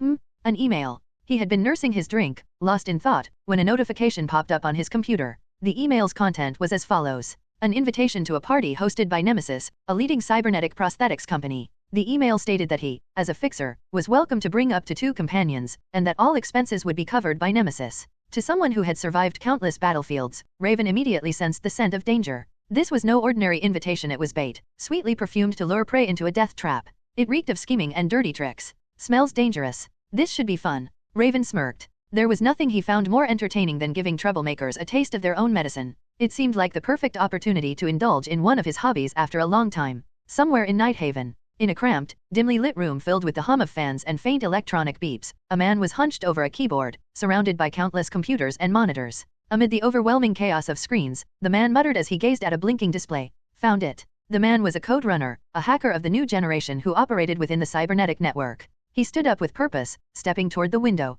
Beyond the glass, the neon-drenched skyline of Nighthaven stretched endlessly, its skyscrapers piercing the night sky. Staring at the tallest tower, the man spoke with quiet determination. Rain, I'm coming for you. On the glowing monitor behind him, a single word flashed repeatedly. Neems, there's a common saying. If you were to witness the filming of a comedy show famous for being hilarious, you'd find it so boring that you wouldn't believe it. Of course, that was only natural. Comedy shows are condensed highlights of hours of footage, carefully selected and compressed into a short burst of entertainment. Naturally, the unedited raw version would feel dull. And perhaps, that's how life worked as well. Enduring and waiting for long stretches of time for those fleeting moments of joy and happiness. It's the ordinary, uneventful days that make those moments of joy all the more precious. Why was I suddenly thinking this way? Well, it was because life at the Fixer office was far more peaceful than I had anticipated. What even is an oversized fishbowl? Is it like high-heeled shoes for merfolk? I was in the middle of mopping the office hallway, which had turned into a minor flood zone. The cause? The fishbowl of a merfolk client. If your head is small, wear a small, snug fishbowl. Wandering around with a loose one that spills water everywhere? Utterly inconsiderate. Oh, right, fishbowl referred to the round helmet that merfolk wore on their heads. It was a water-filled device that provided oxygen for merfolk, who felt uncomfortable out of water. Naturally, it was standard to choose a size that fit your head. But it seemed there was some new trend among merfolk these days about bigger being better. Who knows why? Merfolk fashion, I guess. In any case, thanks to this mishap, I was stuck pushing a mop with my weak and feeble arms. Then, feeling something move in the corner of my vision, I glanced out the window. It's snowing? The overcast sky was a gloomy gray, heavy with clouds. Beneath it, pristine white snowflakes floated down, like sugar being sprinkled. It was the first snow of the year. It was also the first snow I was seeing as Yuria. I didn't feel any grand sense of sentimentality. I wasn't a kid, after all. I wouldn't get excited over the sight of snow falling in the city. Still, maybe because I've always liked staring blankly at the rain or snow falling, the sight of snow settling over the bustling city wasn't bad. Oh my, it's snowing. Huh? Oh, it really is. Well, given the date, I suppose it's about time. Alice and Raven, who had been mopping up water under the couch, must have noticed too. They set down the couch they had lifted and stared out the window, watching the snow. Unlike Alice, whose eyes sparkled slightly, Raven wore a vaguely annoyed expression, as if the snow was just another hassle. Noticing Raven's mood, Alice tilted her head in curiosity and asked, Mr. Jin, why do you look so annoyed? It's the first snow of the season? Let's enjoy it, even just for a moment. Snow is something only kids or people with pure hearts or minds enjoy. Adults hate snow. Do you even know who has to clean that up? Doesn't it just melt if you leave it alone? If you leave it, it half melts and turns into solid ice where it fell. Then you have to break the ice or spread a ridiculous amount of dirt on it. It's twice the work in the end. The snow falling now didn't seem like the kind that would pile up, though. Still, Raven scratched the back of his head as if the thought of it was tiring. Was this what it meant to lose one's sense of wonder as an adult? Considering he had been a soldier before becoming a fixer, it wasn't hard to guess where such thoughts came from. Well, cleaning up snow was certainly a hassle. Acknowledging his point, I gave a small nod, and Raven, who was already tired of watching the snow, turned to scold Alice. Enough. Alice, lift the couch again. The floor's still wet. Just a little longer. Mr. Jin, you're so cold-hearted. Don't you have any sense of emotion? Shut up. If mold starts growing on the floor, are you going to take responsibility? Do you have any idea how much it costs to maintain this office every month? My wallet's already thin from fixing the door handle you broke last time. Ugh. Yes, I'm so sorry for breaking the door handle. But if you're so worried about money, maybe stop gambling on those dragon races all the time? Your wallet's thin because you keep throwing your money away. And there they go, fighting again. I watched the sudden argument between Alice and Raven with mild disbelief before shrugging it off and continuing to mop the floor. This was my 7th day working here. This kind of small event happened almost daily. How much material could there be to fight over in this tiny office? There was even a time they bickered for over an hour about toilet paper. Since they always made up quickly and acted like nothing had happened, I stopped trying to mediate by the 3rd day. Worrying about it just left me drained. If money's so important, then sell that impulse buy you got from the home shopping channel. Now hold on. I may have 2 young kids as employees, but taking away my only hobby. Huh? Yuria, maybe, but calling me a kid is ridiculous? What about me looks like a kid? I don't hear anything. Taking the opportunity to wring out my soaked mop, I slipped out through the office's back door. The fixer office occupied the entire 2nd floor of an old building. Because of that, the back door led directly to an outdoor staircase. In other words, stepping outside meant I could immediately face the falling snow. It feels like it's been a while since I've seen snow. There's a different feeling between watching it through a window and being right in front of it. Hugging the mop that was nearly as tall as me, I extended a hand, letting the snow fall onto my palm. The snowflake that landed melted almost instantly from my body heat. Leaving a tiny droplet of water in its place, I stared at it quietly before wiping it off on my skirt and carefully descending the stairs. A life filled with amusing people and constant, lively commotion. Somehow, it all felt like snowflakes vanishing the moment you tried to grasp them. Well, snowflakes or whatever. As long as spring came, it didn't matter. I secretly used telekinesis to wring out the mop in a secluded spot before returning to the office. By then, the fight had cooled off. Raven and Alice sat on opposite ends of the same couch, each focused on their smartphones. If they were going to do that, why sit on the same couch in the first place? Suppressing a laugh, I squeezed myself onto the narrow space between them. Hey, why are you sitting here? It's cramped? Why, Yuria? There's room over there. The couch was too small for 3 people to sit comfortably. Even though I was on the smaller side, the couch was clearly meant for 2. The couch was uncomfortably small for 3 people to sit on together. But that's what made it meaningful. I glanced at the awkward expressions on their faces, then quickly grabbed both of their hands and placed them on my lap. As their hands naturally touched, Raven and Alice averted their gazes, looking flustered. Ahem. See? These fools. Realizing how trivial their fight had been, they probably just didn't know how to reconcile. If left to their own devices, they might have dragged this out until tomorrow morning. For the sake of the office's peace, I had resolved to sacrifice myself. After all, fights that start for silly reasons can also end just as easily. Come on, geez. I pressed down firmly on the backs of their hands as they tried to pull them away. It was my way of silently declaring that I wouldn't let go until they made up. Perhaps overwhelmed by my commanding presence, they eventually surrendered. Looking sheepish, they began to apologize to each other. Sigh. Mr. Jin, I'm sorry about the door handle. I should have been more careful. No, it's my fault. If I hadn't spent so much on dragon racing, a broken door handle wouldn't have been a big deal. I share the blame here. Sorry about that. Of course, I didn't take their words too seriously. For all I knew, Alice might accidentally break something in the office again by the end of the day. And Raven? There was no way he'd give up dragon racing, the most thrilling sport of this era. But that didn't matter to me. All I wanted was for the awkward atmosphere to dissipate before the end of the day. After all, I only had 3 weeks left working here. Whether they fixed their bad habits or not was up to them. Good, the reconciliation seemed sufficient. Satisfied with myself, I nodded at both Alice and Raven, who still looked slightly uncomfortable. Stopping fights in the middle was hard, but getting them to make up afterward? Not so much. I felt a quiet sense of pride at maintaining the office's peace once again. See, I'm as rational and reasonable as ever. Where else can you find such a sensible little adult?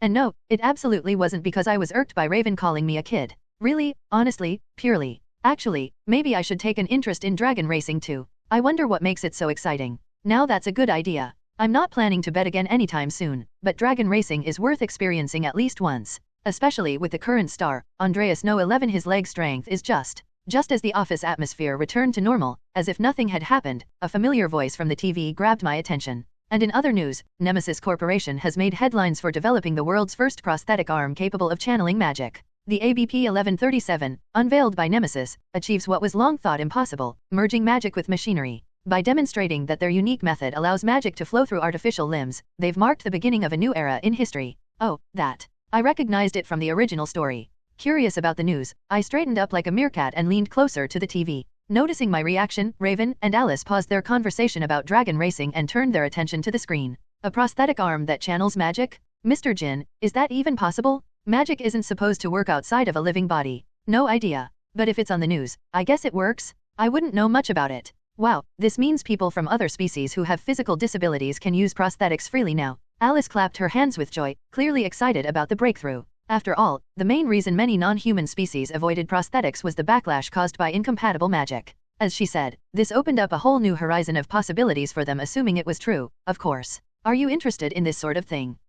I guess you could say I am. What about you, part-timer? I nodded silently at Raven's suggestion. If this moment matched the one in the original story, I could already guess where this was headed. In that case, want to come with me to the party Nemesis is hosting? It's in 4 days. Huh? How'd you get an invitation to something like that? I got invited about a week ago. A few months back, one of our clients was affiliated with Nemesis. That must have been before I started working here. I'd love to go. I'm really curious about Nemesis prosthetic. Alright. Part-timer, are you coming too? The launch party, Beyond the Meta Future, was being held to celebrate Nemesis' new magic adaptive prosthetics. Honestly, there was no reason to say no. A glamorous party hosted by a prestigious corporation like Nemesis, with free food galore? How could I resist? And there was one more compelling reason to attend. This party was the moment the Fixer office crew finally becomes complete. No way am I missing that. It marked the introduction of the Fixer office's third member into the main storyline. Not that they needed me for things to go smoothly. I'd just blend into the crowd and enjoy the show. It was going to be fun. The anticipation alone made my heart race. It was certainly a good opportunity. Getting invited by Raven to accompany him to Nemesis Corporation's party. Imagining the soon-to-be complete Fixer office team in my head made me feel excited. But of course, happiness in this world rarely comes without a price. I was soon faced with a trial that made me break into a cold sweat. Dress code. Alice widened her eyes at Raven from across the couch, as if she were hearing the term for the first time in her life. Yeah, it's a pretty big corporation, after all. They're asking attendees to adhere to at least a minimal dress code, suits for men, dresses for women, that kind of thing. Oh, dresses, you say. Got anything appropriate for the occasion? I do have a few, but they're all in a traditional Japanese style. Would that be okay? Japanese style? Oh, you mean WA style clothing? I'm not sure. Raven stroked his chin, looking contemplative. Generally, such parties didn't outright reject traditional clothing, especially since the atmosphere seemed casual enough to invite someone like Raven, who had little connection to the company. Ultimately, the dress code was about showing respect and formality. From that perspective, traditional attire might stand out a bit, but it wasn't inappropriate. Sure, wearing a kimono might attract some attention in a sea of suits and gowns, but I don't think it'll be a problem. I'll double-check with the organizers, though. Just don't wear anything where, you know, your underwear straps might show.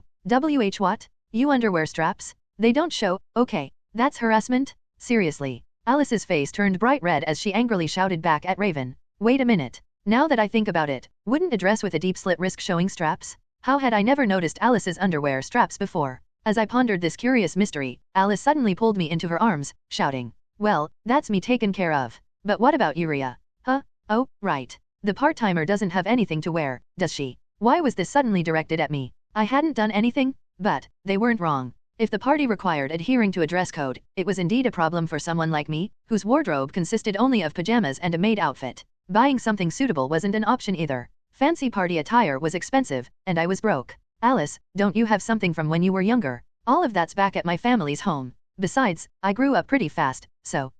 I see. Where are you looking while saying that? Thud. Alice's foot lashed out like a whip, striking Raven's thigh. Even from my position nestled in her arms, I could understand the reason for her retaliation. It was obvious where Raven's gaze had lingered for a moment. Alice was quite, developed. Although her posture made the strike somewhat awkward, her strength made up for it. Raven rubbed the sore spot nonchalantly before coming up with another suggestion. Then how about renting a dress? It'd be much cheaper than buying one outright. Would that be okay? It'd still be pretty pricey, and you don't exactly have a lot of money, Mr. Jin. I've got a little set aside for situations like this. Think of it as a staff welfare expense. Raven's decision was to rent rather than buy. Special occasion attire like this was often too expensive to justify purchasing outright, like wedding dresses. You only wear them once, so spending millions on one seems wasteful. Hence the existence of rental shops, which cater to such needs at a fraction of the cost. It seemed Raven planned to go down that route. But I didn't really want to wear a dress. When should we go? Sooner would be better, given the timeline. Let's go today? You're free, right?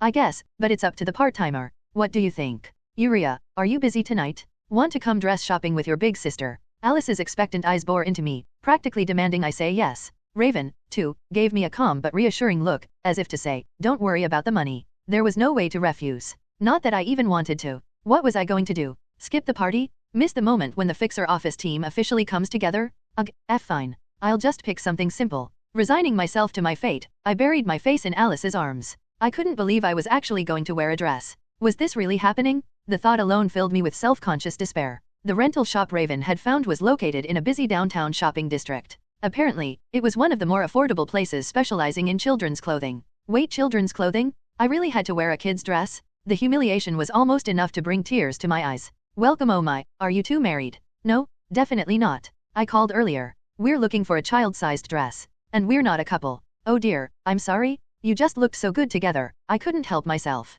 Ahem, the children's section is this way. With a cheerful laugh, the shopkeeper led us to the back of the store. Looking around, I could confirm that this was indeed a children's clothing store. Everything was tiny. Wow, wow. The designs of the dresses on display left me stunned. White dresses, blue dresses, red dresses, purple dresses, all frilly, some adorned with large bows or artificial flowers. They were the kind of dresses that little girls dreaming of being princesses would love. I thought I had mentally prepared myself on the way here, but seeing those dresses in person made me flush with embarrassment. Oh, this one's nice. Yuria's fair skin and hair would look great in deep red. What do you think? Yay, it's not bad. Wow, this one's amazing too. Yuria would look like a total fairy in this. I like it. Hey, Mr. Jin, that's too emotionless. As I stood there, paralyzed by my cruel fate, Alice and Raven's voices broke through my daze. Curious, I turned to see what they had found, a deep raspberry-colored dress and another in pastel shades. I didn't have an eye for dresses, so I couldn't tell if they were good or not. What I did know was that the thought of wearing one made cold sweat trickle down my back, my heart pounding in dread. Am I really going to wear one of these? To be honest, I really didn't want to. This was fundamentally different from the maid uniform I usually wore. That was more like a work uniform, something I could justify as practical and necessary for my job. But these dresses? They were essentially saying, look at me, I'm a little girl? And while that wasn't physically incorrect, I wasn't emotionally ready to fully embrace that truth just yet. Ugh, but for the sake of experiencing the original story. Of course, I could always refuse to wear the dress and skip the party altogether. No one was holding a knife to my throat, and Raven certainly wasn't going to drag me there by force. But weighing my minor embarrassment against the chance to witness a major scene from the original story, there was no contest. I had to choose the latter. Skipping this over something as trivial as not wanting to wear a dress? That'd be ridiculous. Besides, I was already wearing a mask to hide my face. What was there to be embarrassed about? The young lady here is the one wearing it, right? In that case, please choose one of these. I believe these will be just the right size. Yuria, go ahead and pick one. Fine. Let's just get this over with. Resolving myself, I gave the shop a quick but serious glance.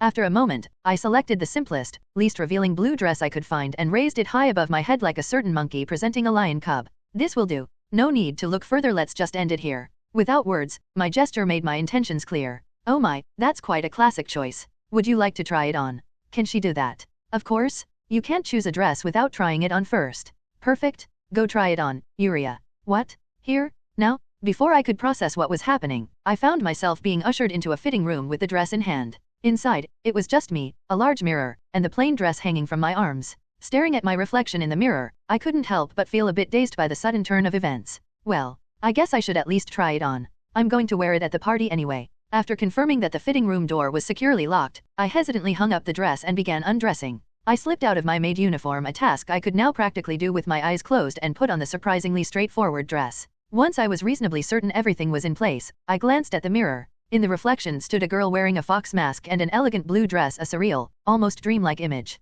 This was a bit much. I can't do this. I quickly shed the dress and returned to the familiarity of my maid uniform. Even though no one else was watching, I couldn't handle the overwhelming cuteness staring back at me in the mirror. It was too much. Why did it have to suit me so well? Feeling defeated by the emotional turmoil, I could only let out a resigned sigh.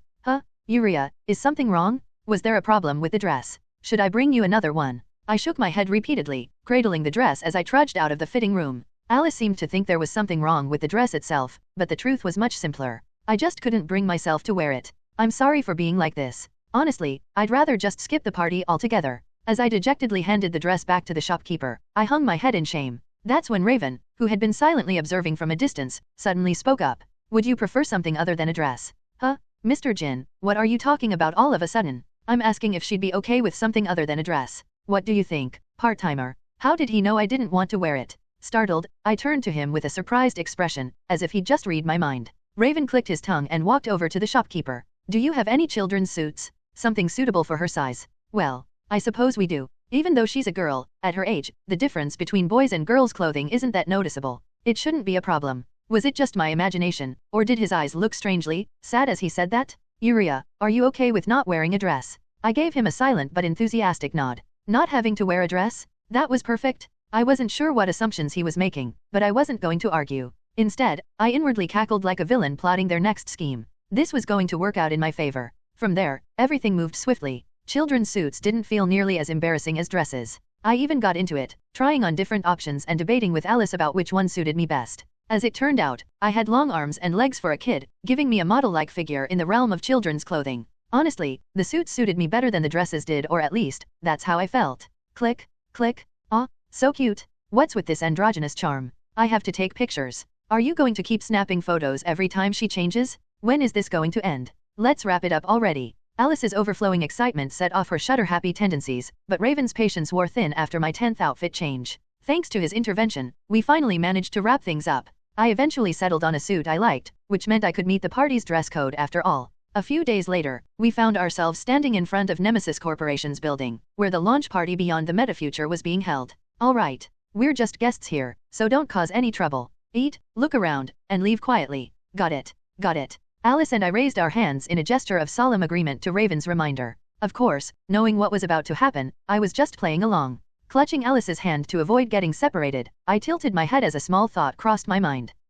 Now that I think about it, something feels missing. It wasn't anything major, but there was definitely something that should have been here. Unable to put my finger on it, I shrugged off the nagging thought and followed the others into the building. The excitement of a major event from the original story was about to begin. It was a tense moment. Nothing disastrous would happen, but everything we'd done so far could unravel in an instant. All we could do was wait for the outcome. The elegant elf receptionist, seated at her computer, finally spoke in a soft voice. Identity confirmed. Raven, Alice, and Lily. The banquet hall for external guests is on the floor above. Please take the elevator to get there. This actually worked? Alice and I exchanged glances in the air, then stifled laughter as we hurried toward the elevator at Raven's urging. Here I was, someone without a proper identity in Night Haven, walking into a building hosting a major corporate event. And it was all thanks to me borrowing the identity of Alice's older sister, Lily. Surprisingly, it wasn't as difficult as it sounded. The party Nemesis was hosting was far more casual than I had expected, with little scrutiny over attendees' credentials. Plus, my face was hidden behind a mask, meaning nobody could verify the contents without close inspection.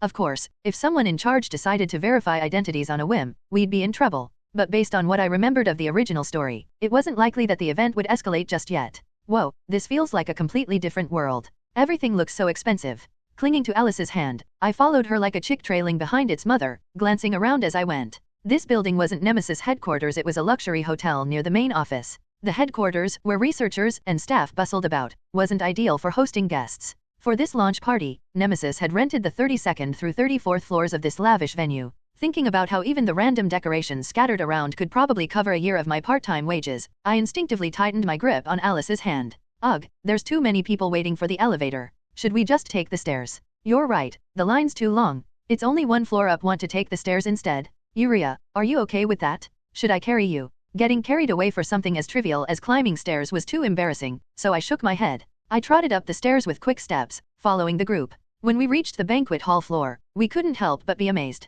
Wow, it's huge. They really spent a lot of money on this. The banquet hall was grand, luxurious, and lively. It was a massive, open space with no columns obstructing the view, designed specifically for events like this. All around were people, tables, more people, and even more people. There's so many, easily in the triple digits. Crowds weren't exactly my thing, and the sheer number of attendees was draining my energy already. While I sighed internally, Alice, seemingly thrilled, was staring at the food tables with sparkling eyes, unconsciously wiping the corner of her mouth. Tisk, tisk. What should we eat first? I feel like seafood today. You're already thinking about food? Hold on a second. Raven grabbed Alice, who looked ready to bolt to the buffet, and opened the pamphlet he'd been given at the entrance. According to the schedule, the opening ceremony starts at 10. As for the meal, looks like it's served after everything ends at around midnight. Until then, we'll have to make do with the snacks over there. What? You mean I have to wait 2 hours? Alice looked devastated, as if she couldn't believe what she was hearing. She'd skipped breakfast like someone ready to demolish a buffet, so the thought of waiting 2 hours must have been a crushing blow.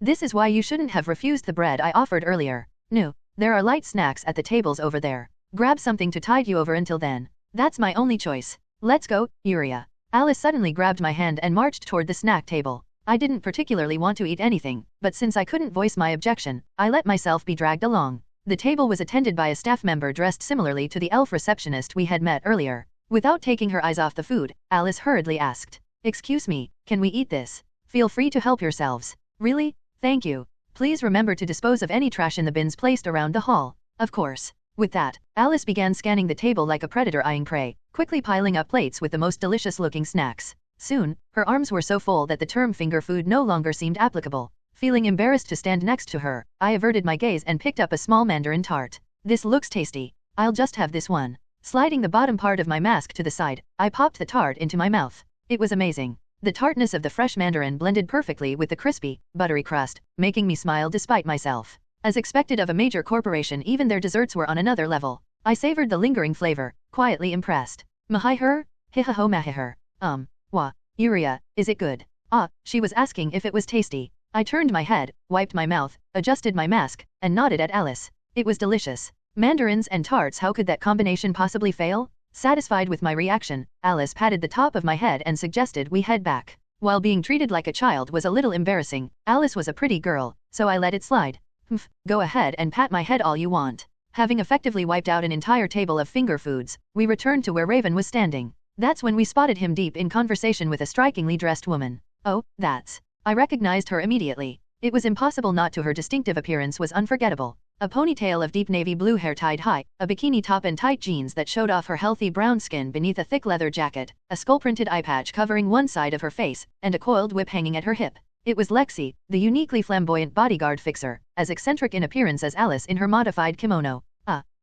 Unlike me, who knew her from the original story, it seemed this was Alice and Lexi's first meeting. Alice blinked in surprise at the striking woman in front of Raven, her provocative attire catching her off guard. Lexi, on the other hand, tilted her head curiously, shifting her gaze between Alice's pink-haired, kimono-clad figure and me. Well, it made sense. If someone showed up in a bikini anywhere other than a pool, most people would be taken aback. If I didn't know who Lexi was, I'd probably have assumed she was questionable. However, since Alice herself often wore outfits that risked exposing too much, she quickly recovered from her shock and turned to Raven.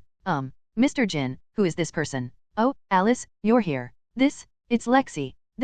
That's harsh, Jin." Lexi laughed as she slapped Raven's shoulder with enough force to make a dull thud echo. Even from a distance, it looked painful. When she suddenly pointed at Alice as if something had just clicked, I reflexively braced myself. "Oh, I get it now. You're that annoying little brat, right? Who are you calling an annoying brat? Huh? Didn't you pester him for days to take you on as an employee? And you're what, 18? That's a brat if I've ever seen one." "Ugh, Jay, just because you're older doesn't mean it's something to brag about." "Not really. I'm not that old, anyway." Wow, this was straight out of the original story. I glanced between Alice and Lexi, fascinated by the unfolding catfight. On one side, you had Raven's old comrade, someone who had fought alongside him on countless battlefields and saved his life more than once. On the other, you had Alice, a newfound family member who had reminded Raven of dreams he'd forgotten and become a precious part of his life. Who would emerge victorious? Who would claim the title of leading heroine? As I lamented the lack of popcorn, Raven stepped in, lightly tapping both women on the tops of their heads to break up the argument. Hey, you two idiots, cut it out.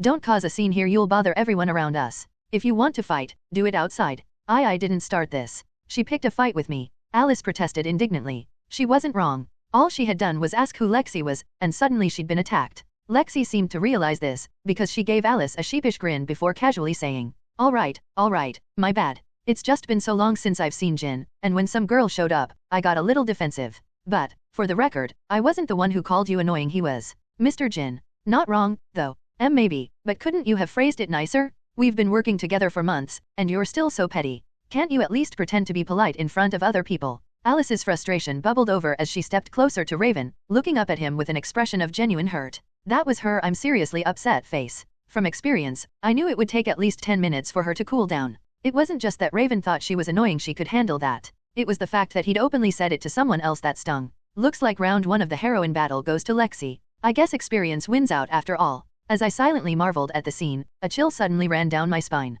I felt someone's presence nearby and turned to see Lexi crouching down, meeting me at eye level. Why? Why was she doing this? Had she somehow read my thoughts about her being more experienced? I thought you might be a boy, but nope, definitely a girl. So, what's your relationship with Jin? Don't want to answer? Or can't speak? Ah, I see. Her lone red eye curved into a crescent as I nodded vigorously, confirming the latter. Her gaze was terrifying, like she'd found an interesting toy to play with. Please, don't. I'm just a temp worker at the fixer office. As I flailed internally under her intense scrutiny, Alice smoothly stepped in, positioning herself between Lexi and me. Hey, don't pick on our cute youngest member. I wasn't really picking on her.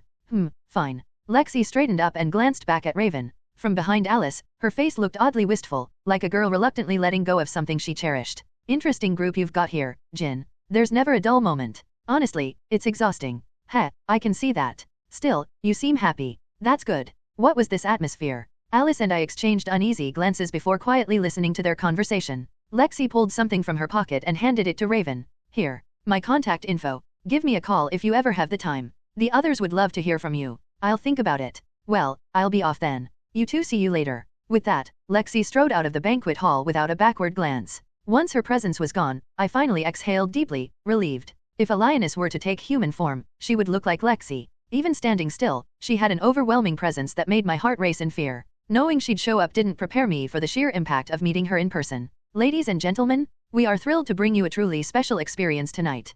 Please turn your attention to the stage, where you will witness a groundbreaking innovation, a historic moment for all metahumans. The MC's voice suddenly boomed from the speakers, signaling that it was time for the event to begin. Beyond the meta future, little did anyone know that for Nemesis, this would mark the beginning of their final fate. The real story was about to unfold. As I turned my attention to the stage, a sudden thought struck me like lightning. Wait, where's the client? The person who was supposed to connect the fixer office with its third member. She should have shown up by now, but there was no sign of her anywhere. Amid the applause ringing out across the hall, a sense of unease settled over me. Something was definitely off. A solid sense of something being terribly wrong welled up within me. It was like the feeling of trying to align two ends of a shape I'd been meticulously sketching, only for them to refuse to meet. So I urgently retraced my memories, trying to recall the increasingly hazy details of the original plot. How did the original storyline flow in the beginning again? I began organizing the original work's timeline sequentially. The protagonist of Fixer's first episode, as I remembered, was Alice. It was the story of how she went from being a prospective police recruit to a staff member at the Fixer office, through a series of unexpected events.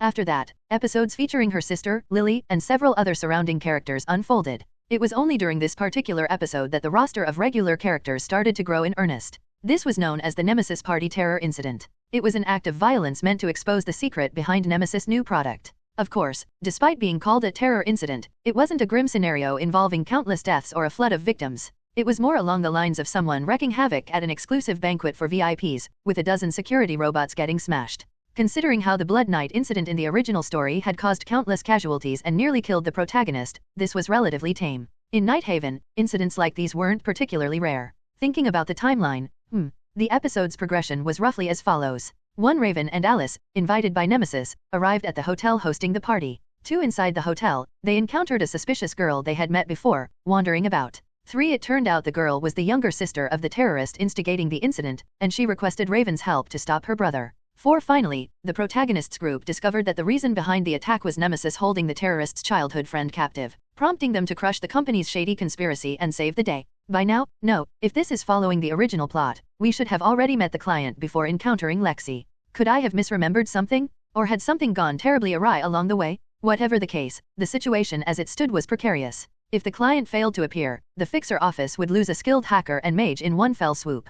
Could he possibly complete the job without the protagonist's help? No, that's impossible. For one, Lexi alone would stop him dead in his tracks. I thought back to Lexi, the bikini-clad woman with the skull eye patch I'd encountered earlier. At a glance, she might seem like just another flirt, but she was actually a triple number fixer. In this world, she was acknowledged as a formidable force with impressive skills. Even Alice would barely hold her own against her, and it would take Raven giving his all to face her head-on. It was clear that fighting her without the protagonist's help was out of the question. Where did it go wrong? No, it's silly to even think about that. The Blood Knight incident was pushed ahead of schedule, messing everything up. What I need to figure out now is how to restore things to their proper order. However, as I tried to devise a solution, my thoughts became increasingly tangled. Could I even manage to set things right in the first place? Doubts crept in.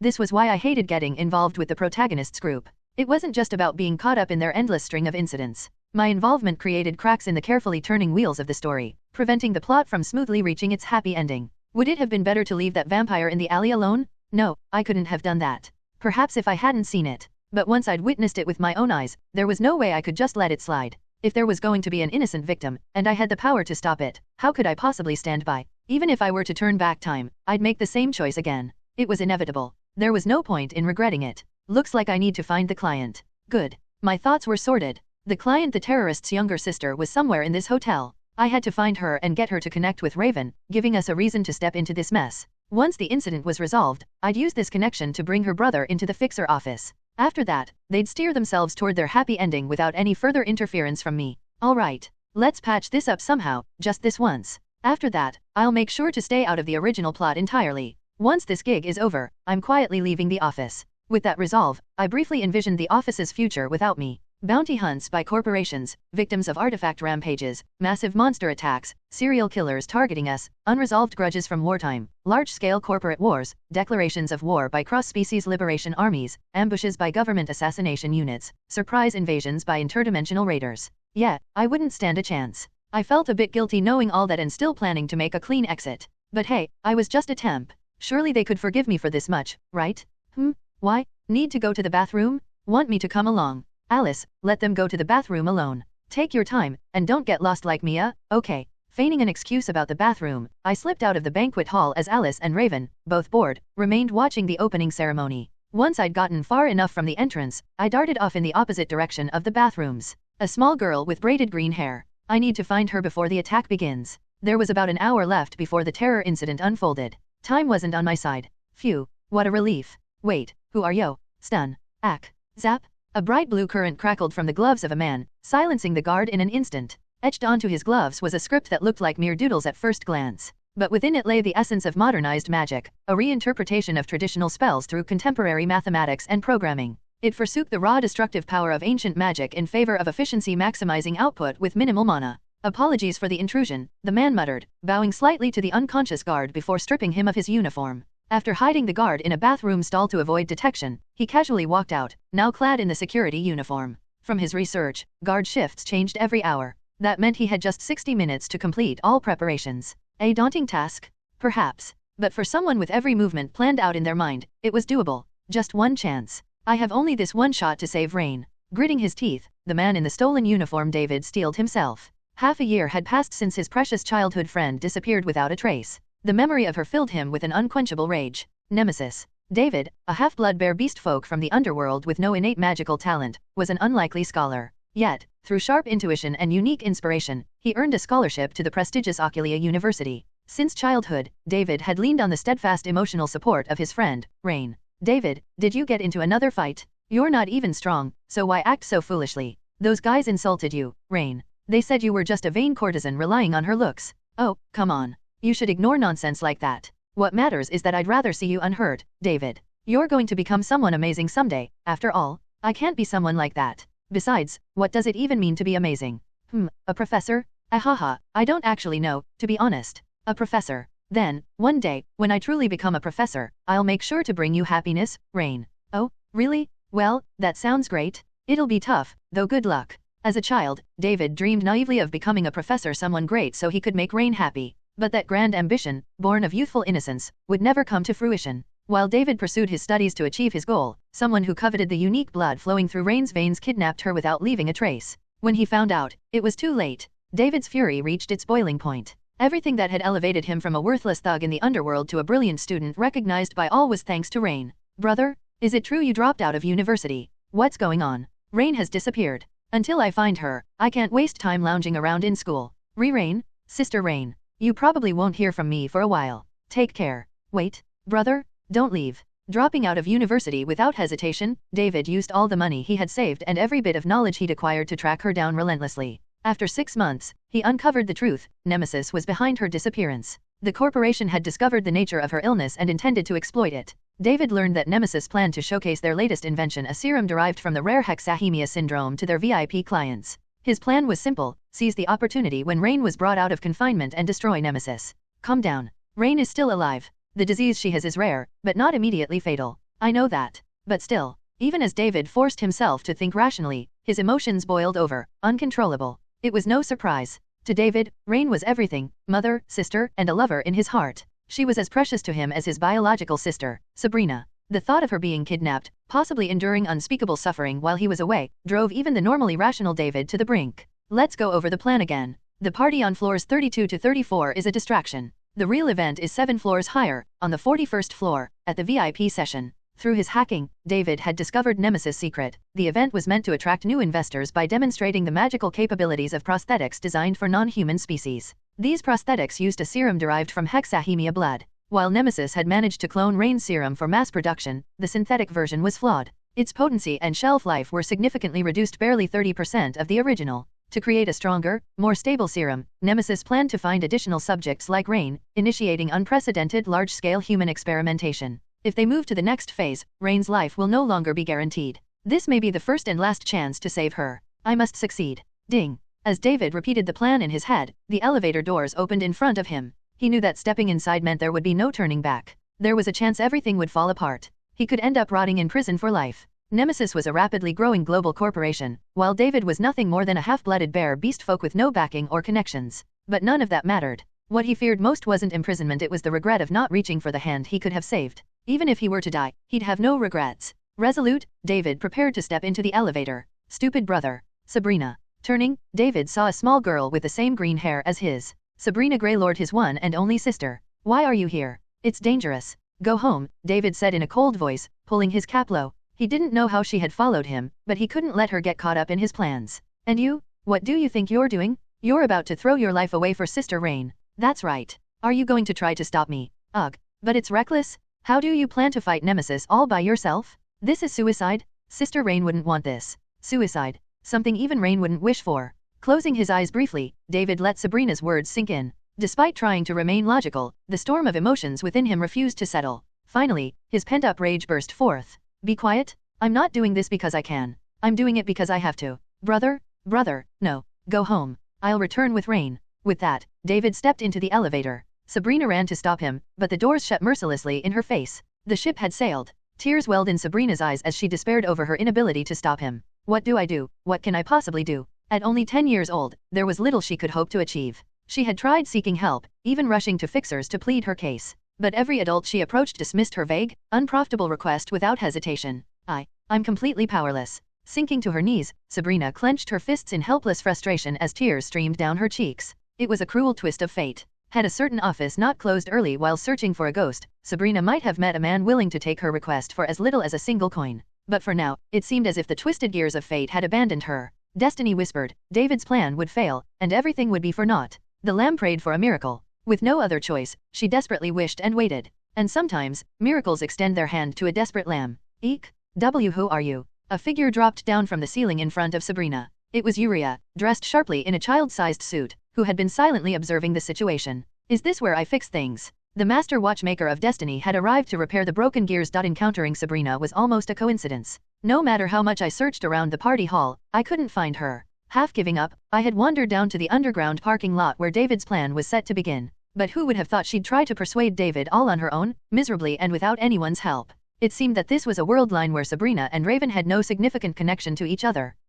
Well, looking at it another way, it's kind of fortunate. If Sabrina wasn't here at all, we wouldn't be able to do anything. It wasn't that bad of a situation. The worst case scenario would be Sabrina being injured or kidnapped, and thus absent from the hotel. At this moment, she was the only person who, through David's files, knew the true purpose of this terrorist attack and the Nemesis conspiracy. As long as I could bring Sabrina and Raven together, things would somehow start moving forward. Alright, now's the time. Let's go down. David remained firm in his decision despite his younger sister's pleas, boarding the elevator. Sabrina, who arrived late, collapsed in front of the firmly closed elevator doors, crying her heart out. At that moment, as I hung upside down from the ceiling using telekinesis, I released my hold and quietly landed on the floor. Sniff, heek, appa, hakaya, wh what the? Sabrina, bawling pitifully enough to make anyone watching feel sorry for her, suddenly froze and scrambled backward in panic when she saw someone drop out of nowhere. Startled by my unexpected appearance, she stopped crying instantly and crawled away like a scared animal. Well, nothing stops a child's tears like a shock.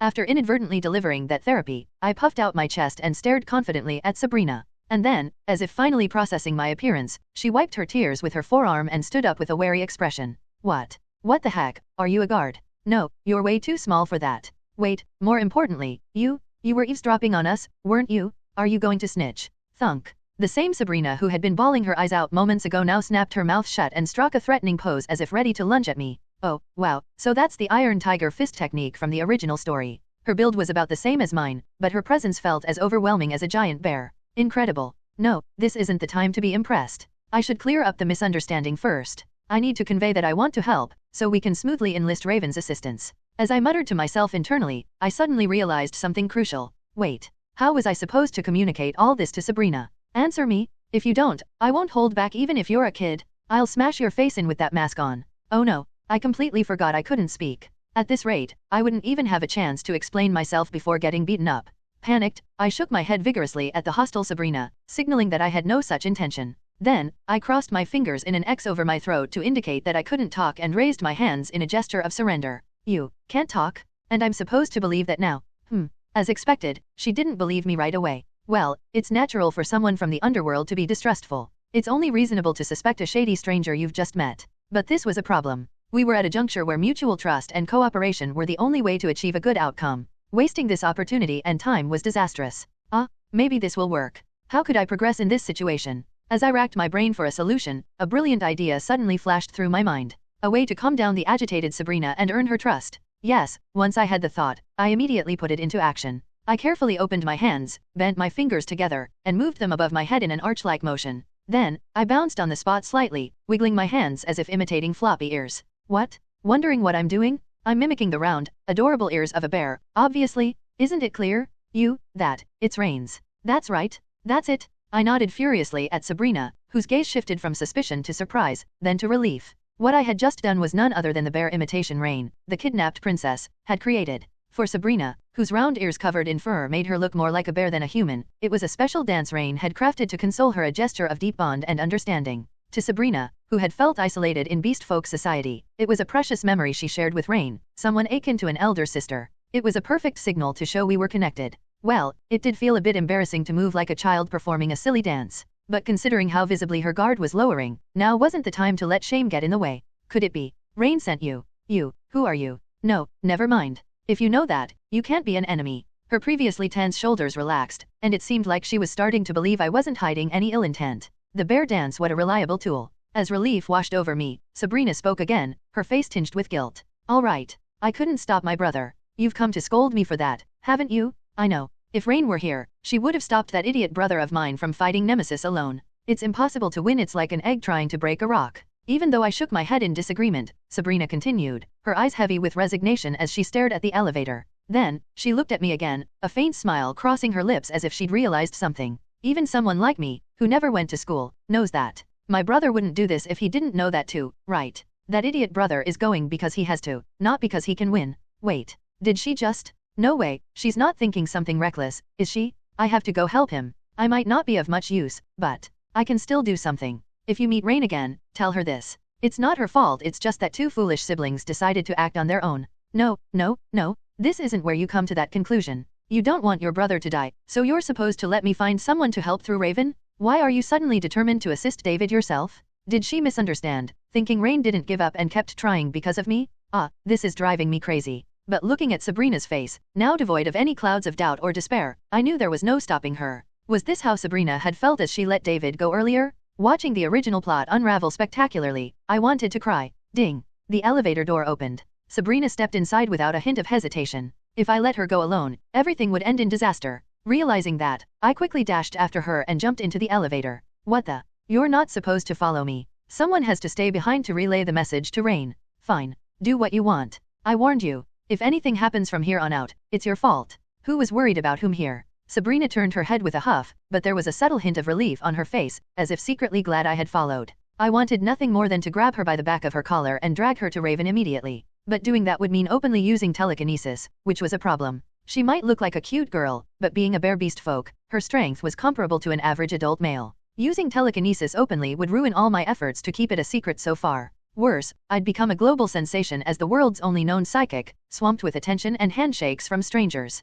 Of course, what would happen next was anyone's guess. Things could take an unexpected turn and somehow lead to a positive outcome. But one thing was certain. If it turned out that way, I could kiss my peaceful life as a part-timer at the Crowley Problem Solvers goodbye. What do I do? Seriously, how do I get out of this mess? In the cramped elevator shooting from the underground parking lot to the upper floors, I was lost in thought to the point my head began to ache. And when the elevator came to a stop at the floor Sabrina had selected, a sudden shift in perspective hit me, born out of the stress muddling my mind. Do I really need to stop Sabrina? If it's come to this, why not just help her carry out the terrorist plan and ensure David meets Raven directly? It was a bold, reckless idea. Forget the original story's flow. Skip all the intermediate steps and go straight for the result. Come to think of it, clinging to the original plot was kind of ridiculous. The same person harping on about sticking to the original had already taken down Drakel and stolen the Tesseract. What was I, some secret emergency stash for convenience? Planning things out in minute detail was never my style. Acting impulsively was much more than my speed. David's obstacles are twofold, a horde of battle robots his firepower can't handle and Lexi, whose strength is completely out of scale.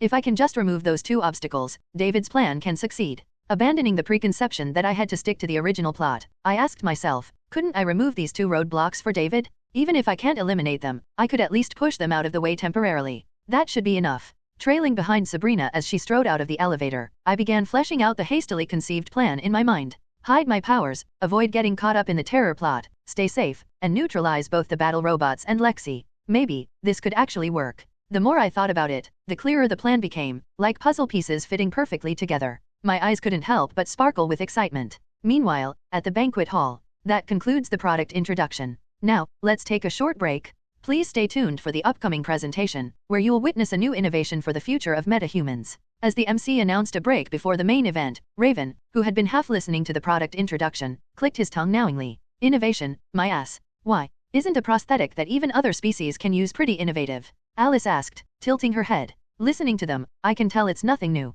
This tech already existed. About 10 years ago, during one of the most brutal war periods. What? Alice's eyes widened in shock. She had assumed it was groundbreaking technology, yet Raven was saying it was a decade old. As she turned toward him, silently demanding an explanation, Raven nonchalantly scratched his ear and replied, "Why do you think other species can't use prosthetics? Well, isn't it because magical energy can't flow through machinery? That's about half of it. The real reason is that every species has vastly different body structures. Humans and orcs were as different from each other as orcs and elves were. And with the countless different species out there, it was absurd to lump them all together. Now that you mention it, that makes sense. There's no way a wooden doll like Treant and a merfolk resembling a fish could use the same prosthetic. Exactly. But apparently, this one works for all of them. So why do you think that is?"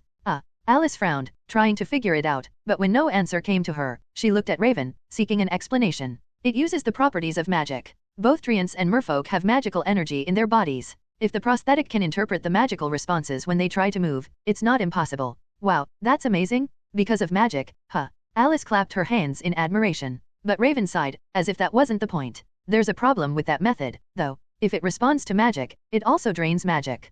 Prosthetics like these consume the user's magic just by being attached, and they put significant strain on the connected body part. That's definitely an issue." "Exactly. That's why people who desperately needed limbs used them at first but discarded them once they realized they weren't suitable for long-term use. They do more harm than good." Raven's gaze grew colder as he looked toward the MC's side of the hall. Nemesis must have known this. So why were they pushing these onto the market so confidently? As he pondered this, feeling his hands itch with a vague sense of unease, Alice, who had been glancing around nervously, suddenly spoke up with concern. "By the way, Jin, Yuria hasn't come back from the restroom yet. Do you think she might have gotten lost or something?" "Huh? You're right. Where the hell did that part-timer go? Raven scratched the back of his head. Knowing her personality, Uriah was usually composed and dependable, and considering her identity as a ghost, there wasn't much to worry about. Still, it wasn't great for an employee to be gone this long. As her boss, he couldn't just let it slide. Should I step out and look for her? Not like there's much point in sticking around here. Let's take a walk outside and grab some food while we're at it.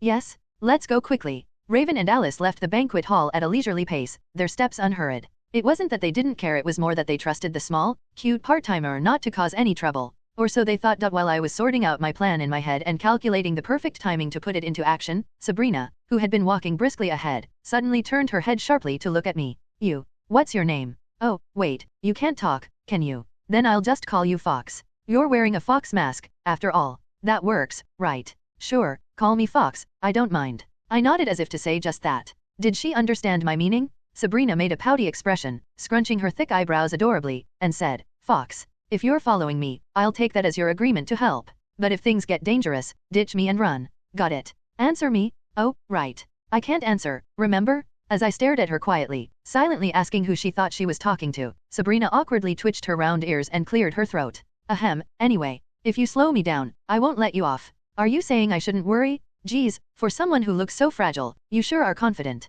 Seeing me nod again, Sabrina chuckled briefly before returning her gaze forward, her expression turning serious as if the momentary levity had never happened. Not that I blamed her. If someone found us here, it wouldn't just be a matter of getting scolded. David's entire plan could be jeopardized. It wasn't the time to be chatting idly. Looking around quickly, Sabrina explained, according to my brother's files, this is an unused passage. It's a space abandoned after the hotel was remodeled. The place we had entered was a tall, empty corridor. This was part of what people commonly called the hotel's back-of-house area, a staff-only zone. It had been turned into a dead passage during multiple remodeling phases. No CCTV, no human presence, an ideal spot for someone planning something shady. Hihi, this feels like something out of a ninja movie. As I followed Sabrina closely, I couldn't help but feel amused. But then, a question popped into my mind. Come to think of it, how exactly does Sabrina plan to act here? Why are you staring? Are you asking what my plan is? Oh, right. You should know too, huh? Alright, I'll explain my idiot brother's great plan first. I already know it, though. While Sabrina began gushing about David's plan like a runaway train, I let her words flow in one ear and out the other, mentally recalling the details myself.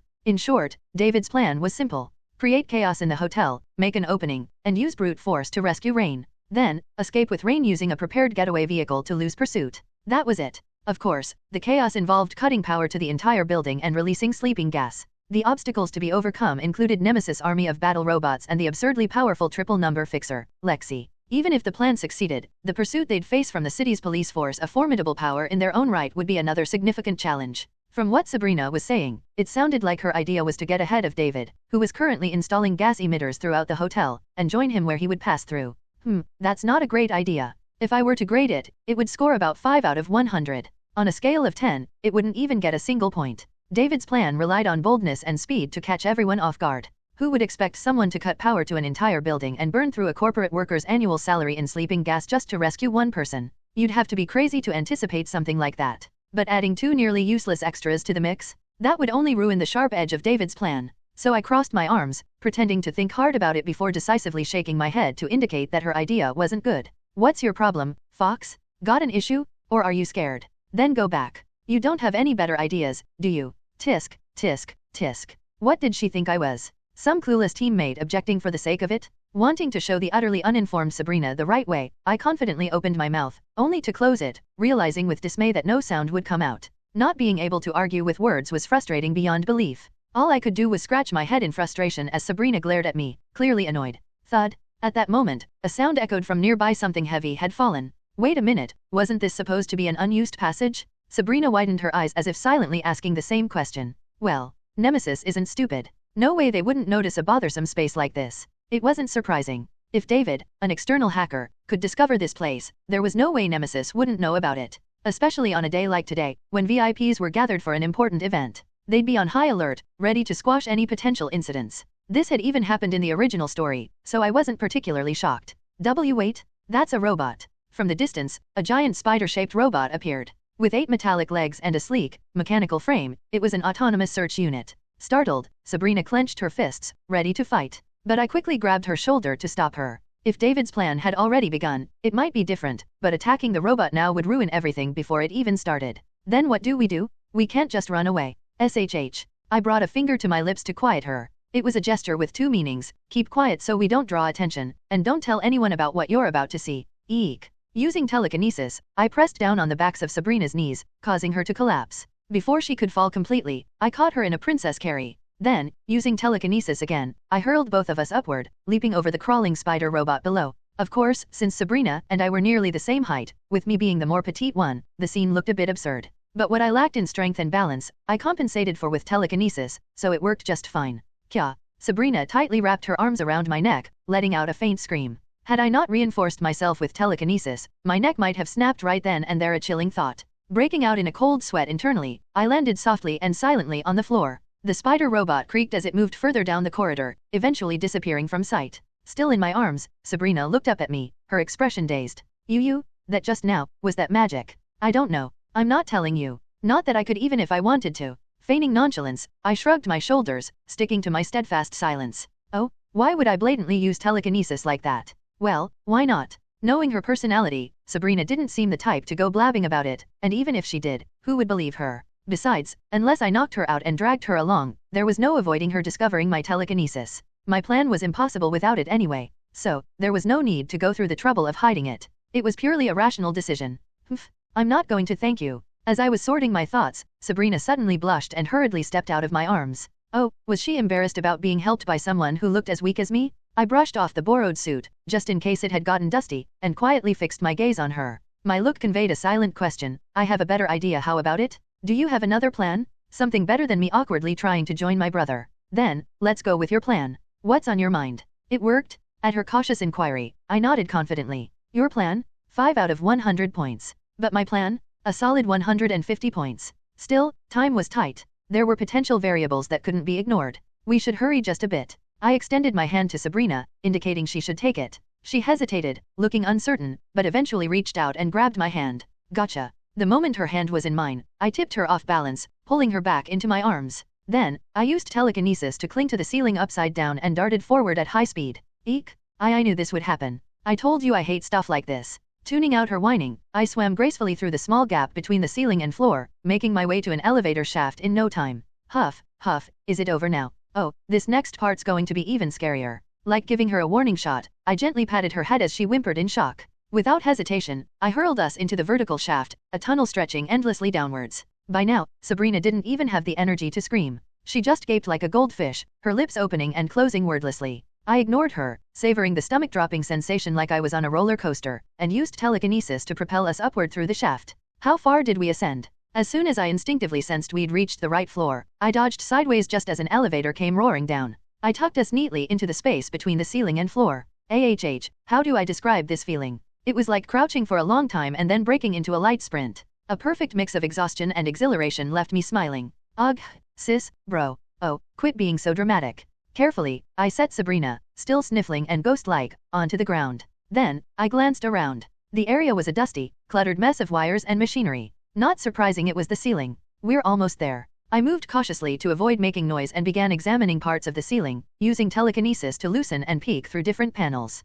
Not here. Then here? No, not this one either. What about this? Opening, peeking, closing, securing. I repeated the process about 4 times until finally I found the right spot. Hey, Fox, what are you doing? Why are you, that? By now, Sabrina had recovered enough to shuffle over. Her eyes widened in shock at the sight below. Her reaction was understandable. Directly below us stood a massive cluster of battle robots, their sleek, lethal frames lined up like soldiers awaiting orders. If memory served, there were 20 in total in the original story. Sabrina's face grew serious at the overwhelming sight. With those things moving around, even my idiot brother. Exactly. Calling them battle robots almost felt misleading. They were practically killing machines. Their armor was so tough that bullets could barely scratch them, and even specialized explosive rounds struggled to dent them. Their arsenal? Guns, missiles, and even monomolecular cutters that could slice through nearly anything. With my telekinesis's low output, I could handle 1, maybe 2. Any more, and running would be my best bet. But, it's a different story if they're just sitting there. Of course, that was assuming the robots were active. Right now, they were dormant, waiting for a signal in their storage bay. For me, they were the perfect targets, simple and easy to disable. My telekinesis can interfere internally if I focus. From my hidden perch above the robots, I extended my hand and let my telekinetic energy thread out like a fine wire, reaching deep into the machinery. They were waterproof, dustproof, and even warded against magic, it seemed. But apparently, they hadn't accounted for psychics. After about 4 minutes of concentration, I felt my telekinesis infiltrate one robot's system. Break it. Boom. While fixing something might be hard, breaking it was always easy. I crushed the circuits inside the robot's head with a heavy, clumsy telekinetic grip. 1 down. 19 to go. Time's tight, but I can manage. As I gained experience, I found ways to shave down the time for each one. By the end, I had successfully neutralized all 20 battle robots in just 40 minutes. The sense of accomplishment felt like conquering a mountain. Now, only Lexi stood in the way. If I could deal with her, David's plan would face no further obstacles. As I exhaled a long sigh of relief, suddenly, the lights around us flickered and went out.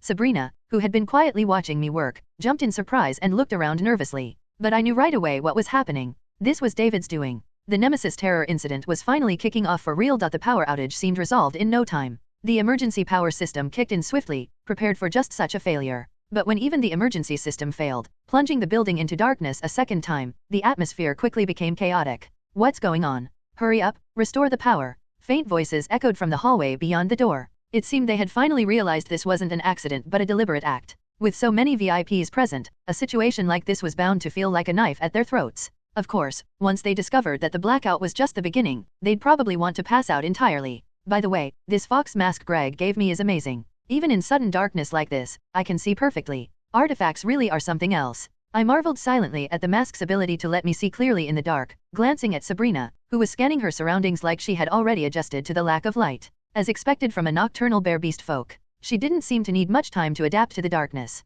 Her faintly glowing eyes reflected her growing unease as she leaned in to whisper to me, "Fox, what now? My idiot brother has started moving. Do you have a plan?" Plan? Of course, I still have one. With Nemesis difficult battle robot squad neutralized, the next step was simple, keep Lexi from confronting David. Once that was done, game over. How? Easy enough. Since I roughly knew where Lexi was, all I had to do was draw her away briefly at the right moment as David passed through. No need to fight her. Lexi was obsessed with Raven, after all. A simple distraction using that obsession would suffice. Alright, let's head over there. I silently replaced the ceiling panel I had opened and gestured to Sabrina, signaling her to follow me. Having watched me disable the robots earlier, she nodded without hesitation and followed quietly. With such a massive blackout, the sleeping gas should start spreading soon. Luckily, the gas is heavier than air, so it won't reach us up here in the ceiling. But just in case. I glanced back at Sabrina's outfit, a simple hoodie and shorts, thrown on hastily, likely just underwear beneath. I took off my jacket and vest, handing the lighter vest to her. It was a clear sign to use it to cover her nose and mouth in case the gas reached her.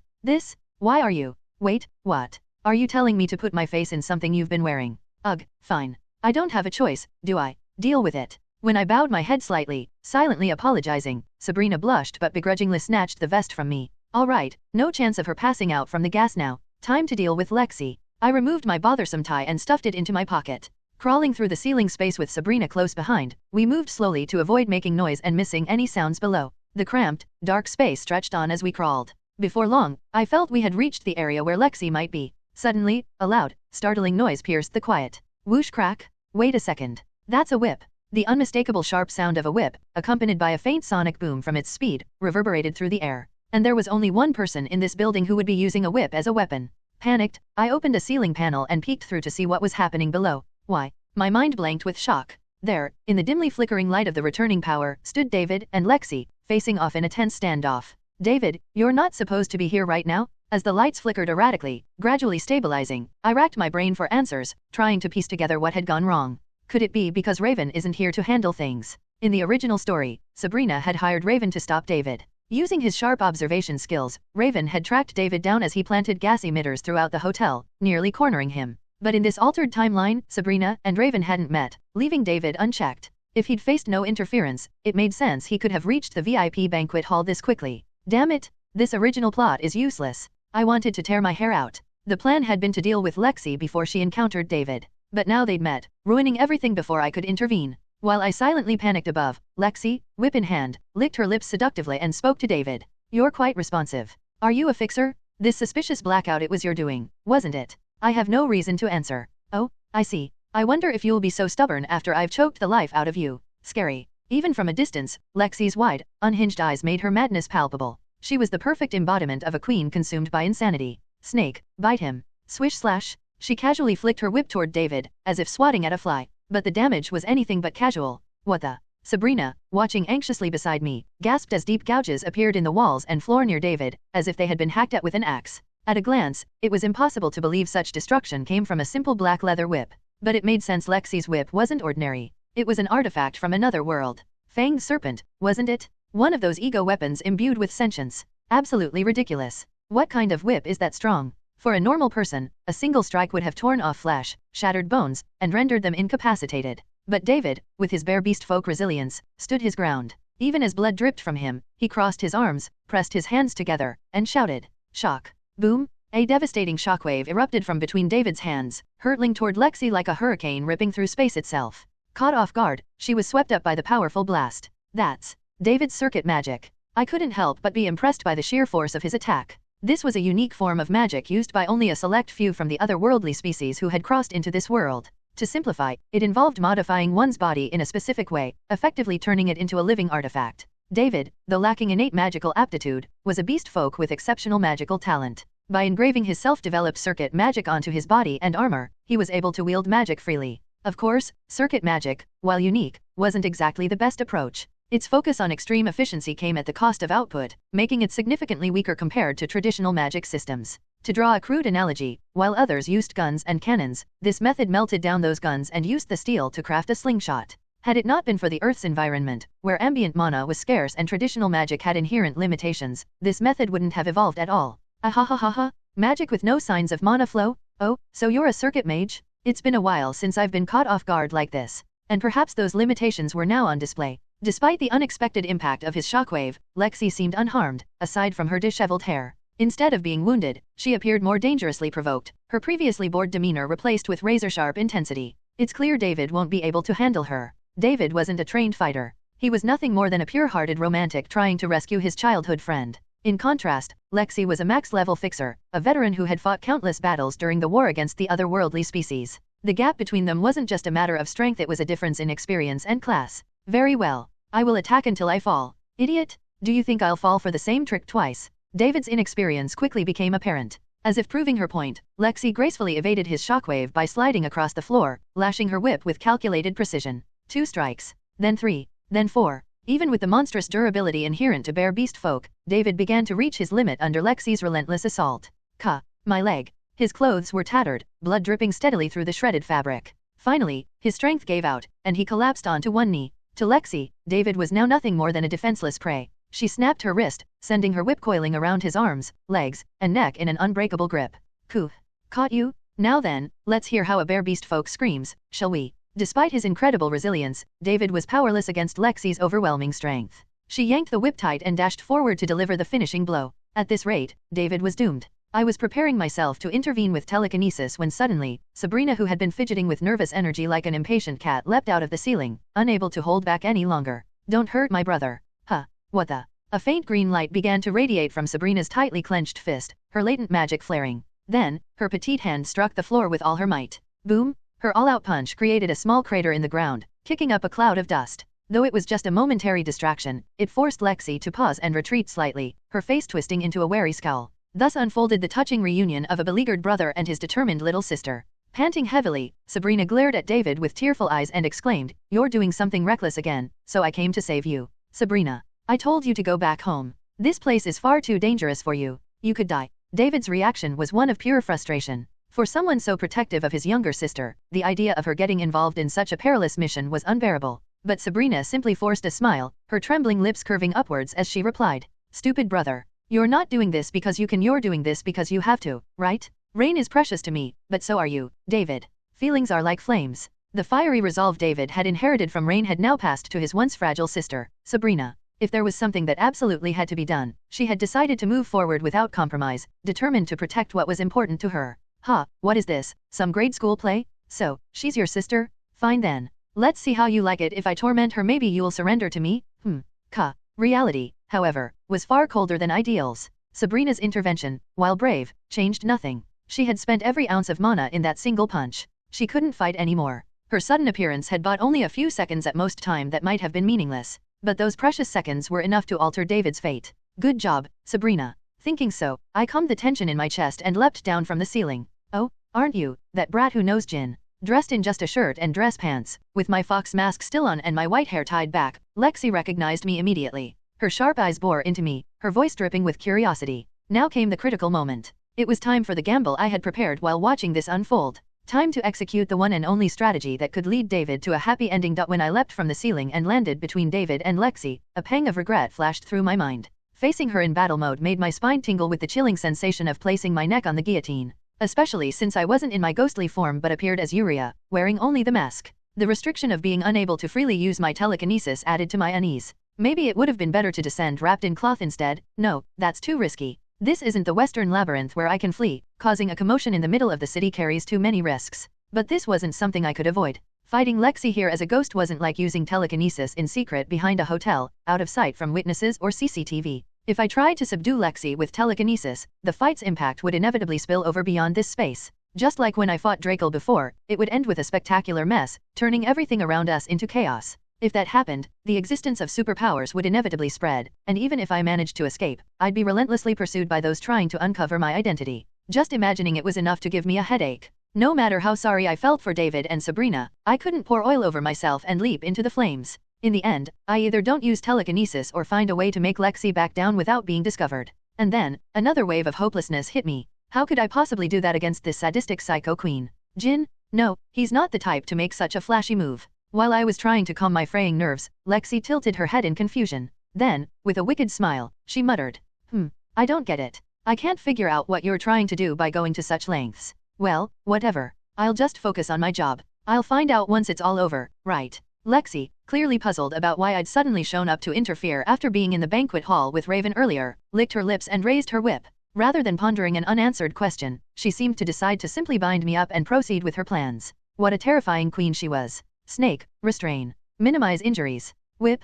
A black whip flew at me with such invisible speed that it wrapped tightly around my body before I could even react. It was so fast that by the time I noticed, I was already bound so tightly that I couldn't move a muscle. This was the combat artifact known as flesh-biting snake, regarded as first tier in the story. The thought that I'd already be dead if Lexi had intended to kill me sent chills down my spine. Ugh. This is horrible. I don't have that kind of kink. Squeeze. The whip tightened around my arms, legs, and neck, exerting an unbearable pressure. Was she planning to strangle me into unconsciousness? The forced constriction around my neck brought involuntary tears to my eyes. Lexi, unconcerned with whether I clutched at the whip choking me or not, seemed to believe she had already subdued me completely. Leisurely, she approached and ran her finger across the edge of my mask. I've been curious about what's behind this mask. What kind of face is so carefully hidden? If it's an annoyingly cute face, maybe I should rough it up a bit. What a horrifying thing to say. Shivering at Lexi's menacing words, which didn't sound like a joke at all, I discreetly guided an invisible stream of telekinetic energy along the whip's surface. As the energy reached a soft, hidden spot inside the whip's handle,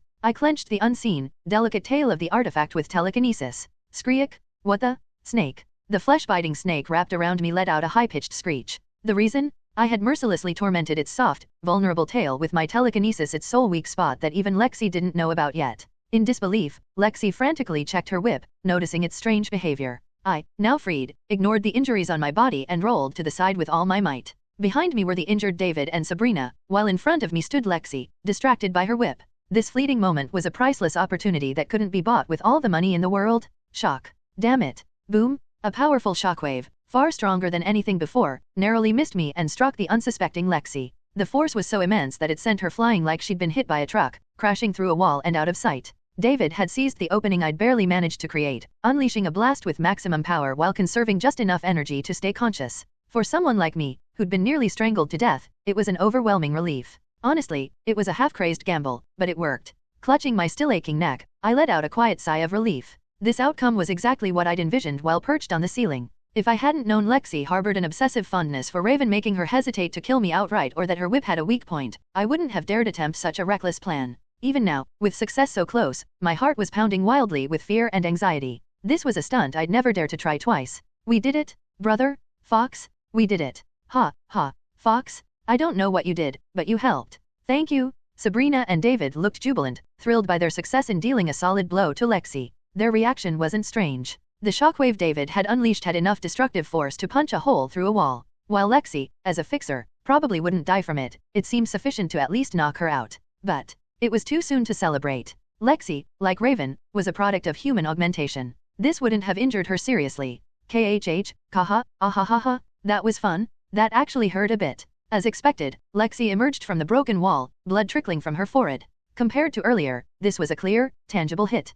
Her jacket was shredded, and her previously unscathed body was now bleeding. But she still looked perfectly capable of fighting, which caused David and Sabrina's joyous expressions to instantly freeze over. Despite landing their best attack, it hadn't been enough. The gulf in strength between them was devastatingly clear. Lexi ignored their disheartened faces, roughly wiping the blood from her face with a hand. Her sole visible eye was bloodshot as she fixed me with an intense glare. Ah, fine. I don't care if you're missing your limbs, as long as you're alive. I can't wait to see Jin's face when you're utterly ruined. Enraged, she lashed her whip furiously, with none of the restraint she'd shown before. At this rate, my fragile body would be torn to shreds by the whip's razor-sharp strikes. Tang! Suddenly, sharp gunshots rang out in quick succession from a nearby direction. Realizing I wasn't hurt, I opened my eyes cautiously. Honestly, the suspense was nerve-wracking. What the? Lexi's eyes widened in disbelief. The seemingly invincible flesh-biting snake was helplessly shredded midair by the successive gunshots. Although the whip could regenerate itself using its shadowy nature, the precise shooting had forced Lexi to furrow her brows. This level of marksmanship was beyond extraordinary, as if someone could shoot popcorn out of the air.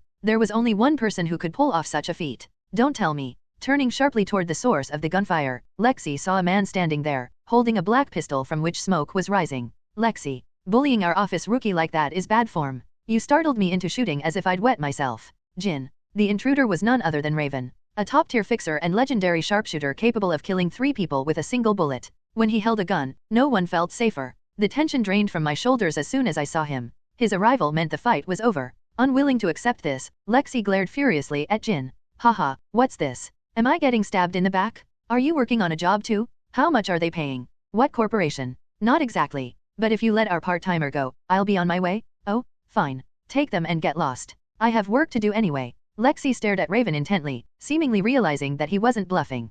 Quickly, she offered a deal. It seems she understood that if Raven got seriously involved, everything would go sideways. Her plan was to hand me over and push Raven out of the scene. But I didn't want that. I stretched my arms wide and stood in front of Sabrina and David, determined not to back down. After all, what was the point of all this effort if I stopped here? Perhaps sensing my resolve, the two fixers hesitated briefly, watching each other. Then, Lexi made the first move. Snake? Kill him. The previously shredded flesh-biting snake sprang back to life, lunging at Raven from all directions. And almost at the same time, Raven's black pistol erupted with fire. Crack, crack, crash. Every bullet precisely shredded the serpent's body into pieces, leaving only fragments of the black snake swirling around Raven. TCH. It's no use, Lexi. You and I have always had a fixed matchup. That won't change now. Shut up. Do I still look like the idiot I was back then? Lexi kept attacking with the regenerative snake, while Raven calmly countered each strike with his pistol. This back and forth repeated several times until the snake finally hit its limit. As the flesh-biting snake dropped low, unable to regenerate any further, Lexi clutched her forehead, letting out a frustrated sigh. Ha! How do you even hit a snake with a gun? Are you reading the future or something? Humph. No matter how fast your snake is, it'll never be faster than a bullet. That's just the way it is. Like a light bulb under the sun, it's practically off. You haven't changed. How many times are you going to brag about that one time you deflected a bullet with another bullet? Grinding her teeth at Raven's smug tone, Lexi holstered her whip with an annoyed motion. Then, as if completely drained of her will to fight, she clicked her tongue, looking back and forth between Raven and me. I'm not risking my life over pocket change, not even against Jin. Fine, I'll give up. Do whatever you want. Lexi raised her hands in a gesture of surrender. It seems she had concluded that even if she used her trump cards, her slim chances of victory weren't worth the meager payment from her client. That made sense. No matter how big Nemesis was, they wouldn't pour an excessive amount of money into hiring fixers just to cover potential complications. Even in the original story, once Raven got involved, Lexi prodded a little before retreating. Her efficiency-driven nature always stood out. She worked only as much as she was paid to. As Lexi prepared to leave, she glanced at me one last time and said, You work at Jin's office, right? See you again. Huh? Why? Startled by Lexi's sudden promise of a next meeting, I turned to Raven, who shrugged as if to say, What can you do? What do you mean, what can you do? But before I could protest, Lexi simply walked away without looking back. Was she planning to come after me again later? If so, that was a terrifying prospect. At least I'm just a temporary 1-month hire. Once my time's up, I'll quit and bolt. Still, I felt a bit relieved. If Lexi ever came to the office again, it would likely be far in the future. By then, I'd probably be working at Greg's shop, far away from her grasp. Right? F Fox, this is. Anyway, with Lexi out of the way, there was no one left to stop David's plan. All that remained was for the knight to charge forward and rescue the captured princess. I gently patted Sabrina's shoulder to reassure her as she nervously clung to my back. Then I nodded toward David, who had been quietly observing. He seemed to get the message, handle the rest, and let Sabrina explain things here. Dragging his injured body, David rushed toward the VIP banquet hall, leaving me and Sabrina behind. Raven approached us leisurely, his expression calm. Man. Rookie. I've been looking all over for you. And what's this? Dropping stuff all over the place. In his hand was my necktie. Earlier, during David and Lexi's intense fight, I had discreetly slid it into the hallway with telekinesis, a small signal calling for help. It was essentially a silent SOS, please save me. This is dangerous. Of course, it was more likely that he came because of the commotion from the shockwaves, but at least the necktie might have helped him get here on time. As I took the tie from Raven and loosely draped it around my neck, he firmly pressed down on the top of my head, forcing me to stare at the floor. Stop pressing down. You're heavy. So, care to explain? What the hell were you doing here when you said you were going to the restroom? I'll explain for her. Nice, Sabrina? I flashed her a thumbs up. Sabrina's explanation was concise yet included all the key points. Nemesis had kidnapped Rain to conduct large-scale human experiments, and David's act of terrorism was his desperate attempt to save her. The blackout and the dispersal of sleeping gas were meant to minimize potential casualties. The only thing left now was for David to reach the VIP banquet hall and rescue Rain. Having heard everything, Raven stroked his chin thoughtfully and nodded. So that's what's going on. Hexahemia syndrome, huh? You know about the disease Rain has. People in the know are aware of it. It's a rare condition where blood reacts to magical energy. No wonder Nemesis' shady business revolves around this. Raven seemed to find no major flaws in Sabrina's argument. The notion of Nemesis planning large-scale experiments to produce hexahemia serum was hard to stomach. But in this city, where insanity wasn't exactly rare, it wasn't entirely implausible either. If hexahemia serum could be stably supplied and used to perfect prosthetics for other species, the resulting economic benefits would be overwhelming. It was enough to make anyone's head spin with greed. However, this was still a one-sided claim from the perpetrators of the attack. Whether the story could be trusted was a different issue than whether it made logical sense. Rookie, do you believe what she's saying? Is that why you tried to help her? It's not a lie. It's true. Sabrina protested vehemently, her voice tinged with frustration at being doubted. But Raven, a seasoned adult who valued evidence over emotions, remained calm. While the fight with Lexi had been unavoidable due to the situation, convincing him to help further would require solid reasoning. Could I manage it? I don't have any concrete evidence. And I can't just say, I read the original story, so I know it's true. Besides, I can't even talk in the first place. In the original storyline, the problem resolved itself somehow. But now that I was in this situation, I struggled to figure out what to present as proof. Besides, the plot of the original story had gone off the rails enough that it was no longer reliable. As I racked my brain for a way to expose Nemesis' scheme, a sharp, unfamiliar voice echoed from the hallway entrance. Hey, what are you doing here? This area is off limits to unauthorized personnel. The hysterical tone immediately drew the attention of all three of us toward the source. There stood a woman with a stern face and red glasses, exuding an air of authority. I recognized her face. I'd forgotten her name, but she was the researcher in charge of the hexahemia experiment plans, the one who orchestrated Rain's kidnapping. Why was she here? Shouldn't she be in the VIP banquet hall? Confused by the sudden appearance of evidence, I tilted my head. But then I remembered this was just after the blackout. She must have been managing the staff on the lower floors before the blackout hit. This is incredible luck. Without hesitation, I grabbed Raven's sleeve, tugging hard to make him look at me. Then I pointed straight at the woman, gesturing urgently that we absolutely had to catch her. If we searched her, we'd undoubtedly find something valuable. This was a golden opportunity. Guards? Where are the guards? These lunatics are messing around in our area? Kill them, Ak. Wish thunk. Before the woman could finish shouting, Raven casually tossed his pistol. The spinning gun struck her forehead with pinpoint accuracy. It didn't seem like she exercised much, as she failed to react to the flying pistol before it hit. Her reflexes were practically sloth-like. Thud. The researcher collapsed to the floor, eyes rolled back. Raven scratched his head, muttering in disbelief, is this really the right way to handle this? Don't worry about it. Yeah, I can tell that myself. I nodded firmly at Raven, clenching both fists to reassure him despite his exasperation. Then, without hesitation, I dashed over to the fallen researcher and rummaged through her belongings. It didn't take long to find a suspicious-looking data chip. I could feel it, this was it. 100%.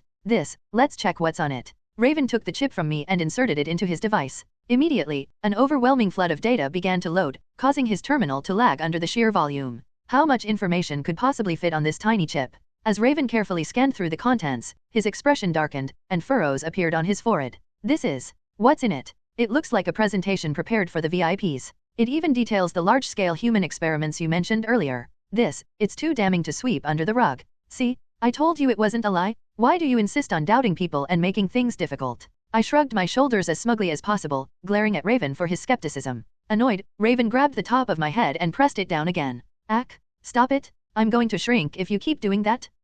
I've got an interesting idea. An interesting idea. Yeah, this data I'm going to send it, word for word, to a journalist I know. There's no juicier scoop out there right now. How about this for a headline? The Hidden Darkness of Nemesis, the leading prosthetics company for other species' illegal large-scale human experiments. The moment that article drops, the views will explode, and Nemesis will be ripped apart from every direction. With that, Raven immediately contacted someone through his terminal, a journalist he knew. Well, it definitely had potential. If I remember correctly, this one was a notorious tabloid paparazzo. Even if he was unscrupulous, a famous figure in the industry could still be useful. I didn't need to look far ahead to see what would happen next. The Dragon Mayor, already furious over the Nexus project's failure, would react first, ordering a full investigation to confirm the report. The police, who had rushed to capture the terrorists, would end up detaining the Nemesis personnel at the scene as suspects instead. They'd scrutinize every detail to determine if the experiments had actually been planned. Naturally, the plan for large-scale human experimentation would surface in the chaos, exposing the conspiracy.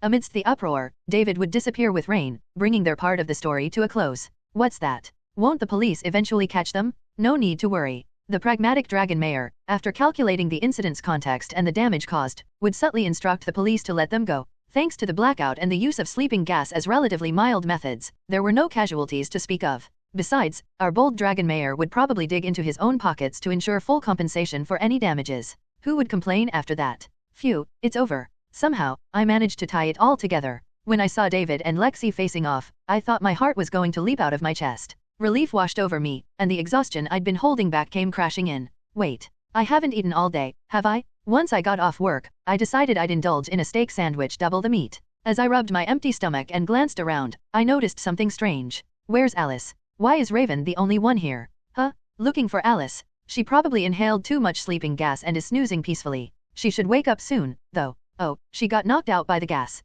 Chuckling at the thought of Alice being out cold, I suddenly turned to look at Raven, a thought crossing my mind. Wait, can this guy read minds or something? How did he always know what I was thinking? I'm not reading your mind. I'm just observant. You're so transparent it's easy to tell what's on your mind. What? Did I nail it again? Terrifying? That's scarier than if he could actually read minds? I shuddered, unnerved by Raven's uncanny ability. Was I really that easy to read? Even with a mask covering my face? As I despaired over my pathetic poker face, Raven suddenly placed a hand on my head. His awkward attempt at consolation made me feel twice as miserable. Rumble. A faint tremor rippled through the building. It was a subtle shake, but enough to instinctively signal that something significant had occurred. This is... No way, my brother. Exchanging urgent glances, we dashed down the corridor and stopped at a large window overlooking the outside. There, I spotted two figures soaring through the sky in the distance. It's Rain and my idiot brother. Oh, what a picture-perfect scene. A bloodied man clutching a woman in a flowing dress as they flew through the air. At first glance, it looked like something out of a painting. The shards of glass sparkling in the sunlight around them made it seem as though the world itself was blessing their escape. Pressing my hand against the window, I watched them. Memories of the original story surfaced, recalling the exchange they'd likely be sharing up there in the blue sky. Idiot. You didn't need to push yourself this far and bleed so much. I'm not worth it. Rain, you're my precious person. You're the one who made me fully David, someone remembered by name instead of fading into obscurity. Pfft. How is that thanks to me? That's because you worked so hard to achieve it yourself. I didn't do much. And I'm sorry for failing to keep my promise to make you happy. Idiot. What are you saying? You already kept it. I'm happier now than I've ever been. Childhood friends deserve their happiness, I thought, smiling softly as I watched David and Rain safely touch down and disappear into the distance. They'd face some hardships for the next few days, but after that, the road ahead would be smooth. I hoped they wouldn't worry too much. The Nemesis terrorism incident came to a dazzling conclusion, its climax full of drama. No matter how it ends, a happy ending is always the best, I thought, unable to stop the smile spreading across my face. 3 days had passed since the Nemesis terrorism incident. In that time, Nighthaven had been ablaze with the topic. It was no surprise. Nemesis Hotel, a towering skyscraper in the middle of the city, had suddenly experienced a blackout, followed by clouds of gas billowing from within. That alone was enough to call the police, attract hordes of journalists, and make headlines everywhere. But then it escalated a deliberate act of terrorism, with clear signs of combat visible even from a distance on the upper floors. Naturally, it became the talk of SNS, news outlets, and the entire city, a massive event impossible to ignore. Then, at the height of public interest, came the breaking news: Nemesis had been planning large-scale human experiments. The revelation sent shockwaves through the city. What? Kidnapping impoverished people from the underworld to use as test subjects? Are these guys insane? Good grief. And they already abducted people? Prosthetics made from their blood, you say? No way. Prosthetics made by Nemesis cause side effects within a year? I already pre-ordered mine. Especially for those who had pre-ordered prosthetics marketed to other species, it was like being smashed in the back of the head with a hammer, then stabbed for good measure. The fallout spread like wildfire across the city. The narrative quickly shifted from a simple act of terrorism in the heart of the city to Nemesis' villainous schemes. Yes, we've responded. There are unidentified terrorists roaming the hotel interior. What? Arrest every single Nemesis employee? Don't let anyone escape. HRM, isn't that a bit much, so suddenly? Huh? Are you accusing me of being in cahoots with them? And no way. These damned criminals? Arrest them all. Wait, what? I thought you were helping us? The police are oppressing civilians. The police, initially deployed to capture the terrorists, were abruptly ordered to secure every Nemesis employee at the scene. Some officers, who had personal ties to Nemesis through shady dealings, were forced to cut those ties in desperation now that Nemesis crimes were public. Mayor Tempest, as per your orders, we sent the Dragon Knights to investigate Nemesis. It's confirmed they were secretly planning large-scale human experiments and were already soliciting investors. Good work, Elisa. TCH, those cursed Nemesis scumbags. They know I despise human experimentation like the Nexus Project, yet they dared to pull this crap right in my backyard? I'll tear them apart, not even leaving scraps. Tempest, Nighthaven's Dragon Mayor, ground his teeth in fury. In this city of endless incidents and scandals, one unwritten rule was clear: never anger the Dragon Mayor. The Nexus Project, years of secret experiments on thousands of war orphans, slum children, and abductees to create superhumans, was a stain on his reputation, as the culprits had never been brought to justice. For him, Nemesis covert large-scale experiments were nothing short of a direct challenge to his pride. Mayor, I understand you're upset, but please don't break another desk. It's tiresome to keep fixing them. My apologies. At my age, it's harder to control my magic. Tempest had to temper his anger at Elisa's words. Lately, his aging dragon physiology caused him to accidentally break things with bursts of magical energy. Finding competent staff willing to work with him was already difficult enough. Losing his invaluable secretary wasn't an option. Anyway, the young man who caused such a ruckus at the hotel, what's his name? Darren. David, sir. Yes, David. We owe him thanks. Because of him, we uncovered these rat-like schemes. So, handle it appropriately. Understood. While he's garnered much public attention due to the commotion downtown, if he slips away through certain means, we won't pursue him too aggressively. Is that correct? Why yeah, exactly. Glad you understand. After confirming that David had erased his records and gone off the grid, the police closed the case as an internal investigation. With no clear casualties and Nemesis as the sole party suffering losses, there was little justification to chase him down. The incident's focus had shifted from urban terrorism to Nemesis deranged plans, so no one cared to argue. Meanwhile, Nemesis executives and key personnel were arrested and hauled into court. Declared guilty without a shred of doubt, they were all sent to prison. With its leadership dismantled, Nemesis itself disappeared into history, bringing down a corporate giant single-handedly. It was nothing short of a miracle, sparked by one reckless romantic. While David's story reached its conclusion, I reported to work at the fixer office in my usual maid uniform, only to encounter familiar faces. Fox, right. It was none other than David, Rain, and Sabrina. Perhaps surprised by my work attire, they looked a bit taken aback. Still, I guided them to the reception room. When Raven asked why the trio was here, David explained. You came to express your gratitude. Yes. We received a lot of help. Before we leave the city, we wanted to thank you one last time. Well, we didn't do much. If anything, you should thank our rookie over there. Yes, truly, the help we received was beyond words. Thank you so much again. David stood and gave a deep bow in what looked like a traditional kung fu greeting. Bowing to show gratitude was rare in Nighthaven. This must have been a gesture he learned from his eccentric kung fu master. Not wanting him to feel awkward, I returned the bow with a similar gesture. After all, he'd done the hard work, shedding blood for the cause. What had I done, really? With my acknowledgement, the atmosphere lightened. Allow me to formally introduce myself. My name is David. This is Sabrina, and this is Rain. I'm Jin. The pink-haired one over there is Alice, and the rookie here is Yuria. So that's your name. We kept calling you Fox. I must apologize for the rudeness. It's fine. She doesn't seem to mind much since she doesn't talk anyway. After exchanging brief introductions, David seemed satisfied upon learning my name. But then Sabrina, who'd been quiet with a serious expression, suddenly stepped forward and reached out. Squish. Startled by the ticklish sensation near my chest, I quickly backed away. What was that? After all this time, what are you doing? Hugging myself protectively, I stared at Sabrina, who murmured in a dazed voice, half out of her wits. She's really a girl. And even smaller than me. What? Where did that come from? I glanced around for the others' reactions. David covered his face in embarrassment, while Raven grinned like he'd just seen something hilarious. Am I the only one not getting what's going on? It seems Sabrina thought Fox, no, Yuria was a boy. I did too, until we got here. Well, you were wearing a suit back then, so the misunderstanding is understandable. Oh my, how adorable. So that's how it is. It wasn't an impossible misunderstanding. After all, the suit I'd been wearing wasn't a girl's outfit but one meant for boys. It concealed my figure, and with the mask on top, it was reasonable for someone to mistake me for a long-haired boy, I guess. But was it really that shocking? Even if they realized their mistake, wasn't this the kind of thing you'd just laugh off with a simple "oh, I got it wrong"? As I tilted my head, puzzled by the unexpected reaction, tears began to form at the corners of Sabrina's eyes. Ugh, this is so frustrating. She covered her face and bolted out of the office, her footsteps pounding the floor. She was so fast that by the time I noticed, only the gust of wind from her fleeing figure was left. Sniff, heek, ha ha ha ha. I'm deeply sorry for the trouble she's caused. Is this the sting of heartbreak? Ha ha. She's a kid who grew up with hardly any peers her age. Raven tried hard to stifle his laughter, David's face flushed with embarrassment, and Alice and Rain exchanged hushed whispers. I scratched my head, caught between awkwardness and guilt. Ah, so that's how it is? Well, sorry, I guess. Jin, I'll go after her just in case. You all keep talking. Sure, go ahead. Alice stood up and left to check on Sabrina, probably thinking she hadn't contributed much since she'd been asleep during the gas attack. With Alice gone, it was just me, Raven, David, and Rain left in the reception room. Raven, stroking his chin as if struck by an idea, suddenly addressed David. So, you're leaving the city? That's a shame. There aren't many places as good as Nighthaven for other species. Haha. Well, since I erased my records and identity while tying up loose ends, I've effectively become a person with no official identity. It's hard to find work under such circumstances. Slide. Raven's gaze shifted to me. What? Why are you looking at me like that? Is this because I'm an undocumented drifter too? Unbelievable. So, are Rain and that younger sister who just left coming with you? That might be difficult. No, they don't have identity issues, so I'm planning to leave alone. What? That's not a good idea. Exactly, I think so too, but this stubborn fool won't listen. If I leave, there's no reason for the others to leave Nighthaven. But I want to stay with you. Rain grabbed David by the head, shaking him in frustration. Yet, David didn't so much as flinch, standing as rigid as a statue.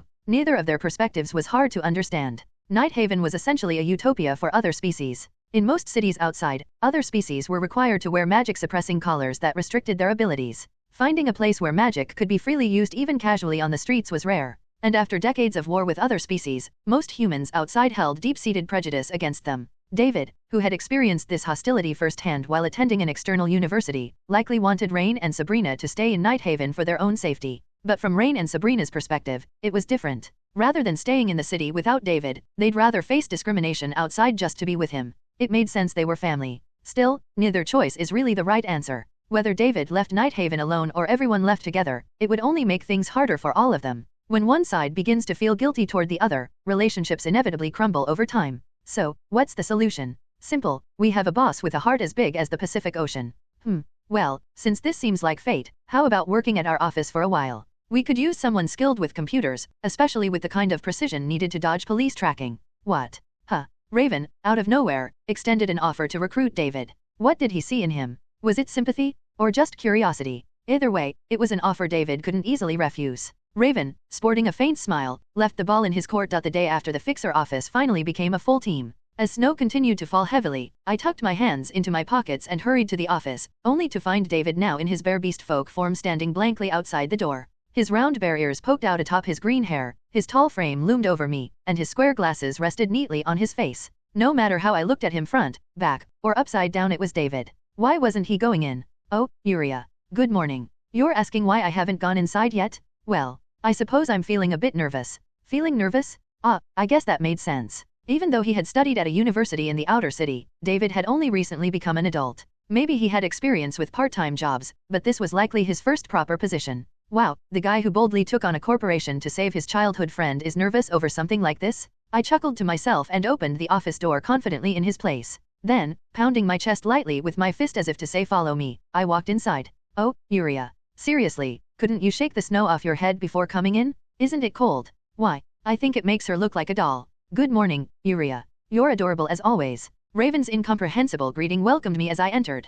Curious, I tilted my head and touched the top of it only to feel a pile of snow sitting there. I've been walking around with snow on my head. How did I not notice? I rushed back outside, furiously shaking my head to get rid of the snow. Wow, this is so embarrassing. David must have seen it the whole time, so why didn't he say anything? Pressing my warm cheeks with my palms to cool them, I returned to the office. Good morning to you too, David. Good morning, Alice. Raven. Welcome, rookie. David greeted them stiffly, like an old robot with squeaky joints. Yeah. He's too nervous to worry about others. Poor guy's completely out of it. I decided to forgive him this time, hanging my coat on the rack. There was no need to be harsh on someone just starting out, especially when I'd been too oblivious to notice the snow myself. But at least the office is warm. What a relief. The hideout I'd been living in had no heating. It was so cold I couldn't survive without curling up in a sleeping bag like a caterpillar. Maybe it was time to consider moving. As I thought about this and sat on the office sofa, Raven led David to a new desk. There. This'll be your workstation. From now on, do your tasks here. Understood. Could you go over my responsibilities once more? Well, like I mentioned before, there's not much to it. Neither Alice nor I are good with computers or the internet, so you'll assist with tasks requiring that kind of expertise. Other than that, feel free to do whatever you want during downtime. Got it. David's role was essentially to handle all computer-related tasks for the office. With Nighthaven's advanced technology and complex machinery, Raven and Alice's lack of expertise in this area created a significant gap. Having someone like David would likely double the number of requests they could accept. From Raven's perspective, hiring him was a clear advantage. Honestly, why hadn't they hired someone like him sooner? Then again, it's better to be cautious than to risk betrayal by a random hire. In this city, it wasn't uncommon for hired coders to steal key information or funds and flee. In fact, one of our recent clients had hired the office to track down such a rogue coder. Considering all that, even without the context of the original story, Raven's decision to hire David was a win-win for both parties. Snap.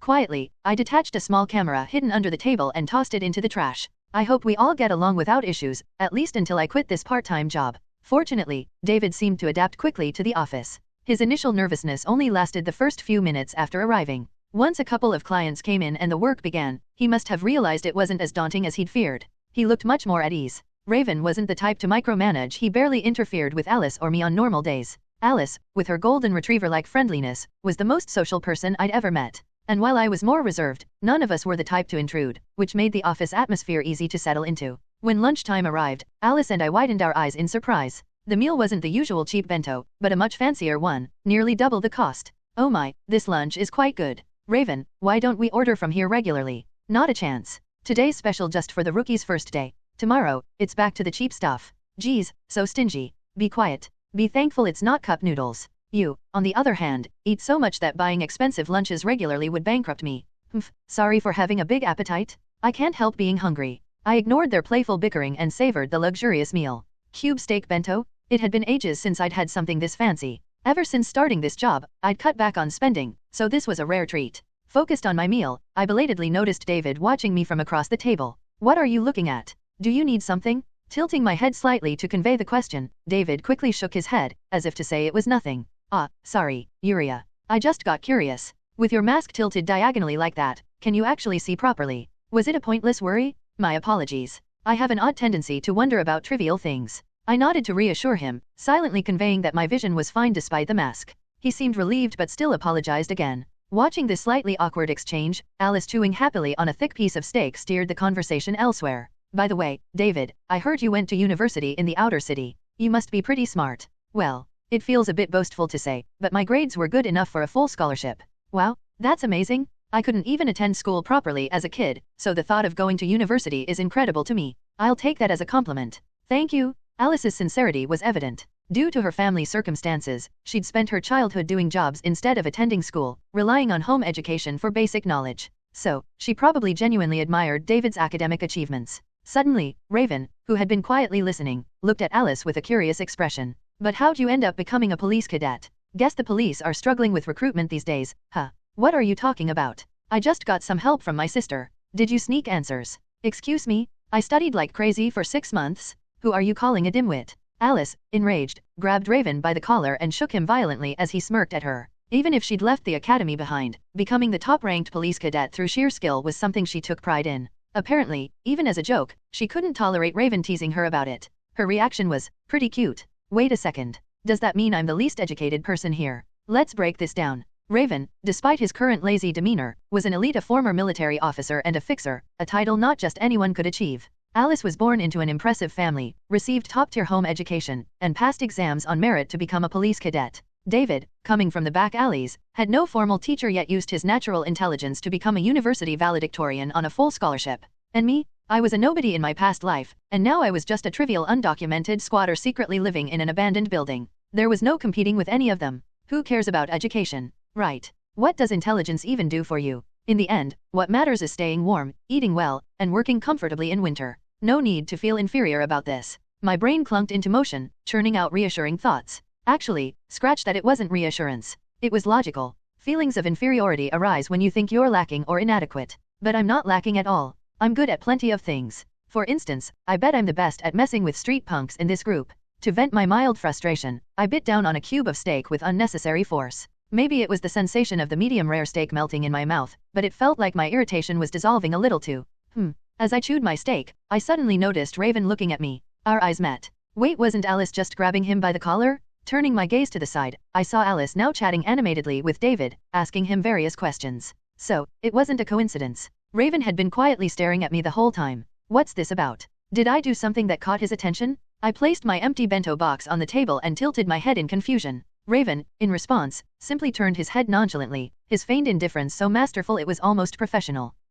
It's probably nothing. There's no way he's misunderstanding something weird, right? I dismissed the odd feeling, wiped my mouth, and adjusted my mask back to its usual position. And just like that, lunch was over. Time to prepare for the afternoon clients. To be honest, once I got used to the outlandish clients who came to the office, the work itself wasn't objectively all that difficult. After all, I couldn't even speak properly, and apart from my telekinesis, I didn't have any special skills. What could I even do at work? All I really had to do was guide the client who came to the office to the reception room, pretend to listen to their story, and that was it. Occasionally, I'd serve coffee or tea to the client, or if the snack jar was empty, I'd step out to buy more. Oh, and sometimes I'd help out with cleaning. Anyway, compared to Raven and Alice, who were trudging through the snow on this cold day to solve a client's request, my tasks amounted to a simple receptionist job that anyone could do. Honestly, I felt a little guilty for even getting paid to do just that. So, you're saying that mysterious graffiti keeps appearing on your windows? Yes, I've stayed up all night trying to catch the culprit myself, and even spent money to set up CCTV everywhere. But I just can't figure out who's doing this. It's hard to say just from hearing about it. I'll need to check the scene in person. Hey, Alice, get dressed. Let's head out for a bit. Got it? Uriah, David, please take care of the office while we're gone. We'll be back soon. If anything happens, I'll contact you immediately. After lunch, Raven and Alice had to step out briefly for the client's case. Suddenly, I found myself alone in the office with David. Sitting quietly on the sofa, I began to reflect. At least David is here now. Last time I was alone in the office, another client showed up out of the blue, and it was such a hassle to handle. I closed my eyes and recalled what had happened a few days ago. How much I had struggled to politely make a stubborn client wait for Raven in the reception room when he wasn't around. It was the first time I ever felt resentful toward Raven for leisurely returning to the office with a cup of coffee in hand. But that was all in the past now. Today, I wasn't alone guarding the office, I had the reliable David with me. Even though he was still a rookie, it was far more reassuring than being here by myself. With that thought, a surge of confidence welled up in me, as if I'd gained an army at my side. All right, bring it on, clients. With my loyal bodyguard, I'll make sure to seat you politely on the reception sofa. Tap tap tap. However, contrary to my confident thoughts, the only sound that echoed through the office was the quiet tapping of David typing on his keyboard. Well, there wasn't much to talk about anyway. Besides, he seemed busy working, so interrupting him would feel wrong. Thinking that, I sat primly on the sofa, staring blankly at the wall. Raven had said that it was okay to spend time however I wanted when there was nothing to do, but I didn't feel right just lazing around while the others were out working. I decided to quietly meditate until they returned. As I was deeply studying the intricate patterns on the wallpaper, David, who had been typing diligently, hesitantly spoke to me in a cautious voice. Ahem, Uriah, may I ask you something? Do you have any plans this weekend? Plans? Well, I did, but since I had nothing else going on besides working part-time at the office, I had plenty of free time. But why was he suddenly asking about my weekend? Did I look like someone busy? Tilting my head at his unclear intent, I looked at David, who lowered his head awkwardly and answered my unspoken question. Well, actually, Sabrina wants to meet you in person and apologize. After, you know, what happened yesterday. Ah, so he was relaying a message from Sabrina. Well, it made sense. A guy with a sweet childhood friend like her wouldn't have any ulterior motives. Still, was it really something worth apologizing for? Even if she did touch me, Sabrina was a girl, after all. Even if it had been a guy, it felt like something I could brush off with a simple, just be careful next time. But if she wanted to apologize, I had no reason to refuse. After organizing my thoughts, I made a big circle with my arms, signaling that meeting Sabrina on the weekend would be fine. Maybe because I showed I wasn't particularly bothered, David, who had looked a little gloomy earlier, let out a sigh of relief and adjusted his glasses. Thank you. Sabrina will be happy to hear that. Oh, could you share your terminal number? I'll pass it on to her so she can contact you directly next time. Terminal? I didn't have one of those. Blinking in surprise, I looked at David. Noticing my lack of response, he asked in a puzzled tone. Oh, don't you have a terminal? Ah, I see. Well, it might be a good idea to get one. In Nighthaven, not having a terminal can be inconvenient at times. But, of course, no pressure. David shrugged it off as if it wasn't a big deal, likely thinking there were all kinds of people in Nighthaven and it wasn't worth prying into my circumstances. But for me, it was a moment of serious contemplation. Having one seemed to have far more advantages than not. Maybe it was time I got one? Then again, I wasn't the type to play games on a smartphone anyway. Most likely, I'd use it for basic things like communication and light internet browsing. Thinking about emergencies like being too sick to get out of bed made it seem like a worthwhile expense. But, can I even get one without an ID? I don't know how terminals are registered here, but it probably wouldn't work for me. What a shame. Once again, my status as an undocumented resident was holding me back. Scratching my head in frustration, I quickly shook off my regrets. I wasn't particularly inconvenienced without a terminal, and even if I got one, the monthly communication fees would keep piling up. With that in mind, it didn't seem like such a big loss after all. Just a little disappointing? Really, just a little. Barely noticeable. I'm back. We're back. How long had I been lost in my thoughts, calming my emotions? Before I knew it, Raven and Alice, who had gone out earlier, had returned. It felt like they'd only been gone for about 2 hours. Were they already done with their task? I quickly got up from the sofa and went out into the hallway to greet them. Alice, who had been brushing snow off her clothes, suddenly pulled me into a tight hug and started rubbing her cheek against mine. She was freezing. Her skin felt like ice. Yuria, you're so warm, soft and toasty, Yuria. Normally, I would have been too embarrassed and pushed her away, rejecting her affection. But perhaps because she seemed more like she was seeking warmth than simply showering me with affection as usual, I didn't resist much and let her hug me. You've had a tough time. Wandering around in this weather must have been exhausting. Hey, don't mess around with the part-timer at the entrance. Go inside if you're going to do this. What are you even doing in such a cramped spot? Yes, sir, let's go, Yuria. At Raven's scolding, Alice hugged me tighter, effortlessly lifting me off the ground as if I were a stuffed doll made of feathers, and strode into the office. After setting me gently back onto the sofa I'd been sitting on, she started grumbling as she took off her coat. Gosh, Nighthaven gets so much snow. I think I understand now what you were talking about before. You barely walk around for a bit, and you turn into a snowman. Well, it's close to the sea, so it can't be helped. Wasn't it like this in summer? There was so much rain back then that some areas even flooded.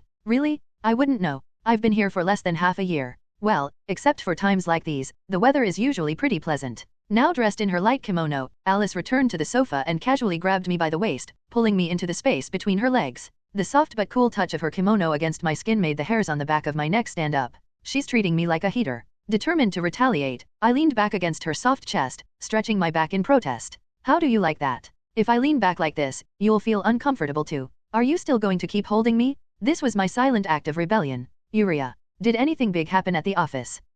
That's good to hear. Just give me 10 minutes like this, and I'll let go. That much is okay, right? 10 minutes, huh? Alright, I could endure that. Only after getting a promise from Alice that she would eventually release me did I wriggle into the most comfortable position and lean against her. Then, I grabbed a piece of chocolate-covered candy from the table and popped it into my mouth. If deliciousness were a crime, you'd be a felon. You villain, I'll make sure you never see the light of day again. Without mercy, I wiped out the chocolate candy and its comrades. It was a truly satisfying conquest. Time passed uneventfully, with no new clients showing up, and soon it was evening closing time. Alice, who usually left work first, had been leaving early less often, once every 2 or 3 days instead of every day. Well then, I'll be heading out first. Great job today, everyone. Good work. Take care. Get home safely. As it happened, today was one of those days when she hurried off early. Throwing on her coat in a rush, she was the first to burst out of the office and leave. I wondered what kept her so busy. Not having anything to rush for, since I needed to stop by Greg's shop anyway, I shrugged lightly. She probably had her reasons.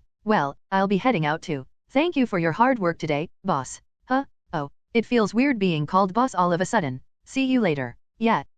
Part-timer, go home quickly too. Don't catch a cold or anything. Why am I the only one being warned not to catch a cold? Smiling faintly, I waved at Raven's concern and quickly stepped out of the office. Stopping by my usual shop, I grabbed a sandwich to go and had dinner at Greg's place. Then, braving the worsening snowstorm, I made my way back to my base. But what awaited me wasn't the base I knew. What I saw was a frozen storage room in complete disarray, with white snow blown inside and scattered everywhere. Second week of working part-time at the office, and my home was destroyed. After trudging through this freezing snowstorm, I returned home only to find that the base I had painstakingly set up was now nothing more than a frozen storage room. In this baffling situation, I blinked blankly before letting out a soundless scream. A sharp, icy gust of wind suddenly blew in from across the way, sneaking through the gaps in my clothes. Ugh, the wind is absurdly strong up here. Sniffling, I tightened my coat and squinted into the darkness where the wind originated. I fumbled around the chaotic floor until I found the cheap portable flashlight I had picked up in an alley. After giving it a few solid taps to get it working, I managed to turn on its dim light.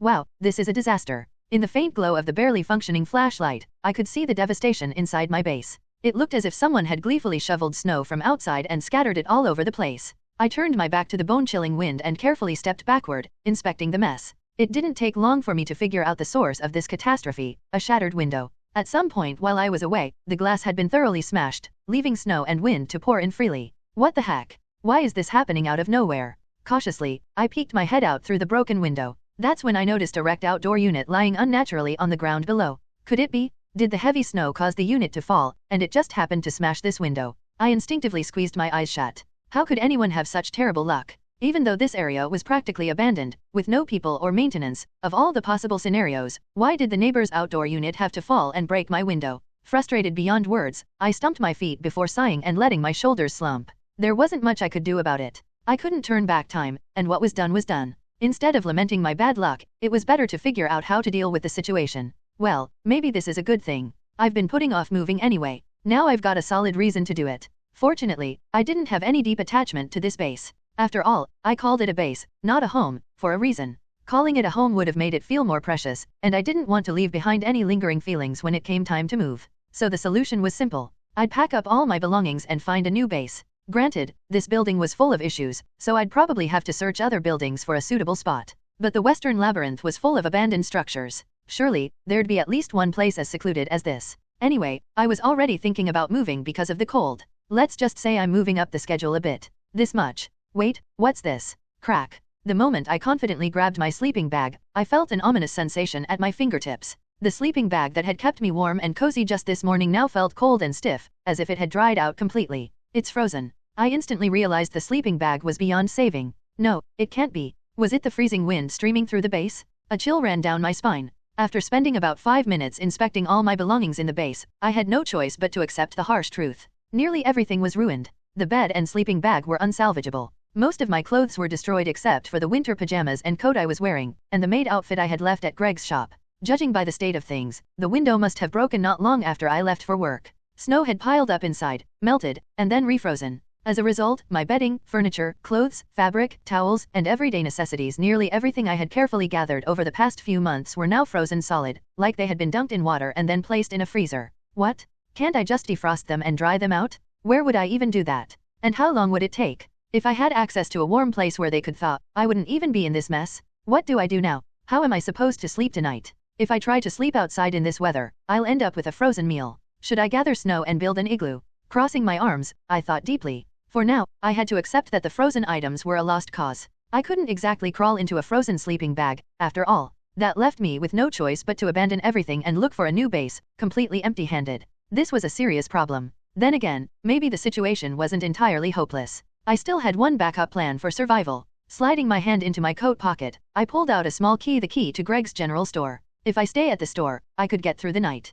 Still, it wasn't an option I wanted to rely on. Greg was my benefactor, and I didn't want to impose on him more than I already had. This key was a sign of trust that Greg had extended to me first. Think about it, how heavy must it have felt for him to hand over a key to a stranger? If I were to betray that trust, sell off the shop's goods, and disappear, there'd be nothing Greg, who was often overseas, could do about it. Of course, I'd never do such a thing. But the fact that he took on that risk and entrusted me with the key meant I owed him the same level of trust in return. I've already received so much from Greg. If I take any more, I might just die of guilt. Greg had helped me when I was a fugitive ghost, given me sturdy clothes that couldn't be bought with money, and even gifted me an artifact to hide my face. He even got me this part-time job at the office. Frankly, calling him the savior of my life wouldn't be an exaggeration. But to use his store as my home without permission? No. Even if Greg forgave me, I wouldn't be able to forgive myself. As long as I had a conscience, I couldn't do it. Unless I have no other choice and it's life or death. But for now, let's keep it as a last resort. Conscience wasn't more important than survival, after all. If I had no other options, I'd consider it as a last-ditch effort. Clutching the key tightly, I returned it to my pocket. Now, where could I spend the night in this raging snowstorm? It was time to brainstorm ideas. One thing was certain, I was determined not to cause trouble for Greg. Still no new information about the ghost? Even something small would be fine. I haven't heard anything, at least. Why don't you try asking Gilbert across the street? He's into gossip and might know something. Ah, I see. Thank you. Have a good day. That's what Alice was told as she stepped out of the store and let out a small sigh. It had been over 2 weeks since the Blood Night incident, and she had been tirelessly searching for the ghost ever since. But so far, it was as if the ghost had vanished entirely, leaving no trace. Could they have quietly left Night Haven after that night? Chasing the ghost felt like chasing rainbows at this point. No luck again today. Maybe I should space these searches out to once a week. If the ghost had already left the Western Labyrinth, then all of Alice's efforts were for nothing. Her initial determination to uncover the ghost's true identity was steadily waning. Growl. Her stomach let out a loud protest, having missed the chance to eat while she scoured for leads. Deciding to postpone her search to tomorrow, Alice trudged toward a nearby eatery with weary steps. 3 cheesesteaks, please. 3? That's a lot. Should I cut them in half for you? No, I'll take them all uncut, please. 3 cheesesteaks, coming up?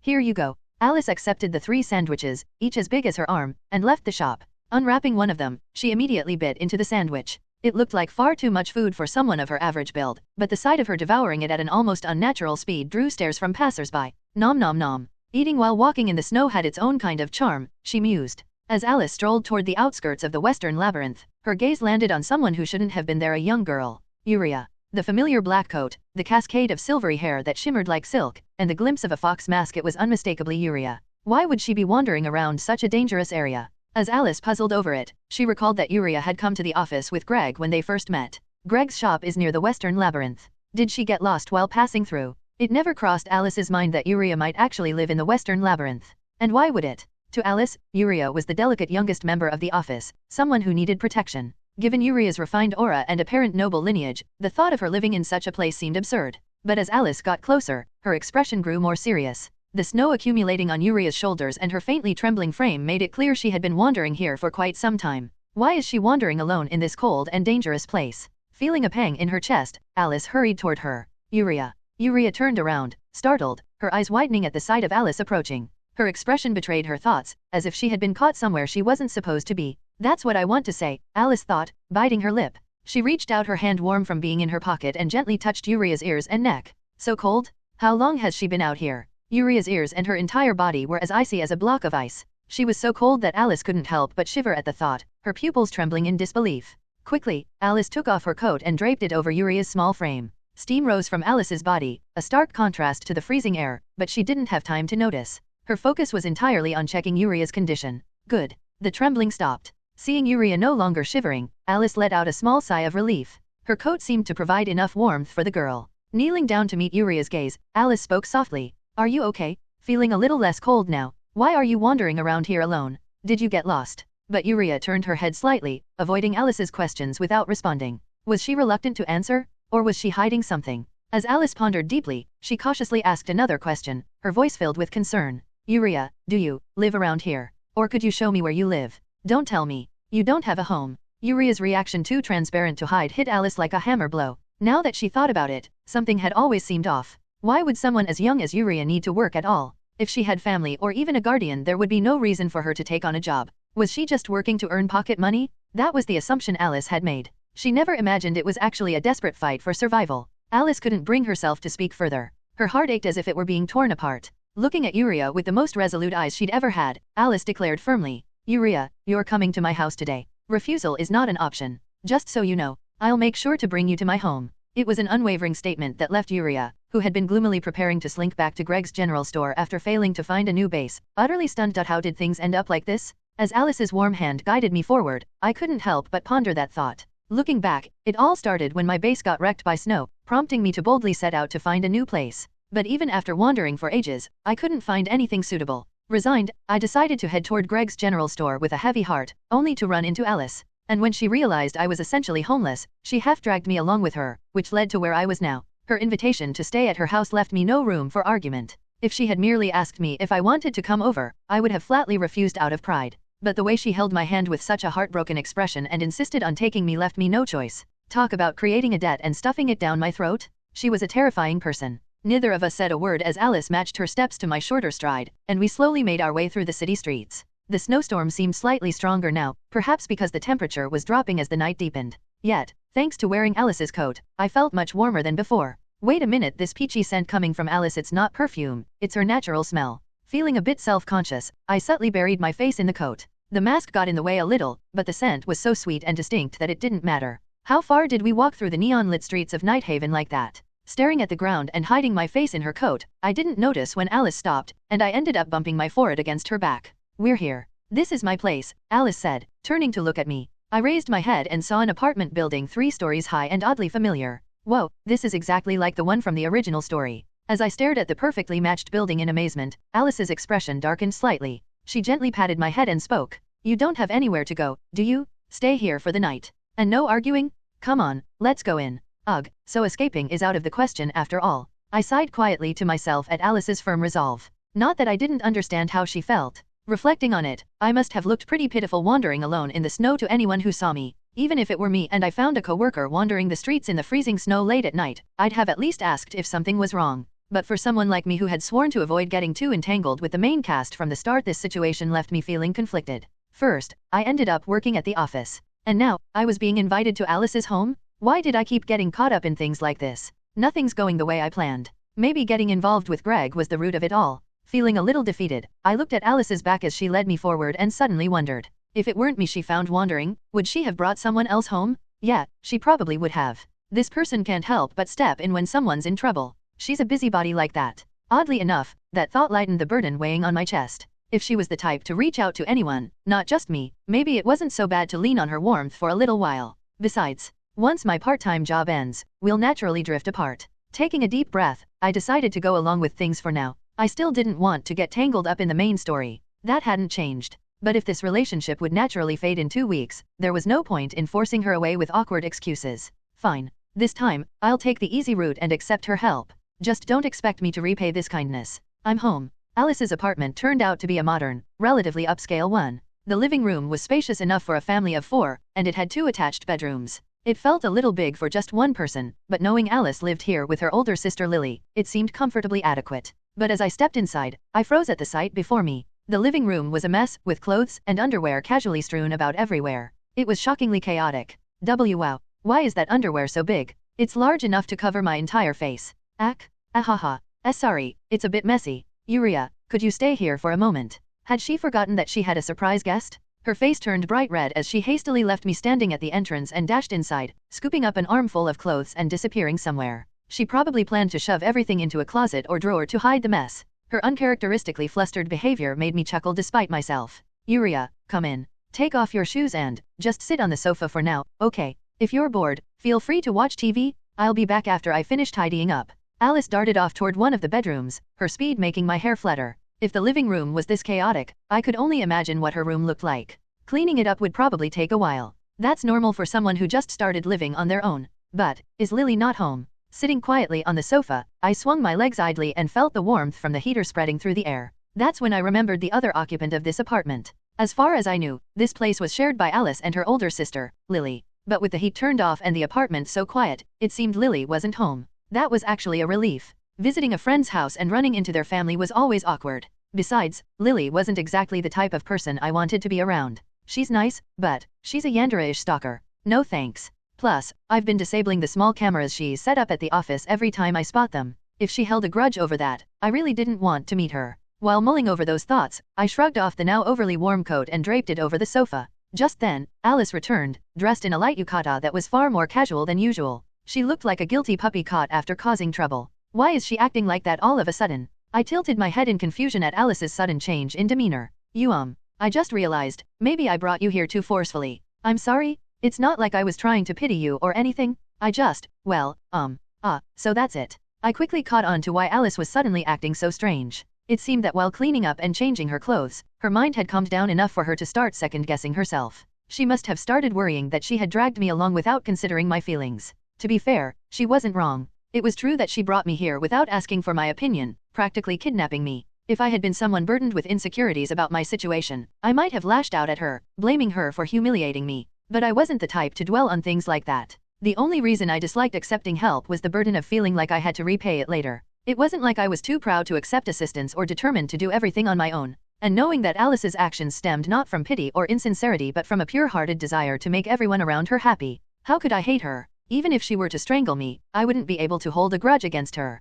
Honestly, I've already made peace with staying here for the night. What's she fretting about now? Silly girl. Without a word, I got up from the sofa and walked over to Alice, who was nervously shifting her gaze around. Then, as she fidgeted, unsure of what to do, I lightly hugged her. Maybe because I'd never initiated physical contact before, Alice froze like a statue at my sudden embrace.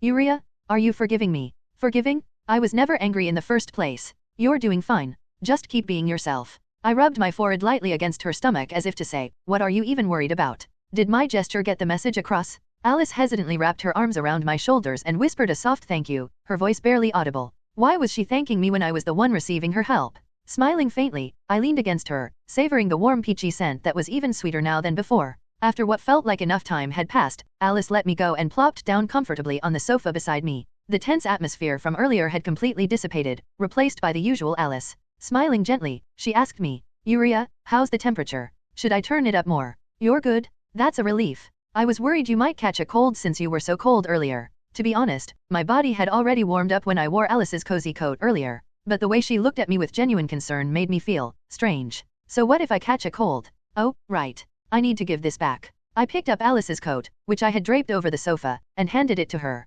Alice quietly observed me as she took the coat back, then suddenly spoke with curiosity. "Now that I think about it, this is my first time seeing you in casual clothes. What's that you're wearing?" "Pajamas." Isn't it a bit short? And the fabric doesn't seem very nice. Do you have any spare clothes to change into?" "Clothes to change into? I left all of them behind when I abandoned my base." Feeling awkward, I touched my neck. Alice, deep in thought, suddenly leaned in close to me. "Way too close." She sniffed the side of my head. "Eek." A shiver ran down my spine. "Is it because you don't have a strong scent? You don't smell bad or anything, but you should take a warm shower. I'll lend you some of my clothes." "What's with that look? Are you worried they'll be too big?" "Don't worry, you can wear them like a dress, and they'll fit fine." No, I'm not asking about the size. I'm asking why I have to shower here." Usually, she's quick to understand things, but now she's completely missing the point. Flustered, I flailed my arms and looked up at Alice, only to see her hesitate for a moment before speaking firmly.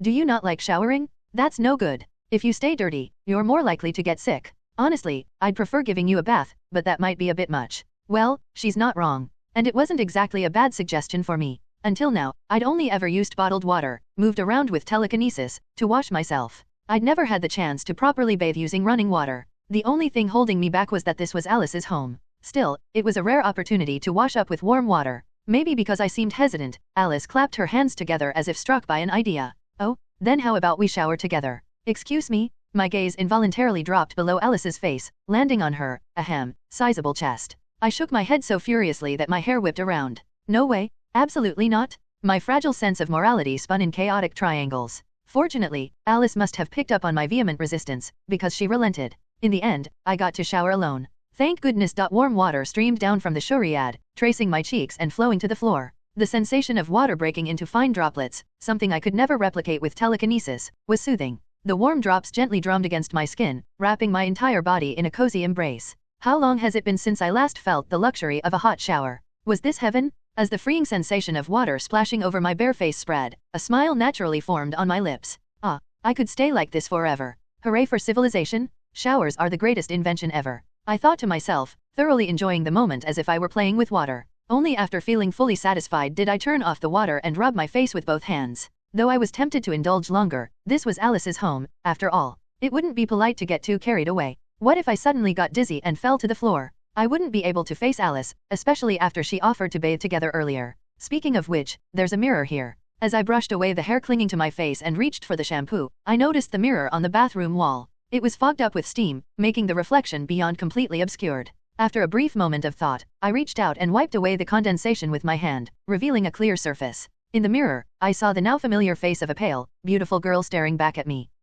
I've seen my reflection before, and I've been naked before, but looking at my naked self in a mirror is a first. Even after seeing it multiple times, my face was disconcertingly beautiful. It almost made me feel apologetic, as if someone as plain as me shouldn't be inhabiting such a perfect body. Still, with my short stature and youthful face, the sight of my completely bare body didn't feel provocative at all. Well, it'd be strange if anyone found such an immature body attractive. People like that are just perverts who deserve a good whack on the head. Thinking that, I stepped back slightly to get a full view of myself in the mirror. That's when I noticed something that had been subtly bothering me. How is my body this clean? It's like I was just born. Moving around and inspecting myself in the mirror, I couldn't find a single blemish, scar, or even a speck of discoloration anywhere on my body. It was as if I were made of porcelain. How was this possible? Raising one arm above my head, I even confirmed that my underarms were perfectly smooth. My gaze eventually landed on the silver object dangling near my chest. The small cube-shaped accessory, small enough to fit in my palm, it was the tesseract, which had never left my body since that day. Oh, could it be that when it heals injuries, it restores the body to an almost brand new state? That makes sense. The tesseract's power was incredible, capable of returning that old Drakel to his prime in an instant. It wasn't far-fetched to think that scars or imperfections could disappear as part of the healing process. If I'd lost a finger to Drakel, would the tesseract have regrown it? Probably. The more I thought about it, the more I realized just how extraordinary the Tesseract's gift had been. Still, when is this thing planning to wake up? How long are you going to make me wait? I want to say thank you, so hurry up and wake already. I lifted the Tesseract to eye level and poked it a few times with my finger, watching for any reaction. But the Tesseract remained utterly still, as if it were in a deep sleep, unbothered by my teasing. Looks like there's no helping it. I'll just have to keep carrying it until it decides to wake up. Putting the Tesseract back around my neck, I squeezed shampoo onto my hands and began working it into my hair. This is where telekinesis really comes in handy. No need to move my arms around too much. Foam. With the help of my telekinesis, I quickly worked up a rich lather. Letting the warm water rinse away the suds, I repeated the process with body wash and a shower puff. At last, after what felt like forever, I was cleaner than I'd ever been since arriving in this world. Drying my soft, moisturized skin with a fluffy towel, I heard Alice's voice calling from beyond the door. Yuria? I left some clothes by the door, just put those on. She left me clothes? I peeked cautiously past the door to check. There, neatly folded, was a small stack of clothing. What could it be? I carried the stack inside and unfolded it, only for the sight to leave me utterly speechless. A cat onesie. Yes, the pristine white clothes turned out to be a fluffy cat onesie. Complete with fuzzy fabric for warmth in the cold winter, it even had oversized paw-shaped mittens attached. It was so adorably cute it almost made me want to die. She said not to worry about clothes. Don't tell me she went out and bought this while I was in the shower. The sheer unexpectedness of it left me dumbfounded, staring at the onesie with wide eyes. Something slipped out from between the folded clothes and fell to the floor. What now? Picking up the small piece of fabric, I froze for the second time. It was a soft material, like microfiber, something I'd only recently gotten used to wearing. As I feared, it was underwear. Ugh, I needed this, but why is there a bear on it? I preferred plain, simple designs for underwear. After all, there was no point in wearing cute or fancy ones when no one was going to see them. But this completely defied my usual preference. The silky soft material featured an adorably large bear drawn smack in the center. No, seriously, Yuria, are you okay with this? My face burned with embarrassment as I clenched the underwear tightly in my hand. But I didn't have a choice. Wear it or don't, those were the options. And obviously, I had to wear it. After all, my maid uniform for work had a skirt, and going commando wasn't an option. I won't forget this humiliation. Clutching the bare underwear in one hand, I resolved to repay this embarrassment someday. A small seed of petty revenge began to grow in my heart. Oh my, you're so cute. The cat onesie suits you perfectly. I knew going with the cat design was the right choice. As I stepped out of the shower, clad in the cat onesie and still wearing my fox mask, Alice emerged from her room, her eyes sparkling with excitement. Humph, what's so cute about it when you can't even see my face? I crossed my arms and pouted, clearly unimpressed with her gushing. First, she turns me into some kind of fool wearing a cat onesie paired with bear print underwear, and now she's showering me with compliments? It wasn't the least bit satisfying. I'll make her regret mocking me? Well, I'm going to shower now. Feel free to eat as many snacks as you like while I'm gone. Maybe I'll let this slide, just this once. Determined not to betray Alice's goodwill, I shuffled over to the snack box she pointed to and grabbed something at random. The first treat I pulled out was a butter cookie. Classic. The reliable sibling of all snacks. I could eat these every day and never get tired of them. And that wasn't all. Underneath the butter cookies was an assortment of other snacks that perfectly matched my taste. How obvious can you get, Alice? The way she had clearly chosen snacks tailored to my preferences stirred a tiny bit of rebellion in me. But resisting this temptation? Impossible. Feeling cozy and relaxed after my shower, I hugged the snack box to my chest and started munching away, one snack after another. I'm back, Yuria. Who knows how much time had passed? When I finally came back to my senses, I noticed Alice freshly showered and dressed in pajamas approaching. The moment I saw her, I whipped my head to the side, trying desperately to suppress my laughter. She was wearing pink pig pajamas that matched my cat onesie, and on her backside, an adorable little pig tail stuck out, wiggling slightly. Watching that tail sway melted away the tiny irritation I'd been holding onto. All right, enough snacks for now. It's getting late. Let's brush our teeth and get ready for bed. Okay, what's that? No toothbrush? Don't worry, I bought one for you while I was out buying the clothes. Always so well prepared. Accepting the toothbrush she handed me, I obediently brushed my teeth. By the time I'd finished cleaning up, it was already past midnight. No wonder it was so late. I'd arrived at my ruined base around 8 p.m., wandered through the city with Alice, taken my time showering, and eaten snacks. It was no surprise the night had passed so quickly. Yuria, you can sleep in my bed. I'll take the sofa. You want to sleep on the sofa? Absolutely not. You're the guest, so you sleep in the bed. Despite the late hour, this marked the start of a heated debate. The issue? Who would sleep in the only bed? From my perspective, the answer was clear. The homeowner should sleep in the bed. What was she even talking about? But from Alice's point of view, the idea of herself taking the bed while I slept on the sofa was utterly unacceptable. We wrestled with the question for quite some time until, fine. I'll sleep in the bed. Happy now. In the end, she gave in to my stubbornness and agreed to sleep in the bed. Victory was mine.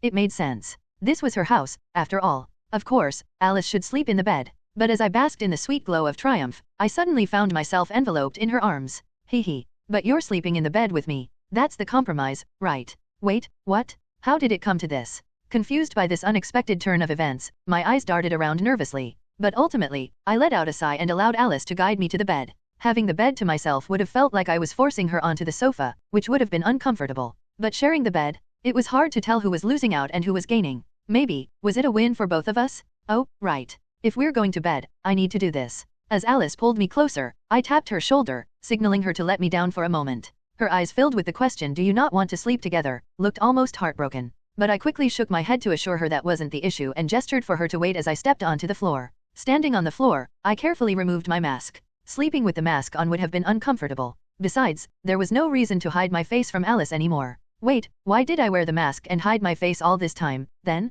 Well, because there hadn't been a reason to reveal it either, I suppose. Huh. Alice froze in place, blinking at me as she saw my face for the first time. Her reaction was as if she had come face to face with something completely unimaginable. Tick, tick, tick. In the silent room, the ticking of the clock's second hand sounded unusually loud. In this world, treasures generally fall into two categories. The first includes those deemed valuable only within certain groups. For instance, religious relics, national treasures, or prized possessions of famous individuals. In truth, most treasures fall into this category. After all, the value of an object depends on the perspective of those who behold it. For example, a primitive tribe might prize an elephant's ivory above all else, but to a materialistic city dweller, it might appear as nothing more than filthy trash. However, exceptions always exist. Sometimes, there are treasures valued by almost everyone. Such treasures might include gold and jewels worth enough to sustain 3 generations, an elixir of eternal youth that guarantees 100 years of perfect health with a single sip, or artifacts that allow one to glimpse the future. These treasures are so undeniably valuable that hiding them is nearly impossible, and the pursuit of such treasures often justifies bloodshed. This is another kind of treasure. Alice had a sudden thought. Perhaps Uriah herself was one of these treasures. How can someone's face be this perfect? Her slightly upturned eyes, her delicate nose and lips that stood out without being overbearing, and the sharp, elegant line of her jaw leading naturally to her slender neck, all of it harmonized flawlessly. Even though she was wearing nothing but that ridiculous cat onesie, the mildly drowsy, aloof expression in her half-lidded eyes evoked images of an angel or fairy descending from the heavens. And it wasn't just her face that stood out unnaturally. Her proportions, from her head to her body, were balanced perfectly. Even her silver hair, which wasn't styled or groomed but fell naturally, seemed to complete her composition seamlessly. Like the masterpiece of a legendary dollmaker who poured a lifetime of effort into creating their ultimate work, Uriah embodied the very essence of an ideal, flawless beauty. So, that's why she wore the mask. Alice couldn't help but feel captivated by Uriah's almost violently mesmerizing charm, her heart stolen as though seized by an invisible hand. Slap! Abruptly, Alice turned away and smacked her own cheeks hard enough to leave them stinging, snapping herself back to reality. There was only one reason why Uriah, who had never once removed her mask, would show her face so openly now. It was because she trusted Alice, believing it was safe to reveal her face to her. And to betray that trust? That would be no different from betraying Uriah herself. Sure, she wanted to approach Uriah right now, slip her arms under Uriah's and hug her tightly from behind, their bodies pressed together. Or rub her cheek against the crown of Uriah's head, take a deep whiff, and tease her until that cool, indifferent expression crumbled into a pout. Or gently nibble her ears and tickle her until she squirmed. But no, she couldn't act on such urges. Here and now, Alice had to behave as if nothing had changed, treating Uriah as she always had. Thinking of the hardships Uriah must have faced because of her stunning beauty, Alice's sense of duty as an adult overpowered her desires. I need to protect Uriah. Be a responsible adult, Alice. Let it be clear, Alice wasn't romantically or sexually attracted to Uriah. Rather, she was like a devoted cat lover seeing the ultimate adorable kitten for the first time, utterly bewitched by Uriah's overwhelming charm. Of course, if Alice's limits were to snap in front of an unsuspecting Uriah, what might happen then was anyone's guess. Well, shall we go to bed? Alice's voice cracked slightly as she awkwardly guided Uriah toward her bedroom. Uriah tilted her head at Alice's sudden odd behavior, quietly pinching her own cheek in thought. Is it because my face is too cute? Well, it's Alice, so I guess she's trustworthy. She's not the type to do anything weird. Uriah was well aware of how beautiful her face was. Anyone with working eyes could tell just by looking in a mirror. If she hadn't realized it, why else would she have worn a mask all this time? But she trusted Alice, not the Alice from the original story, but the Alice she had come to know personally. Alice wouldn't do anything strange, nor would revealing her face to Alice cause any annoying consequences. There was no reason to keep wearing the mask while sleeping. Whatever reaction Alice was having, it would pass quickly. People get used to pretty faces after seeing them enough, after all. Thinking optimistically, Uriah cheerfully followed Alice into the bedroom. Don't you dare? Maybe once we're closer, but not now. Hold it in, Alice. Alice silently cried on the inside, struggling to suppress her desires. Yuria. Maybe I really should sleep on the sofa. Ugh, fine, let's just go to bed. I'll turn off the lights now. Alice's attempt to escape was swiftly shot down by Yuria, who gave her an irresistibly gentle look with slightly lowered eyelids. In the end, the two of them ended up sharing the same bed. Fortunately, the bed was a double, so there was enough room for both of them without being cramped. Still, the unavoidable proximity of their bodies meant Alice's inner turmoil showed no sign of subsiding. Sheep number 8,362. Sheep number 8,363. Why Yuria? And so, hours later, as the lights were turned off and the two lay side by side in bed, something unexpected happened. Fast asleep, Yuria rolled over and snuggled straight into Alice's arms. Alice, her face on the verge of tears, had to clutch her own arms tightly to keep herself in check. If she failed to resist her affectionate urges as a lover of all things cute and ended up hugging Yuria tightly, what would happen if Yuria woke up and looked at her with a frustrated or annoyed expression? Alice couldn't bear even the thought of that horrifying future. How am I supposed to sleep like this? Thump thump thump. And so began a sleepless night for a poor, beleaguered lover of cuteness. Morning. The soft, squishy sensation on my face was the first thing I noticed when I woke up. Opening my eyes, I found myself nestled snugly in Alice's arms. Why am I here? Still groggy and half asleep, I tilted my head in confusion. Above me, I heard Alice's voice, weary and slightly strained. Good morning, Yuria. Mind letting go now. It was then that I realized I had wrapped my arms tightly around Alice's waist. What? Since when? Fully awake now, I scrambled backward and let go, feeling a rush of embarrassment. Alice sat up sluggishly, rubbing her face as if wiping away invisible weariness. Oh, right. I stayed at Alice's place last night. That's why I wasn't cold. Stretching my arms overhead with a big yawn, I reflected on how I felt. It's been a while since I've slept this well. Guess people really do need a warm place to sleep. Back at my base, sleeping in a sleeping bag meant waking up with a freezing nose and aches all over. But after sleeping here at Alice's, I woke up feeling refreshed, my body full of energy. So this is why having a proper home and bed is important. I couldn't help but feel a renewed appreciation for them. Yuria, if you're still sleepy, feel free to go back to bed.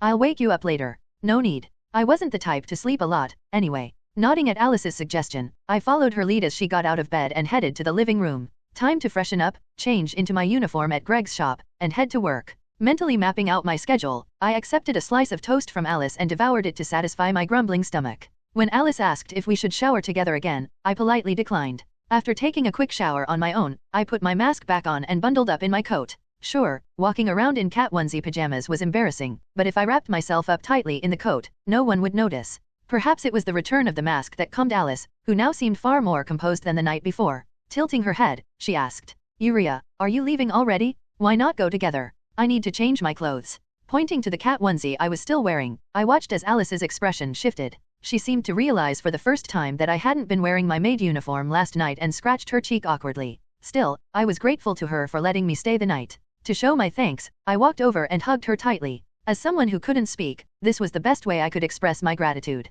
Alice hugged me back and opened her mouth as if to say something but stopped, her expression turning pensive. Whatever she was thinking, it didn't seem like something I needed to worry about. And so, we parted ways with only a brief goodbye. Since we'd see each other at the office later, there was no need for anything elaborate. I'll have to put in some effort to find a new place right after work. I can't keep relying on Alice's kindness. Stepping out of Alice's apartment into the cold morning air, I made a firm resolve. Afterward, everything went smoothly. I arrived at Greg's general store, used my key to unlock the door, and changed into my maid uniform. After giving the store a quick cleaning, I headed straight to the office without getting sidetracked. Yuria, can I talk to you for a moment? The moment I arrived at the office, Alice pulled me aside into the hallway. Do you want to stay at the office if you don't have anywhere else to go? Out of the blue, I found myself faced with this unexpected and troubling suggestion. Why would I stay here? No matter how I looked at it, it was a proposal I should have refused outright. Staying at the problem solver's office was no different for me than walking into the epicenter of an impending explosion. Even working there temporarily as a part-timer made me feel like I was treading on thin ice.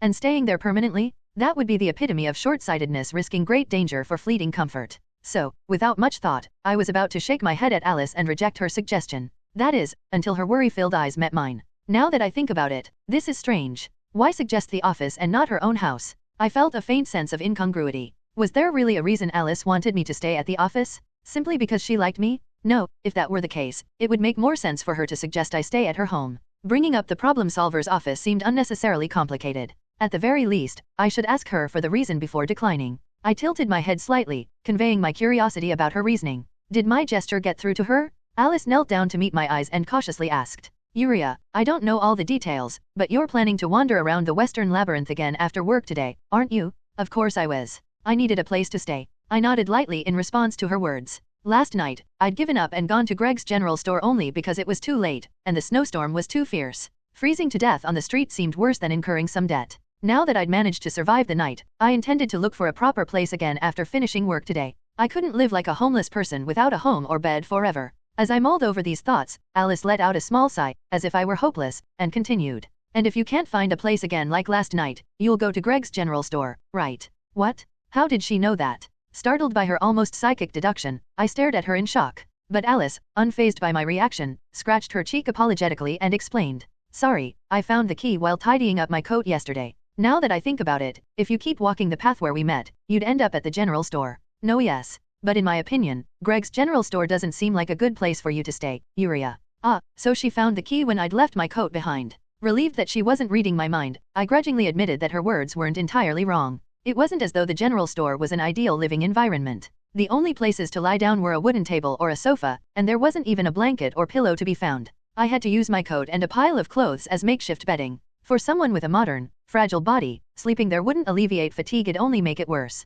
But that was only when compared to an actual house. If you compared a rundown storage shed or the streets to the general store, well, the store had heating, and you could lock the door. Honestly, it was paradise compared to braving the freezing streets. As I stared at her with my hands on my hips, clearly asking what the problem was, Alice seemed to grow more thoughtful. After a long moment of contemplation, she gently patted my head and said, Yuria, you don't like being indebted to others, do you? I've only known you for 2 weeks, but watching you closely, I can tell. You're the kind of person who always tries to repay what you receive, even if it's foolish. I think you're a very kind girl. Kind? Me? That didn't make sense. I wasn't kind, I was just an emotional, impulsive coward. I wanted to shift all my fears onto others. If someone was going to hate me, I'd rather they just be indifferent instead. People who work hard deserve to see their efforts pay off someday. And those who like me, I just want them to be happy and free from suffering. I'm selfish, petty, cowardly, and stupid. So, no matter how I thought about it, I didn't deserve Alice's embarrassingly heartfelt praise. I want to run away. I'm terrible at handling moments like this. A different kind of embarrassment, distinct from the shame I'd felt when Alice gave me pajamas and underwear yesterday, burned my neck and ears. I wanted to flee, dunk my head in cold water, and forget this ever happened. If only she'd tease me like usual, it'd be less agonizing than this. As I leaned on her slightly to keep myself from collapsing under the emotional weight, I tapped her shoulder lightly with my forehead. All right, that's enough. Just say whatever you want to say already. Not that it mattered, there was no way I was staying at the office anyway. My silent protest must have been clear, as Alice chuckled softly. Pfft. What I mean is, you don't need to think of it as a debt. If anything, Jin would probably only ask for a bit of money for food. It wasn't about the money. I weakly shook my head in her arms, drained of energy. Of course, she couldn't possibly imagine the truth. How could she know that I was a reincarnated person who had read a comic in another world where Raven was the protagonist? From her perspective, my rational choices must seem like nothing more than childish stubbornness. But this was a matter of life and death for me. Still, I'm grateful for her concern. We've only known each other for 2 weeks, and I'm just a temporary employee, yet she's looking out for me this much. Even though she'd embarrassed me plenty, her sincerity came through loud and clear. And it made me feel even more pathetic for wanting to keep my distance from the original plot. What kind of kind person was I? If Alice knew my true thoughts, she'd despise me. Still, my decision remained firm. I planned to refuse her offer to stay at the office. Not that I even knew if Raven had approved of the idea in the first place. As I suppressed the excitement rising within me and tried to steady my emotions, the door behind me suddenly swung open. Emerging from it was none other than Raven. What's this? You two are still loitering around here? Move aside, will you? I need to use the bathroom. It's cramped? Oh, yes. Raven, after telling Alice and me, who were half hugging each other to step aside, strode quickly toward the bathroom, clearly in a hurry. Moments later, the sound of rushing water echoed from behind the closed door. The tender atmosphere that had enveloped the hallway was shattered completely. Ah, refreshing. Phew. So, what exactly were you two talking about for so long out here? Well, Jin, that is. Glancing at me, Alice carefully looked down at the figure she had been holding in her arms, as if seeking my consent. It seemed she wanted to know if it was okay to mention that I was currently homeless. Wait, don't tell me she hadn't brought this up to Raven yet? I hesitated briefly before nodding, indifferent to the revelation. It wasn't exactly a story I was eager to boast about, but it wasn't something I felt the need to hide in shame either. What's the big deal about being without a home? Houses collapse under heavy snowfall all the time, don't they? Well, actually. With my silent permission granted, Alice briefly recounted the events of the previous day to Raven, how she had gone to the Western Labyrinth on an errand, how she'd found me wandering the streets, and how she'd let me stay the night at her house. Thankfully, she left out the embarrassing details about my bare-print panties or us cuddling in bed. That was a relief. I see. So, part-timer, is it true you have nowhere else to go? That's unfortunate. It's cold, so you'd better find a place quickly to avoid catching a cold. Especially with how high housing prices are these days. Wait a minute. Raven, sounding appropriately sympathetic but showing signs of losing interest, looked like he was about to leave. Alarmed, Alice stood up hurriedly and grabbed him by the shoulder, clearly flustered. She must not have expected Raven to respond so dismissively. Well, I did. What, that's it? You know there's no way she can find a place with this weather and no money. Well, it'd be tough. But, look, what am I supposed to do about it? Besides, it doesn't seem like she needs any help. Help that disregards the recipient's wishes can sometimes be more cruel than outright violence. Ugh, you're not wrong, but still. As expected of the problem solver, help is only offered when the other party genuinely wants it. I secretly rolled my eyes in agreement, silently rooting for him. Meanwhile, Raven sighed lightly and said, if it's about helping, why not just let her stay at your place again? Why drag me into this? You already spent the night together, didn't you? Well, there are circumstances. My house isn't just mine, my sister lives there too. Huh? That's true. I can't let Yuria and my sister meet. It's for both their sakes. I don't want to pit them against each other. Both Raven and I stared at her, perplexed by her reasoning. Raven, perhaps deciding to gloss over this odd remark, scratched his head and said, well, anyway, that's how it is. If the part-timer doesn't need help, and I want to enjoy my happy, peaceful life, then nothing should happen that neither of us wants. Right. Fine. I don't intend to force the issue. I just hoped Yuria might change her mind, that's all. The conversation was gradually tilting toward respecting my decision. Then again, from the start, there had only ever been one answer. After forcibly taking me home last night and seemingly changing her approach, Alice didn't seem intent on pushing me any further this time. And Raven, one of the parties involved, was clearly not the type to force something I wasn't okay with. As long as my stance didn't change, the likelihood of me staying at the problem solver's office was practically zero. It really was just a light misunderstanding. Looks like I'll be busy wandering around tonight too. I relaxed my shoulders, the tension draining from me. I had been worried that something irreversible might happen, but now that things had wrapped up neatly, I felt genuinely relieved. Suddenly, as I lightly closed my eyes in exhaustion, a faint whisper reached my ears. It sounded like fragments of words, faint emotions conveyed halfway, as though the sentence had been left incomplete. Curious, I tilted my head toward the source of the sound. At the end of my gaze stood Raven, looking like he was about to retreat inside. Huh? What? Do you have something to say? Hey, what are you doing? Feeling an instinctive sense of foreboding, I grabbed Raven hurriedly. As I drew closer, the fragments of sound grew clearer. Without hesitation, I thrust my hand into the pocket of his pants. Raven, startled by my sudden intrusion, shouted in surprise. Yuria.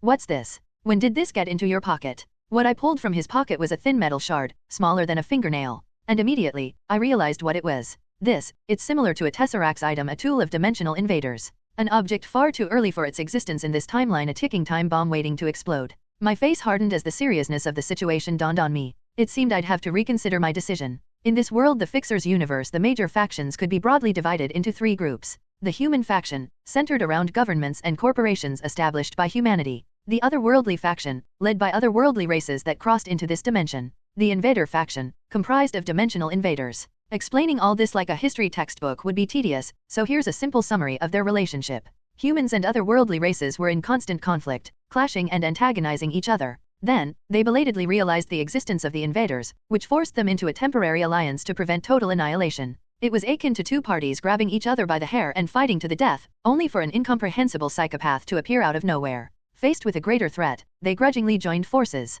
Humanity alone lacked the intelligence to counter the invaders. The otherworldly races alone lacked the strength to resist them. Survival took precedence, so they agreed to set aside old grudges and work together for the time being. But that crisis, where the invaders first revealed themselves and triggered such urgency, was already an event of several years ago by this point. As time passed, the temporary alliance patched together with uneasy truces began to unravel. Old conflicts resurfaced, and the factions once again aimed their guns and blades at each other right around the start of the original story. It was only after several citywide incidents that the true threat of the invaders began to resurface. That's when it became clear, the invaders, the real enemy threatening them, hadn't disappeared but were lying low, biding their time. Which brings me to my main point. This shouldn't exist here right now. The shard of metal in my hand, there was no mistaking it. This was an item belonging to the dimensional invaders, and it had no business being here in this timeline. Of course, I couldn't be 100% certain. All I could say was that the shard emanated a presence similar to the Tesseract, an invader artifact. I couldn't actually see any invaders lurking nearby. Still, ever since becoming Yuria, my instincts had sharpened unnaturally. And those instincts screamed that this shard was deeply connected to the invaders. What is that? Jin, did you leave something weird in your pocket again before doing laundry? I told you not to do that. Huh? When did I put that in there? I don't really remember. Sure.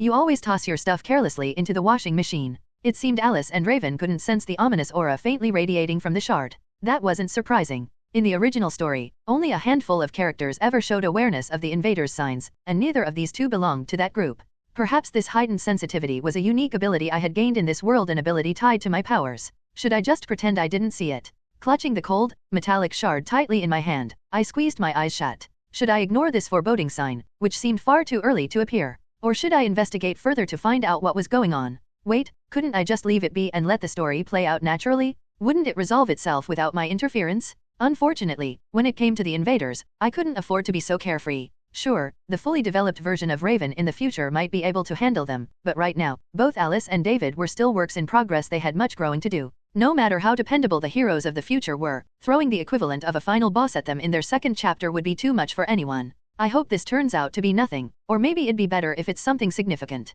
The problem was that either scenario seemed plausible. If the invaders were secretly up to something under the city, that could mean a full-scale crisis where the entire city might be destroyed. In that case, it makes sense to bring in everyone, Dragon Mayor, Elf Queen, whoever, to deal with it. Better to expose secrets than to die, right? On the other hand, if this was just a coincidence, something trivial, jumping the gun might expose my own secrets like my precognition and powers, putting me and everyone around me, including Raven, Alice, and Greg, in danger. That thought alone made me shudder. Thus, the best course of action for now was to figure out how this shard ended up in Raven's pocket. I'd decide what to do afterward. Am I incapable of learning? Why do I keep getting involved in things like this? I could have just left it alone. Ugh, not that it's easy to ignore. If only I hadn't noticed it. In hindsight, I was diving headfirst into exactly the kind of situation I wanted to avoid. But what could I do? If there was a hidden bomb nearby, possibly moments away from exploding, how could I just sit still and pretend not to know? Anyone would be anxious, tense, and worried in this situation. I wasn't the problem, the world was the problem. Alright, enough pointless thinking.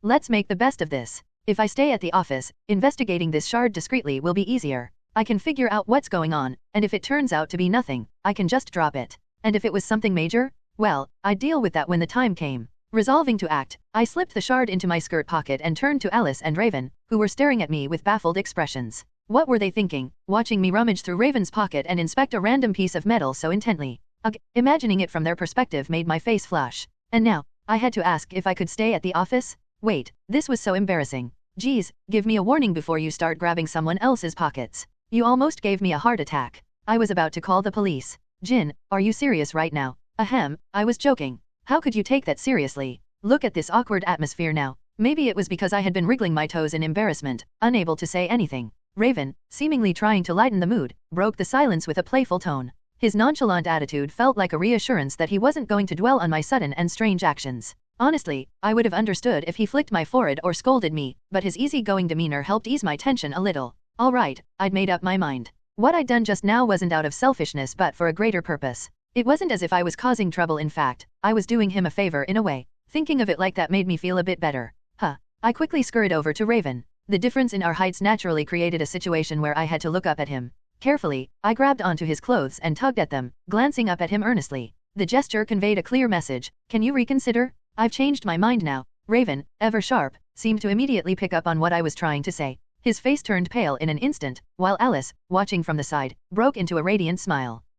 Oh my, Jin? It looks like Yuria wants to stay at the office now. What? Why? She wasn't keen on it just a moment ago. Well, people's thoughts can change suddenly. Come on, let's not stand around in the hallway. Let's head inside. I was the one making the request, and Raven was the one being asked to grant it, yet Alice seemed far happier than either of us. Before I knew it, she was ushering us into the office, her hands gently but firmly pushing us forward. Raven, still in shock at my sudden change of heart, grabbed my shoulder and said urgently, "Wait, hold on. How about reconsidering this again? Wouldn't it be better to stay at her place instead? Hey, stop pushing me. I'm trying to talk here. I value my happy time too. Eek. Don't say things like that in front of a child." Thud. Alice jabbed him sharply in the side with her elbow, as if punishing him for his crude words. With a wheezing sound, Raven collapsed onto the floor. It was unclear if his tears came from the pain in his side or the sudden responsibility of having me as a housemate, but a single droplet rolled down his cheek. Oh, now I kind of feel bad. Damn it. I haven't even finished reading all those holograms full of pretty ladies I bought the other day.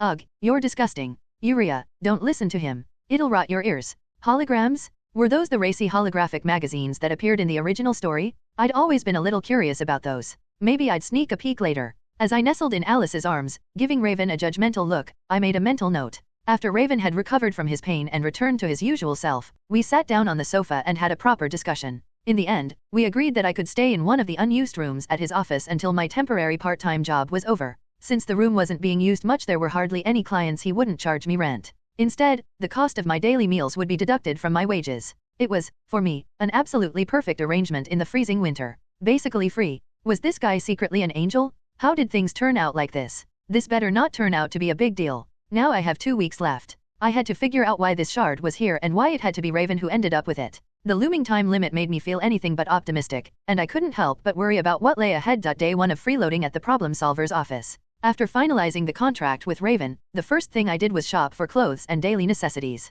The reason was simple: since Raven had been living alone in the office all this time, everything there was for single-person use. At least there were spare blankets and pillows, so I didn't have to buy those. But personal items like dishes, toothbrushes, and towels, I couldn't bring myself to use someone else's. Since I was already shopping for daily necessities, I also stocked up on some extra pajamas and underwear. The only concern was that I wasn't particularly skilled at picking out good products. Sorry for dragging you out after hours like this. It's fine. It's for Yuria, after all. I haven't strolled through the shopping district of Nighthaven in a long time, so this was actually refreshing for me. With Alice and David helping me out even after work hours, I managed to pick up high-quality items at reasonable prices.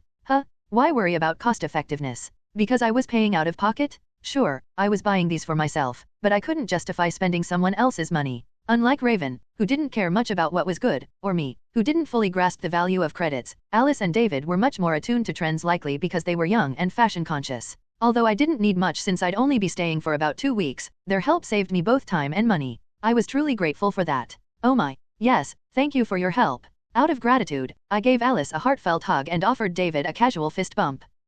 Am I playing favorites between Alice and David? Well, David has a sweet, loving childhood friend, doesn't he? Lucky bastard. I envy him so much. I'll head out now. Jin, take care of Yuria. What's going to happen? Don't overthink it. Sure. Yuria, see you tomorrow. Mwah. I'll get going as well. Yeah.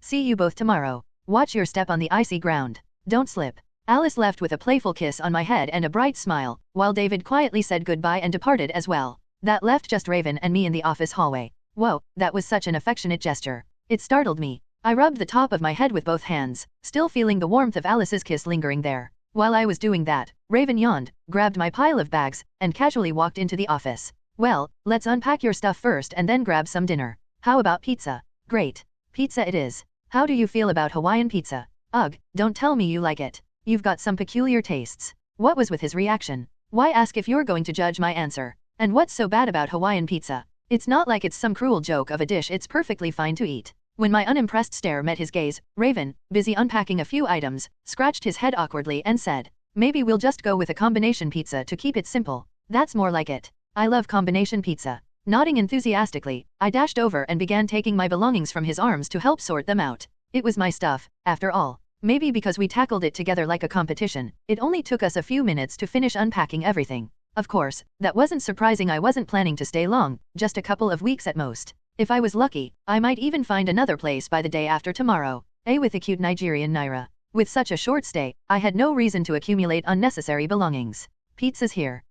Finally. Go wait at the table, I'll grab the pizza. We sat across from each other and shared the large pizza the delivery person had brought. Dinner was handled. After demolishing the entire large pizza between the two of us, we brushed our teeth side by side at the sink and moved to the office's lounge area, where the sofa was. Alright, let me show you where you'll be staying. Follow me. I trailed behind Raven as he led me further into the office. According to him, the problem solver's office occupied the entire second floor of a 3-story building. The space was divided into an office area for work and a private living area tucked in the back. The private area included 2 rooms, one used as a bedroom and the other as a storage room. Naturally, the storage room was where I'd be staying. This was a relief. Sharing a room with Raven would have been too awkward for me, so I'd been a bit worried. Even if it was just a storage room, I was grateful to have a space to myself. Here, you can sleep here. It's pretty empty right now, but I'll add some furniture later. Sounds good. Oh, and don't open the window. It's right against the wall of the next building, and opening it lets in dust. If you need ventilation, just open the door. And don't stump around or break anything, the landlady will get mad.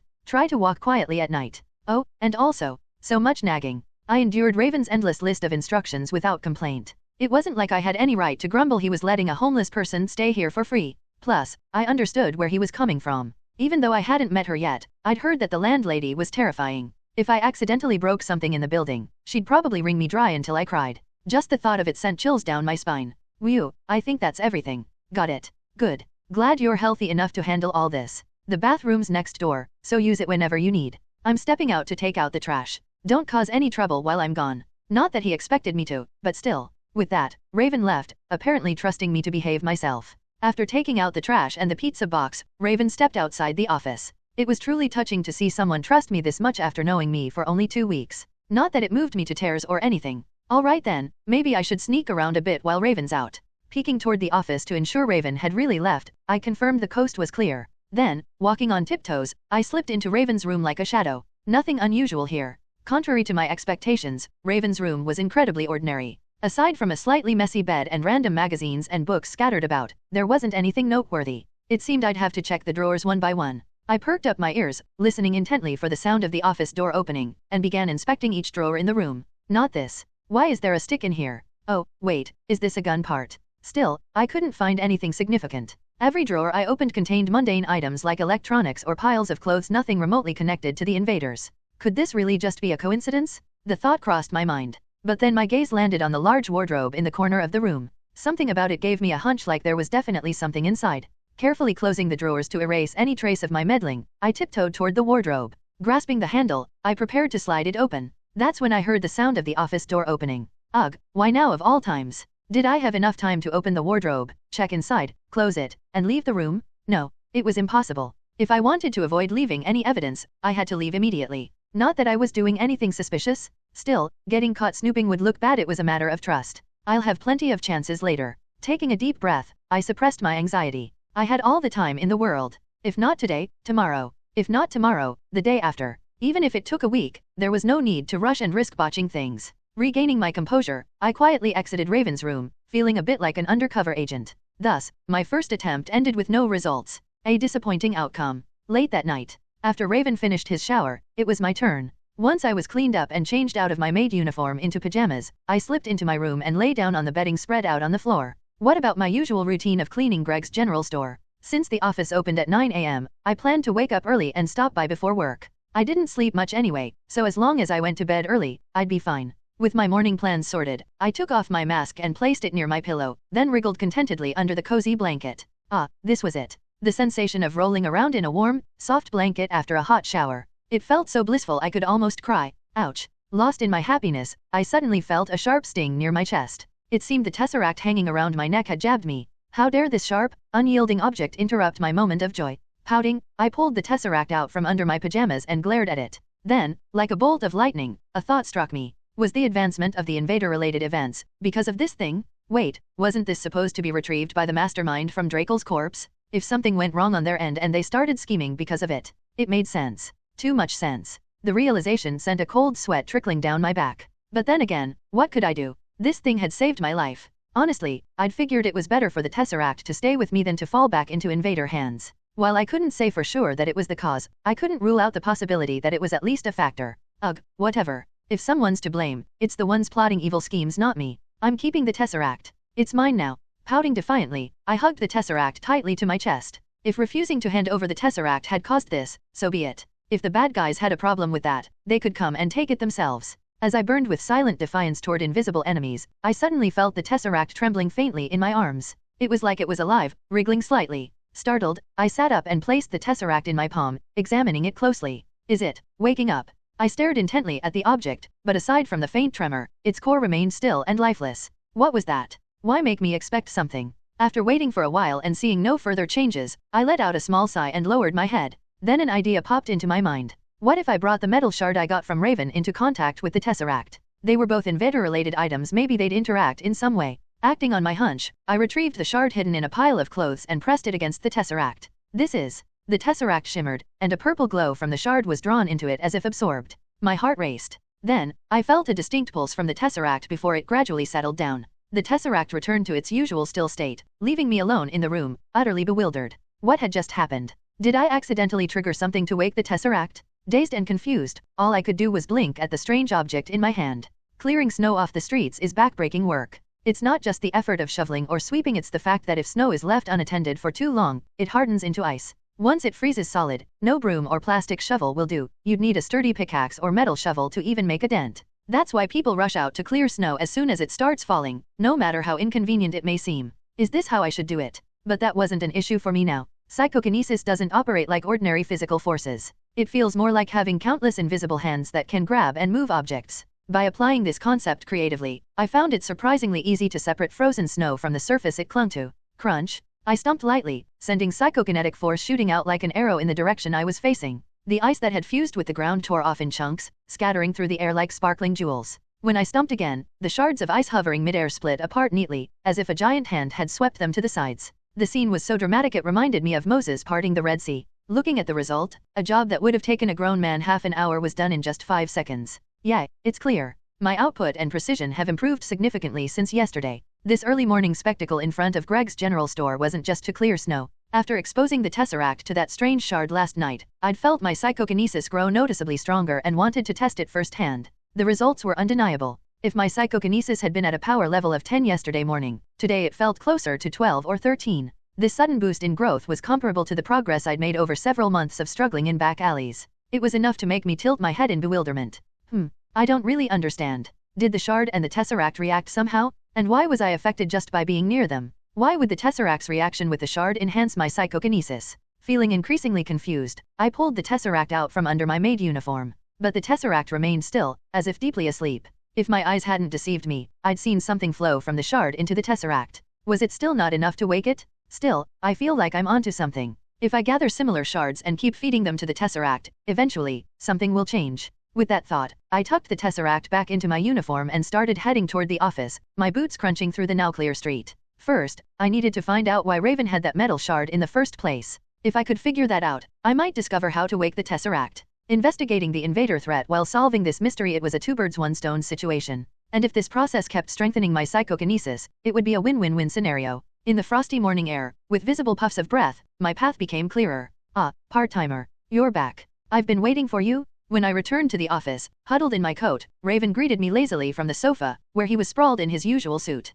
Before I'd left, he'd been snoring away in his room. It seemed he'd woken up, showered, and changed clothes while I was out. But why had he been waiting for me? I tilted my head, unsure of his intentions, and Raven responded with his usual indifferent tone. You haven't eaten, have you? Let's eat together. Oh, right. I hadn't had breakfast yet. Since there was no reason to refuse, I nodded obediently to Raven's suggestion. Breakfast consisted of fried eggs and bacon, basic ingredients scavenged from the fridge. It wasn't exactly a gourmet meal, more like the simple fare a young office worker living alone might throw together. Still, I wasn't picky, and it was enough to fill my stomach. You're going to do the dishes? Sure, go ahead. The dishwasher's over there, just toss them in. Wait, he had a dishwasher? I'd planned to wash the dishes by hand as a gesture of thanks, so I felt slightly disappointed. Nonetheless, I wiped the grease off the frying pan and plates before loading them into the dishwasher and pressing the button. Come to think of it, this was much easier than scrubbing everything by hand. Acknowledging Raven's practical wisdom, I nodded and stretched before heading to the sink to brush my teeth. By the time I came back out, the office was abuzz with noise.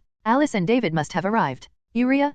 Good morning. Good morning. I raised my hand to greet Alice, whose eyes sparkled with unusual intensity, and David, who gave a calm nod. Then, as usual, I sat quietly on the sofa, keeping a composed posture. Since greeting clients was my main duty, I didn't have much to do unless someone walked through the door. Normally, I'd sit like this, blinking idly and waiting for work. But Alice sidled up to me, pulled me onto her lap, and wrapped her arms around my shoulders, making escape impossible. The physical closeness was overwhelming, our bodies pressed tightly together. Still, maybe because I'd gotten used to it, I didn't react as dramatically as I had the first time. Back then, just being held like this had sent shivers up my spine and made me flail to escape. Now, I simply sat there calmly, munching on cookies from the table. Are a Nigerian Nairai. After all, Alice had been doing this every day for 2 weeks. Like it or not, I'd adapted. But as Alice sniffed the back of my head while holding me, her voice suddenly turned wistful. Uriah smells like Raven. That's because we use the same shampoo and body wash. My precious Uriah, what have you done to her? I didn't do anything, you idiot.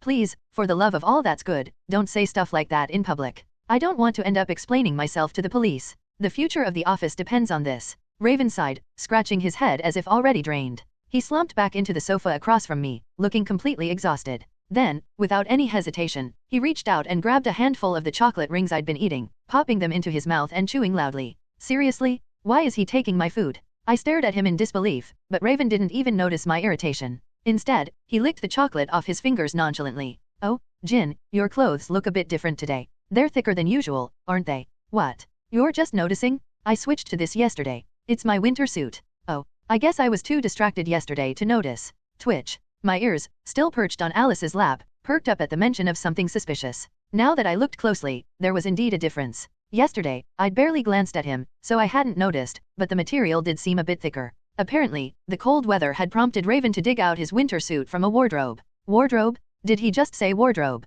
Something smells fishy. A shard from his wardrobe, paired with the mysterious wardrobe I hadn't gotten a chance to investigate yesterday? If I couldn't connect those dots, I'd be a fool. What was that wardrobe hiding? I couldn't recall if it had been mentioned in the original story or not. It might have been, or it might not have. Tonight, when Raven's in the shower, I'll check the wardrobe. There's bound to be something hidden inside. As I organized my thoughts, I quietly made plans. From what I'd observed, Raven took about 5 minutes to shower. The wardrobe was large enough to fit 2 big closets. 5 minutes should be enough to at least glance through its contents. While I mulled over my plan, time passed, and clients began to arrive, as usual. Raven wasn't particularly famous yet, so we didn't get any difficult requests. But thanks to his exceptional skills far beyond what the simpler requests warranted, most issues were resolved on the spot. Our success rate and client satisfaction were practically perfect. Maybe he'd been extra motivated because there were more people in the office now. At this rate, it wouldn't take long for him to rise as the dark horse of Nighthaven's fixer scene. By then, I'd probably be back working at Greg's shop. Thank you so much, young man.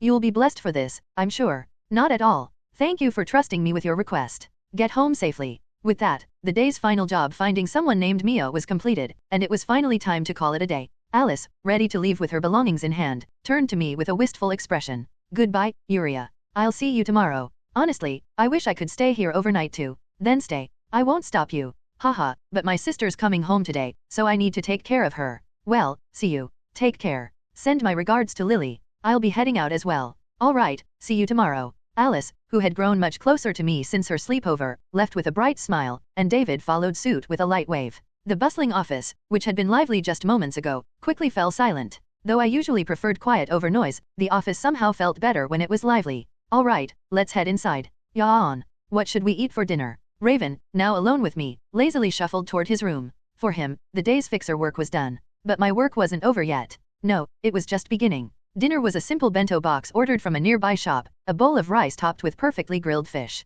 Delicious. After eating, I let Raven take the first turn in the shower. The moment he disappeared into the bathroom, I slipped into his room and immediately opened the wardrobe. I had about 5 minutes. There was no time to hesitate.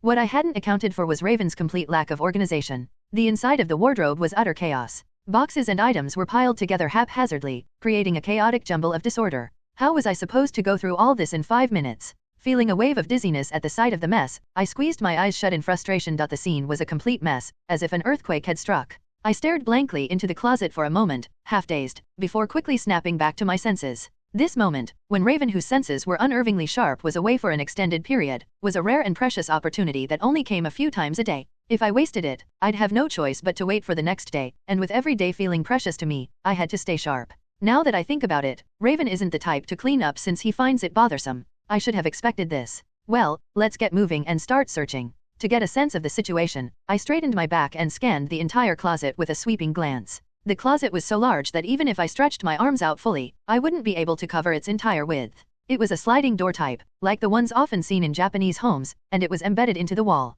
Still, perhaps because it was finished with high-end wood, it didn't feel as dark and dreary inside as I had initially expected. It's surprisingly deep. I think I could fit inside without any issues. The closet was deeper than it looked from the outside. It must have been part of the building's design from the start, as it felt quite natural without any awkwardness. But Raven, with all his carelessness, seemed to be using this fine closet as a makeshift storage space. The closet was divided into 3 shelves, each crammed with all sorts of items chaotically mixed together, with no signs of order or organization. It wouldn't be easy to pull all of this out. The sheer difficulty of the task weighed on me, especially considering how little time I had. Raven's pants, the ones with the shards inside. He said they were part of his newly unpacked winter clothes, right? Thankfully, I wasn't searching blind. I had a clue to go on. If Raven had taken out winter suit pants from this closet, then the object I was searching for was likely near the box containing his winter clothes. It's going to be a pain, but if I check out the boxes here, I should be able to find something. But the time. I glanced over at the wall-mounted electronic calendar, checking the clock. Should I give myself about 5 minutes of leeway? If I got caught, it would be a headache in more ways than one, so I had to make sure I didn't cross that deadline. After firmly imprinting the remaining time into my mind, I carefully moved aside the heavy clutter piled on top of the boxes. But as I was pushing aside the items, the precariously stacked pile lost its balance and came tumbling down toward the floor. I quickly used telekinesis to grab the falling clutter midair. Maybe my reflexes weren't too slow this time. The items stopped safely in midair before they could hit the floor and make a loud noise. It seems I'm going to have to make more active use of my telekinesis this time. Having made up my mind, I levitated the clutter to keep it attached to the upper area, then hurriedly began opening up the scattered boxes one by one. This one had tools like light bulbs and nails, and that one had books and ornaments. Whoa, wait a second. Is this an adult magazine? He actually hid this here? No, this isn't the time for this. Seriously, couldn't he have hidden it somewhere less obvious? I stared blankly at the cover featuring a woman with a dangerously alluring figure, and my face grew hot. Embarrassed, I hastily tossed the magazine onto the floor. Alpha S. I felt ashamed for letting myself get distracted in the middle of such a time-sensitive mission. But seriously, was this a closet or a junkyard? The messy state of everything, just crammed in without the slightest bit of organization, made me feel a bit irritated. If I had been okay with ransacking it all without regard for the mess I'd leave behind, I could have gone much faster. But since I was trying to leave no trace behind, it felt like the time required had doubled. Still, there's no helping it. What needs to be done, needs to be done. With a bit of resignation, I kept rummaging through the boxes,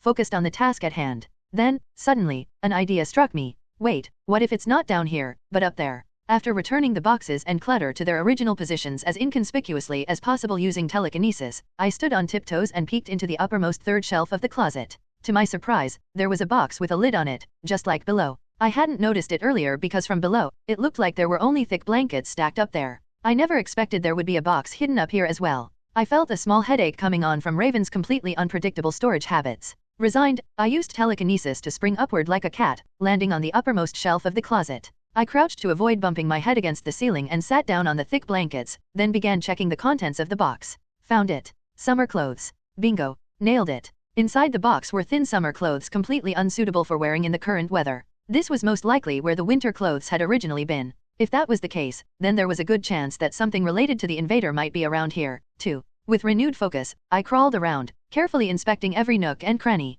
Hold on. Over here, where it connects with the ceiling, if I look closely, it's kind of. After thoroughly scouring the area with relentless focus, I finally noticed a faint sense of incongruity at the point where the closet connected with the ceiling. It wasn't something I could physically touch, but I instinctively felt that there was some kind of space there. Reaching out with my telekinesis, I extended my power beyond what I could see, projecting it deeper into the space. To my surprise, even though there was a wooden wall right in front of me, my telekinetic force moved forward as if there were no obstacles in its path. It reminded me of that bizarre train station from a certain wizarding movie. Recognizing this phenomenon, I couldn't help but widen my eyes in shock. It's a rift. Yes, it was none other than a dimensional rift, a concept that held enormous significance within the world of Fixer. A rift was a fissure where two dimensions overlapped within the same physical space, forming a crack in reality's fabric. It was a weak point in the world itself. And, at this point in the story, most people wouldn't recognize its true value, a treasure vault from another world.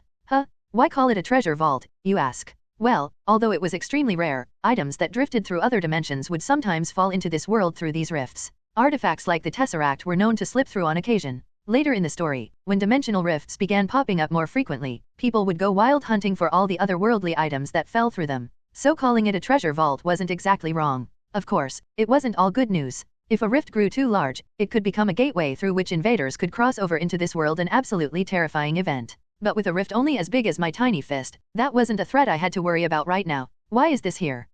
Let's see. Did this ever happen in the original story? No, if I remembered correctly, the closet was never mentioned in the source material. More importantly, was this a good thing or a bad thing? At the moment, it seemed like one of the better possibilities out of the ones I had considered, but just as I was lost in thought, a faint noise reached my ears, squeak, the soft creak of a door hinge. I immediately felt a chill run down my spine. The reason was obvious. That sound had come from the bathroom door opening. Ah, crap. I'd been so focused on the rift that I'd completely lost track of time. This was bad. The bathroom was close enough to the room's entrance that you could see it as soon as you opened the door. In other words, if Raven opened the door now, I'd have no choice but to escape through the window. But going out the window? In this freezing winter weather? The sudden influx of cold air would be way too obvious, and I'd be found out immediately. What do I do? If I get caught like this, I'll definitely be suspected. Negative scenarios flooded my mind. He had taken me in, offering me a place to stay, only to find me rummaging through his personal space. Even the most generous saint wouldn't forgive that kind of betrayal. At the very least, he'd think I was trying to steal something.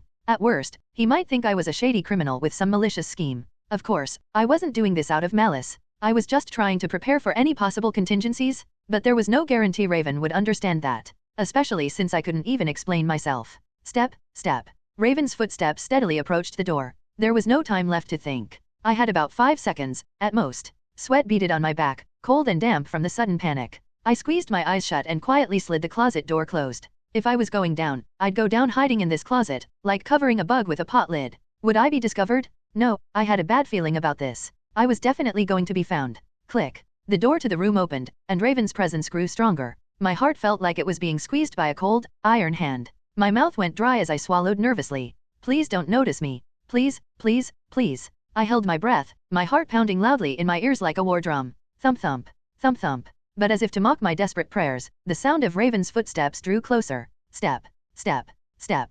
He was heading toward the closet. The moment I heard that dreaded sound, a horrible realization settled over me. He knows. He's coming for the closet. I didn't have time to think. My mind went blank, and all I could do was stiffen my body like a hunted animal, hoping to avoid detection. Screech. The sliding door of the closet opened smoothly, and bright light poured in, flooding the darkness I was hiding in. Ven was a man with an extraordinary sense of intuition. To be precise, thanks to the effects of enhancement procedures, his sensory perception such as sight and hearing was several times superior to that of an average person, giving him a unique cognitive edge. Therefore, the moment he returned to his room after taking a shower, he immediately sensed the presence of someone inside the closet. No matter how much one held their breath or stayed perfectly still, the faint sounds of breathing and the distinct, sweet body scent were too vivid for him to miss. Clatter. Without hesitation, Raven yanked open the closet door. And there she was, Yuria, still dressed in her usual maid outfit despite it being past work hours. Seated neatly on the thick bedding inside the closet, she flinched the moment the door opened. Her shoulders drooped with a hint of unease, and she lowered her head weakly, as if she had been caught red-handed doing something naughty in secret. Raven glanced around the area with subtle eye movements before slightly furrowing his brow. What the heck is she doing in the closet? From his perspective, it was a complete mystery. He had only gone to take a quick shower, and now there was an employee sitting in his closet. How was he supposed to process this? Pressing his fingers firmly against his temples, Raven finally spoke to Yuria, who remained quietly seated.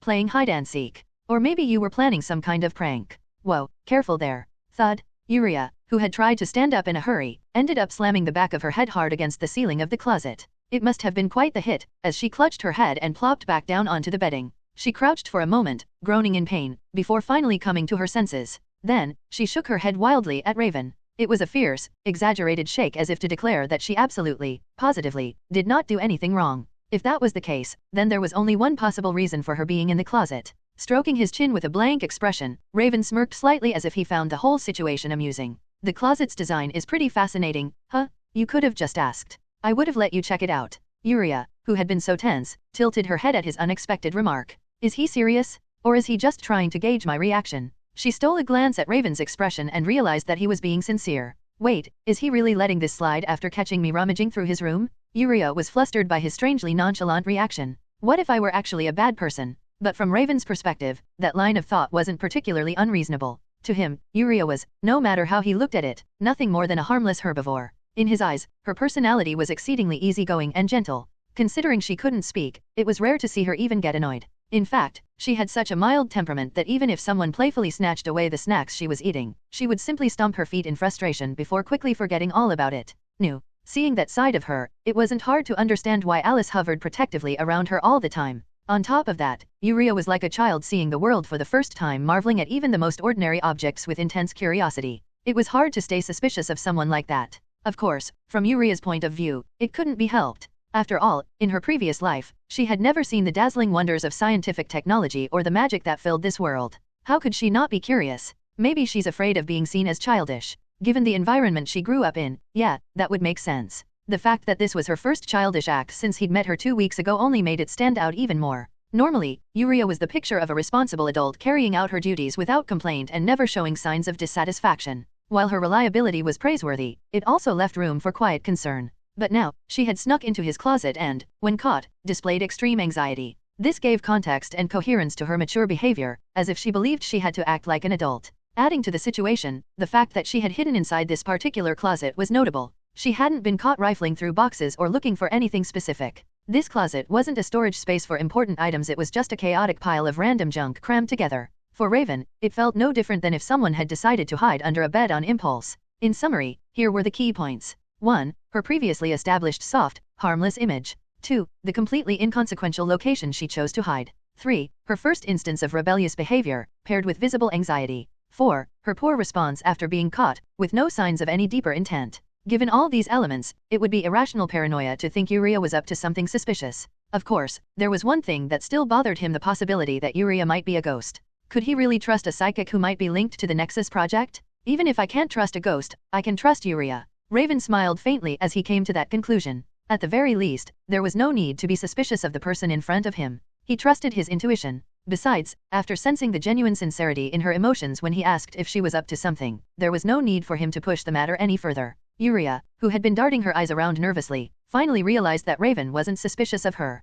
She wasn't sure how things had ended up this way, but it seemed he had conveniently misunderstood her actions as mere curiosity about the closet. Letting out a sigh of relief, she plopped down on the bedding. When the closet door had first opened, she'd thought the gates of hell were swinging wide. But in hindsight, she'd just been scaring herself for no reason. Her face began to flush with heat. Still, it feels like I managed to get through it somehow. And he doesn't seem to have noticed the rift at all. Uriah suddenly recalled that, without a special tool or unique ability, one couldn't even recognize the presence of a rift. Right, if he could sense the disturbance, someone as sharp as Raven would have noticed it immediately. So, I guess this outcome makes sense. With that conclusion, she figured the ordeal had come to an end. Ready to leave the closet now that her business was done, Uriah began crawling out slowly, facing the room. Raven watched her squirm her way out before calmly asking, "Want some help?" "No, I'll do it myself." Not wanting help for something so trivial, Uriah shook her head firmly. She pressed down on the bedding with her hands and shifted her body forward, trying to climb out. But just as she was about to make her grand exit, the blanket she had been pressing on suddenly slipped backward, causing her body to pitch forward. Since her upper body was already halfway out of the closet, her head tipped forward toward the floor. It was a dangerous moment where she could have been seriously hurt. Uriah instinctively fought the urge to release her telekinetic power. Whoa, see? I told you I'd help. Though she fell headfirst, she didn't suffer any injuries.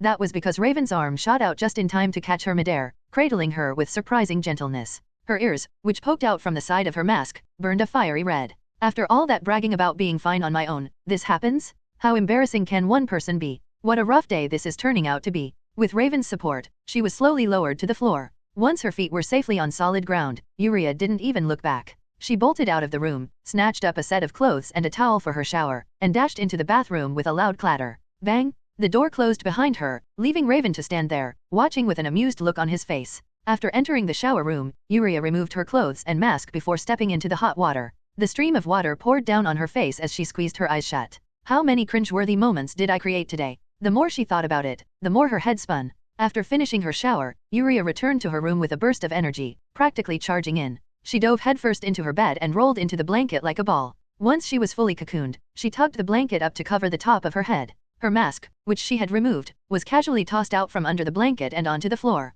Feeling a sense of freedom and relief, she quietly reflected to herself. But now that I think about it, I don't really have a reason to stay here anymore. If the naturally occurring rift was what produced the fragment, then it's not like this place is directly connected to the invaders. Who would have thought I'd finish my goal on just the second day? Even as she marveled at her own exceptional skills, there was a small part of her that felt just a little disappointed. After all, she'd gotten used to eating meals that were served to her and sleeping under a warm, cozy blanket. The idea of returning to her old lifestyle of roughing it in the cold outdoors made her feel lightheaded. Maybe I'll stay just a little longer. Peeking out from under the blanket, Uriah's eyes darted around as if she were searching for an excuse. I mean, I'll be leaving when my part-time job here is done anyway. Staying until then doesn't really change anything, right? Besides, saving up some money to get myself a proper home is the most logical and rational decision, isn't it? Muttering to herself internally, Uriah made excuses as if trying to justify her own decision to an invisible critic. And that's when a sudden thought flashed through her mind. Her eyes widened in shock. Wait, maybe I could use this to wake up Tesseract.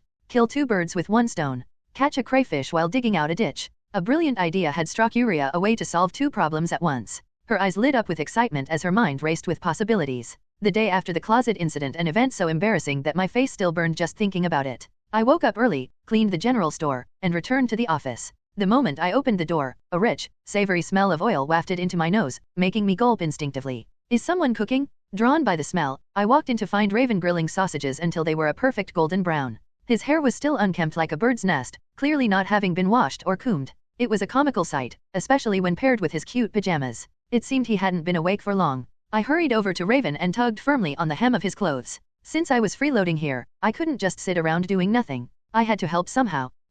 What? You wanna help? Then, set up the table with some forks and knives. I'm almost done cooking, so there's not much left to do. My gaze naturally followed his line of sight as he gestured with his chin. There, I spotted the toaster whirring away. Looks like today's breakfast would be sausages and toast. Guess I'm too late to be useful this time. I'll have to be quicker next time. Understanding the situation, I hurried to the table and set out forks and knives for the two of us. Once everything was ready, breakfast began in calm, peaceful silence. Raven was the type to focus solely on eating during meals, and since I couldn't speak anyway, it wasn't like we'd have much conversation. The only sounds in the room were the faint clinking of knives and forks tapping against plates. That quiet rhythm continued until, all of a sudden, Raven wiped his mouth with a tissue and spoke up. Yuria, about what happened yesterday. Guhak?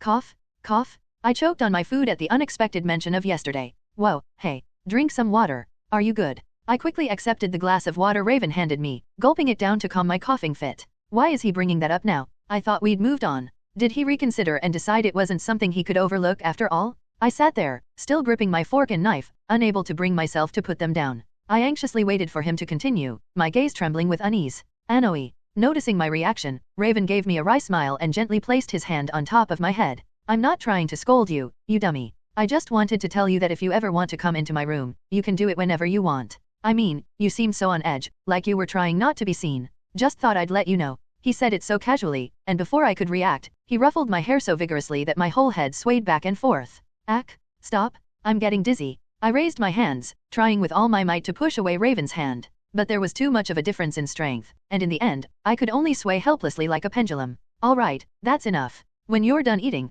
put your plate, fork, and knife in the dishwasher. I'm heading out. After tormenting me to his heart's content, he finally seemed satisfied. He stood up, holding his empty plate and utensils, and walked off. Meanwhile, I, still dazed and dizzy, could do nothing but rest my head on the table, groaning softly to myself. How dare you treat me like this, Raven? One day, I'll pay you back for this humiliation? As I gnawed on my sausage with renewed determination, I realized something odd. The heavy anxiety that had been looming over me just a moment ago, now felt strangely insignificant. Later that day, Alice and David arrived for work, and the rest of the day passed without much incident. This city had no shortage of eccentric clients, but fortunately, there weren't any high-risk requests that could drag the whole city into chaos. Please, if something big is going to happen, let it be after I quit this part-time job. I thought to myself as I lay nestled in Alice's arms like a beloved stuffed animal. Ugh, I don't want to part with Yuria. But I have to leave for the day. Jin, what should I do? Alice openly expressed her reluctance to leave, pouting like a child. Raven, who was sprawled on the couch, casually picking at his ear, responded bluntly. Then don't leave.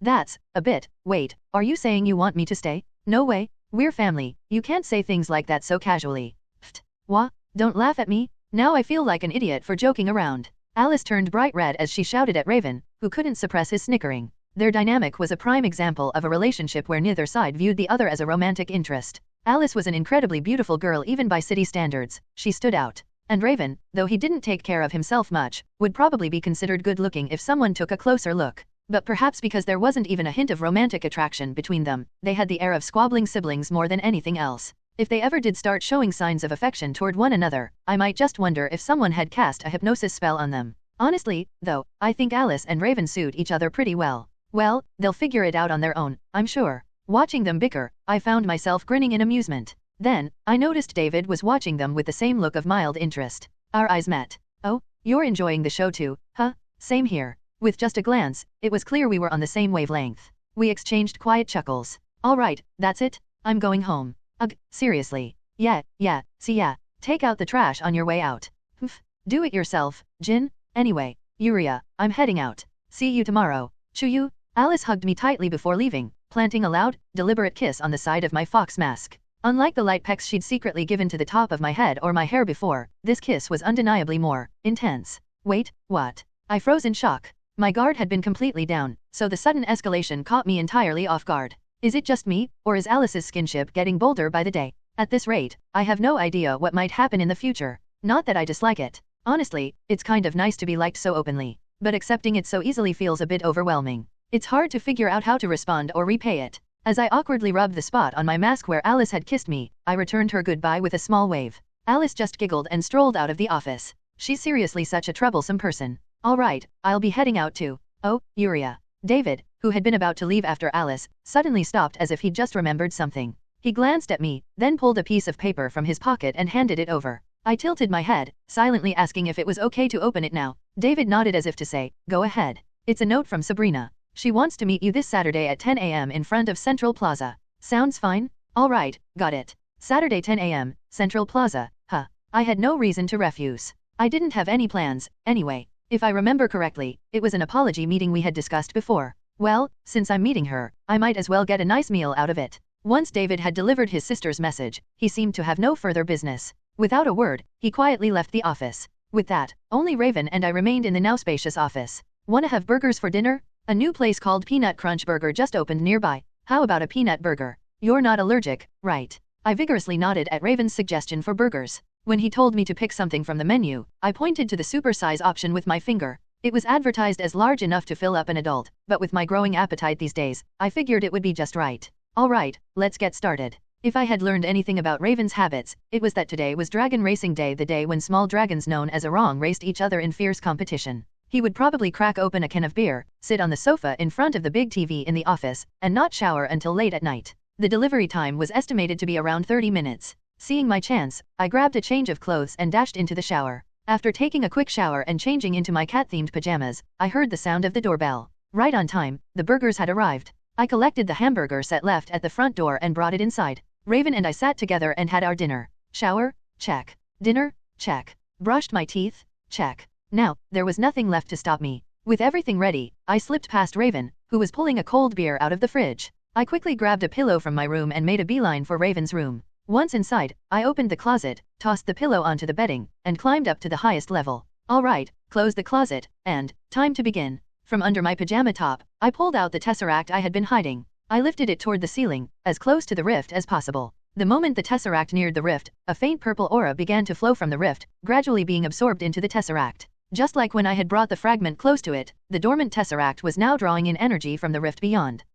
This is pretty slow. The rift was likely small, so the power being drawn into the tesseract was sluggish. It was so slow that my arms, which had been holding the tesseract up, began to tremble from the strain. This isn't gonna work. When I could no longer hold it up, I switched tactics, using telekinesis to lift the tesseract and keep it close to the rift. This is definitely easier, but what if Raven opens the closet door right now? It'd look pretty suspicious. If Raven saw a mysterious floating necklace just hovering in midair, it'd be impossible to explain. Ugh, that'd be bad. After a moment of thought, I decided to try something different. Using my telekinesis, I grabbed the rift itself while hugging the tesseract tightly against my chest. And to my surprise, the faint energy from the rift began to flow along my telekinetic line, funneling directly into the tesseract. It's like my telekinesis is acting as a power cable. This was it. No need to worry about Raven opening the closet door and seeing something weird. I could power up the tesseract in peace. All I had to do was stay like this, focusing on maintaining the telekinetic connection. I couldn't believe my plan from last night actually worked. I was so happy that I couldn't stop myself from rolling around on the blanket like a child. Clatter. You having fun in there? When did you get here? My whole body froze. Peeking into the closet, Raven was looking at me like I was an adorable, mischievous child. His gaze was gentle but clearly amused. Don't look at me like that. The warm, doting look in his eyes made me want to disappear. My face burned with embarrassment as I slowly wiggled my way under the blanket, covering myself completely. From under the covers, I could hear Raven chuckling to himself. Ugh, I really want to punch him. They say humans are creatures of adaptation. Maybe that's why, after about 3 days, the once claustrophobic closet had started to feel familiar, even comfortable. In fact, it was just the right size for my smaller than average frame, giving me a unique sense of security. So this is why cats are obsessed with boxes, huh? During these 3 days, I'd made some decent progress. Oh, you're wondering if I'm talking about the tesseract? Unfortunately, no. The tesseract remained stubbornly silent, sleeping away as if it hadn't a care in the world. I had tried everything to wake it, but it wouldn't budge. Talk about being obstinate. No, my true gain during this time was something else entirely. My telekinesis had grown noticeably stronger. I didn't really want to admit it, but it seemed like my powers were somehow connected to the invaders. I mean, how else could I explain how my telekinesis had grown just from being linked to this tiny rift? Thinking back, the last time my powers surged was also during the process of the fragment's energy being absorbed into the tesseract. It wasn't too far-fetched to believe that a bit of that power had bled into me. At this rate, by the time Greg returned, I figured my output would be about 1.5 times stronger than it had been before I started this part-time job. Considering how much I struggled with output issues when I fought Drakel, this was nothing short of a rare level-up opportunity. It was a stroke of luck that couldn't be overlooked. Not that I'll be able to stand tall in front of Lexi or Raven just yet, but maybe I'll be on par with Alice or David. If I had to rank the power balance of this world, the Dragon Mayor would be on par with a single number fixer, the pinnacle of strength. Raven would rank among the higher tier double number fixers. Lexi and Greg would be in the lower tier double number fixers. Of course, Raven wasn't officially ranked as a fixer since he didn't have any official track record, and Greg and the Dragon Mayor weren't actually fixers at all. But if you thought of it as a global top 100 strongest ranking, that's the general sense of where they'd be. On that same scale, Alice was at the lower end of a triple number fixer. What? You think triple number fixers are weak? Huh? That just shows you don't know how this world works. This is a world full of powerful monsters and beings from all sorts of races and dimensions. Being a triple number fixer means you're one of the top 1,000 strongest people in the world. And Alice, despite being a newbie who hasn't fully unlocked her potential, was already in that category. That was no small feat. She was even recognized as one of the story's super rookies. If I were to objectively evaluate my own strength, I'd probably fall somewhere around the lower ranks of the triple numbers as well. Drakel, who maintained his youth with the Tesseract, would be in the lower tier of the double numbers. If I had been instantly defeated by him, I'd have to admit I was weak. But since I managed to hold my own for a bit, it was clear I wasn't entirely helpless. My problem is that I'm just surrounded by way too many strong people. All in all, this chance to grow stronger was like a life-saving rain after a long drought. In this dangerous world where the only one you can rely on is yourself, growing stronger was far more valuable than making money or building connections. With diuresis B. The only problem is that it's kinda embarrassing. Raven's gaze was killing me. His eyes always seemed to say, look at this little weirdo playing in the closet. Hugging my pillow tightly, I rolled around inside the cramped space. Then, feeling a sudden impulse, I slid the closet door open just a bit. Through the crack, I could see Raven lying on his bed, flipping through a manga magazine. In this high-tech future city, he's reading a paper magazine? I let out a quiet snort. It was such a niche, analog hobby that I couldn't help but find it amusing. But it seemed Raven noticed me watching. Without turning his head, he spoke calmly as he flipped to the next page. What? You need something? No, not really. I wasn't here for any particular reason. I was just bored from lying around doing nothing, so I figured I'd watch him. As if he'd read my mind, Raven sat up and shook the manga magazine in his hand. Bored? Huh? Want one to read? What the heck? Is he a mind reader? He had me completely figured out. My pride took a hit, but I quietly slid the closet door open, nodded, and sat up. Seeing my response, Raven chuckled like he'd been expecting it. He stood up, rummaged around somewhere, and came back with a fresh stack of manga magazines. He placed them neatly in front of the closet. Whoa, it's one of those anthology magazines that has several different manga chapters in one issue. I sat at the edge of the closet, swinging my legs back and forth as I read. Raven lay back down on the bed, flipping through his magazine alongside me. Not bad. This isn't so bad. On that peaceful night, as the moon slowly dipped lower in the sky, I felt a rare sense of tranquility. With just 2 weeks left until my part-time job ended, half of my time here had already passed. A girl with neatly braided deep green hair stood in front of a mirror. Her face, as always, was expressionless. Her short-sleeve, short-pants outfit gave her a boyish vibe, and her calm, dry demeanor often led people to mistake her for a pretty boy. Her name was Sabrina. Of course, part of the reason people mistook her for a boy was that she was still young and hadn't gone through puberty yet. But it was also because she had a no-nonsense personality that preferred training with her martial arts master over taking care of her appearance. That mindset contributed greatly to her tomboyish image.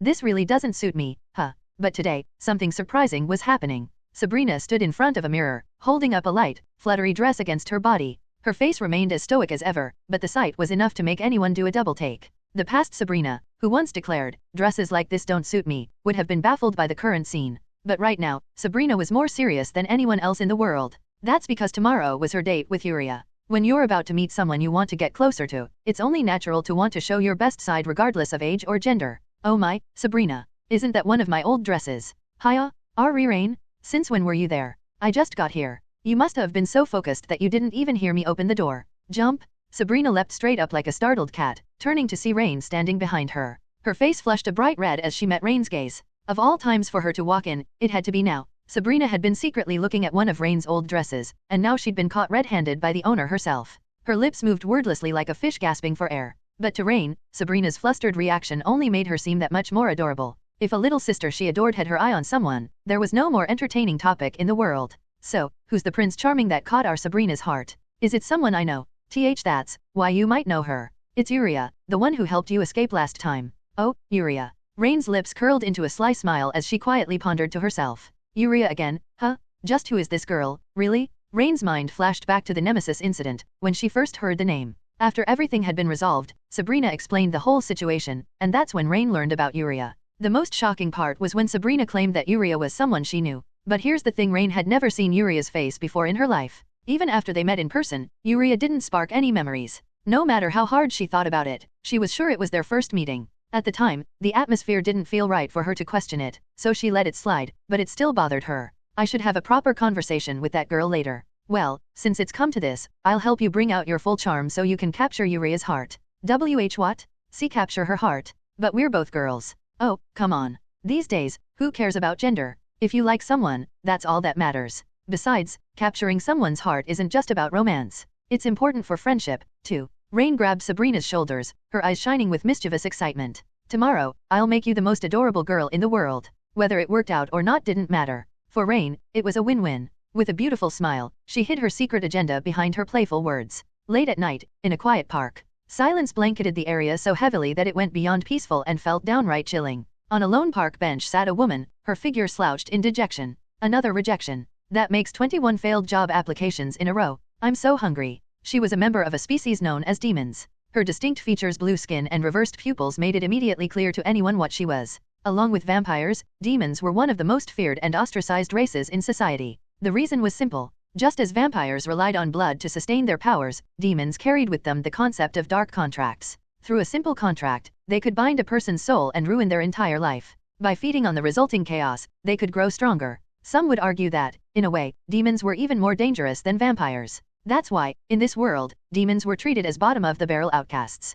Unlike vampires, whose appearance was often indistinguishable from that of humans, demons had physical traits that made them instantly recognizable. No one would hire a demon. Not for a stable job. Not even for part-time work. Most demons responded to this discrimination by giving into their demonic nature and fully embracing villainy. After all, if society was going to treat them like monsters, they might as well be monsters. But among them, there were always exceptions. There were always outliers. This demon was one of them. A timid demon, unwilling to give up on society's small comforts. The notion of binding a person's soul through a contract to steal their power? What's the point of that? If the cops chase me, I won't even be able to buy a burger. Stuck in indecision, she was trapped in a spiral of doubt and misery. All she could do was slump on the bench, haunted by a world that didn't want her. Would you like to change your appearance? Who are you? A sudden voice echoed from behind her. Her body stiffened, and she twisted around, eyes wide with fear. There, in the suffocating darkness, stood a figure cloaked in shadow. Their voice was calm, unnervingly so. Their words, however, were like poisoned honey.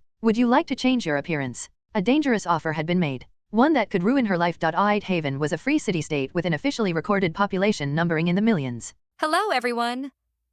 As we wrap up this video, I want to share a quick note. I have a Patreon account. If you'd like to support me and enjoy on-demand audiobooks, you can become a Patreon member. Alternatively, you can check out my Google Drive link, which has 500-plus novel audiobooks available through my Ko-fi or Patreon shop. I appreciate your support.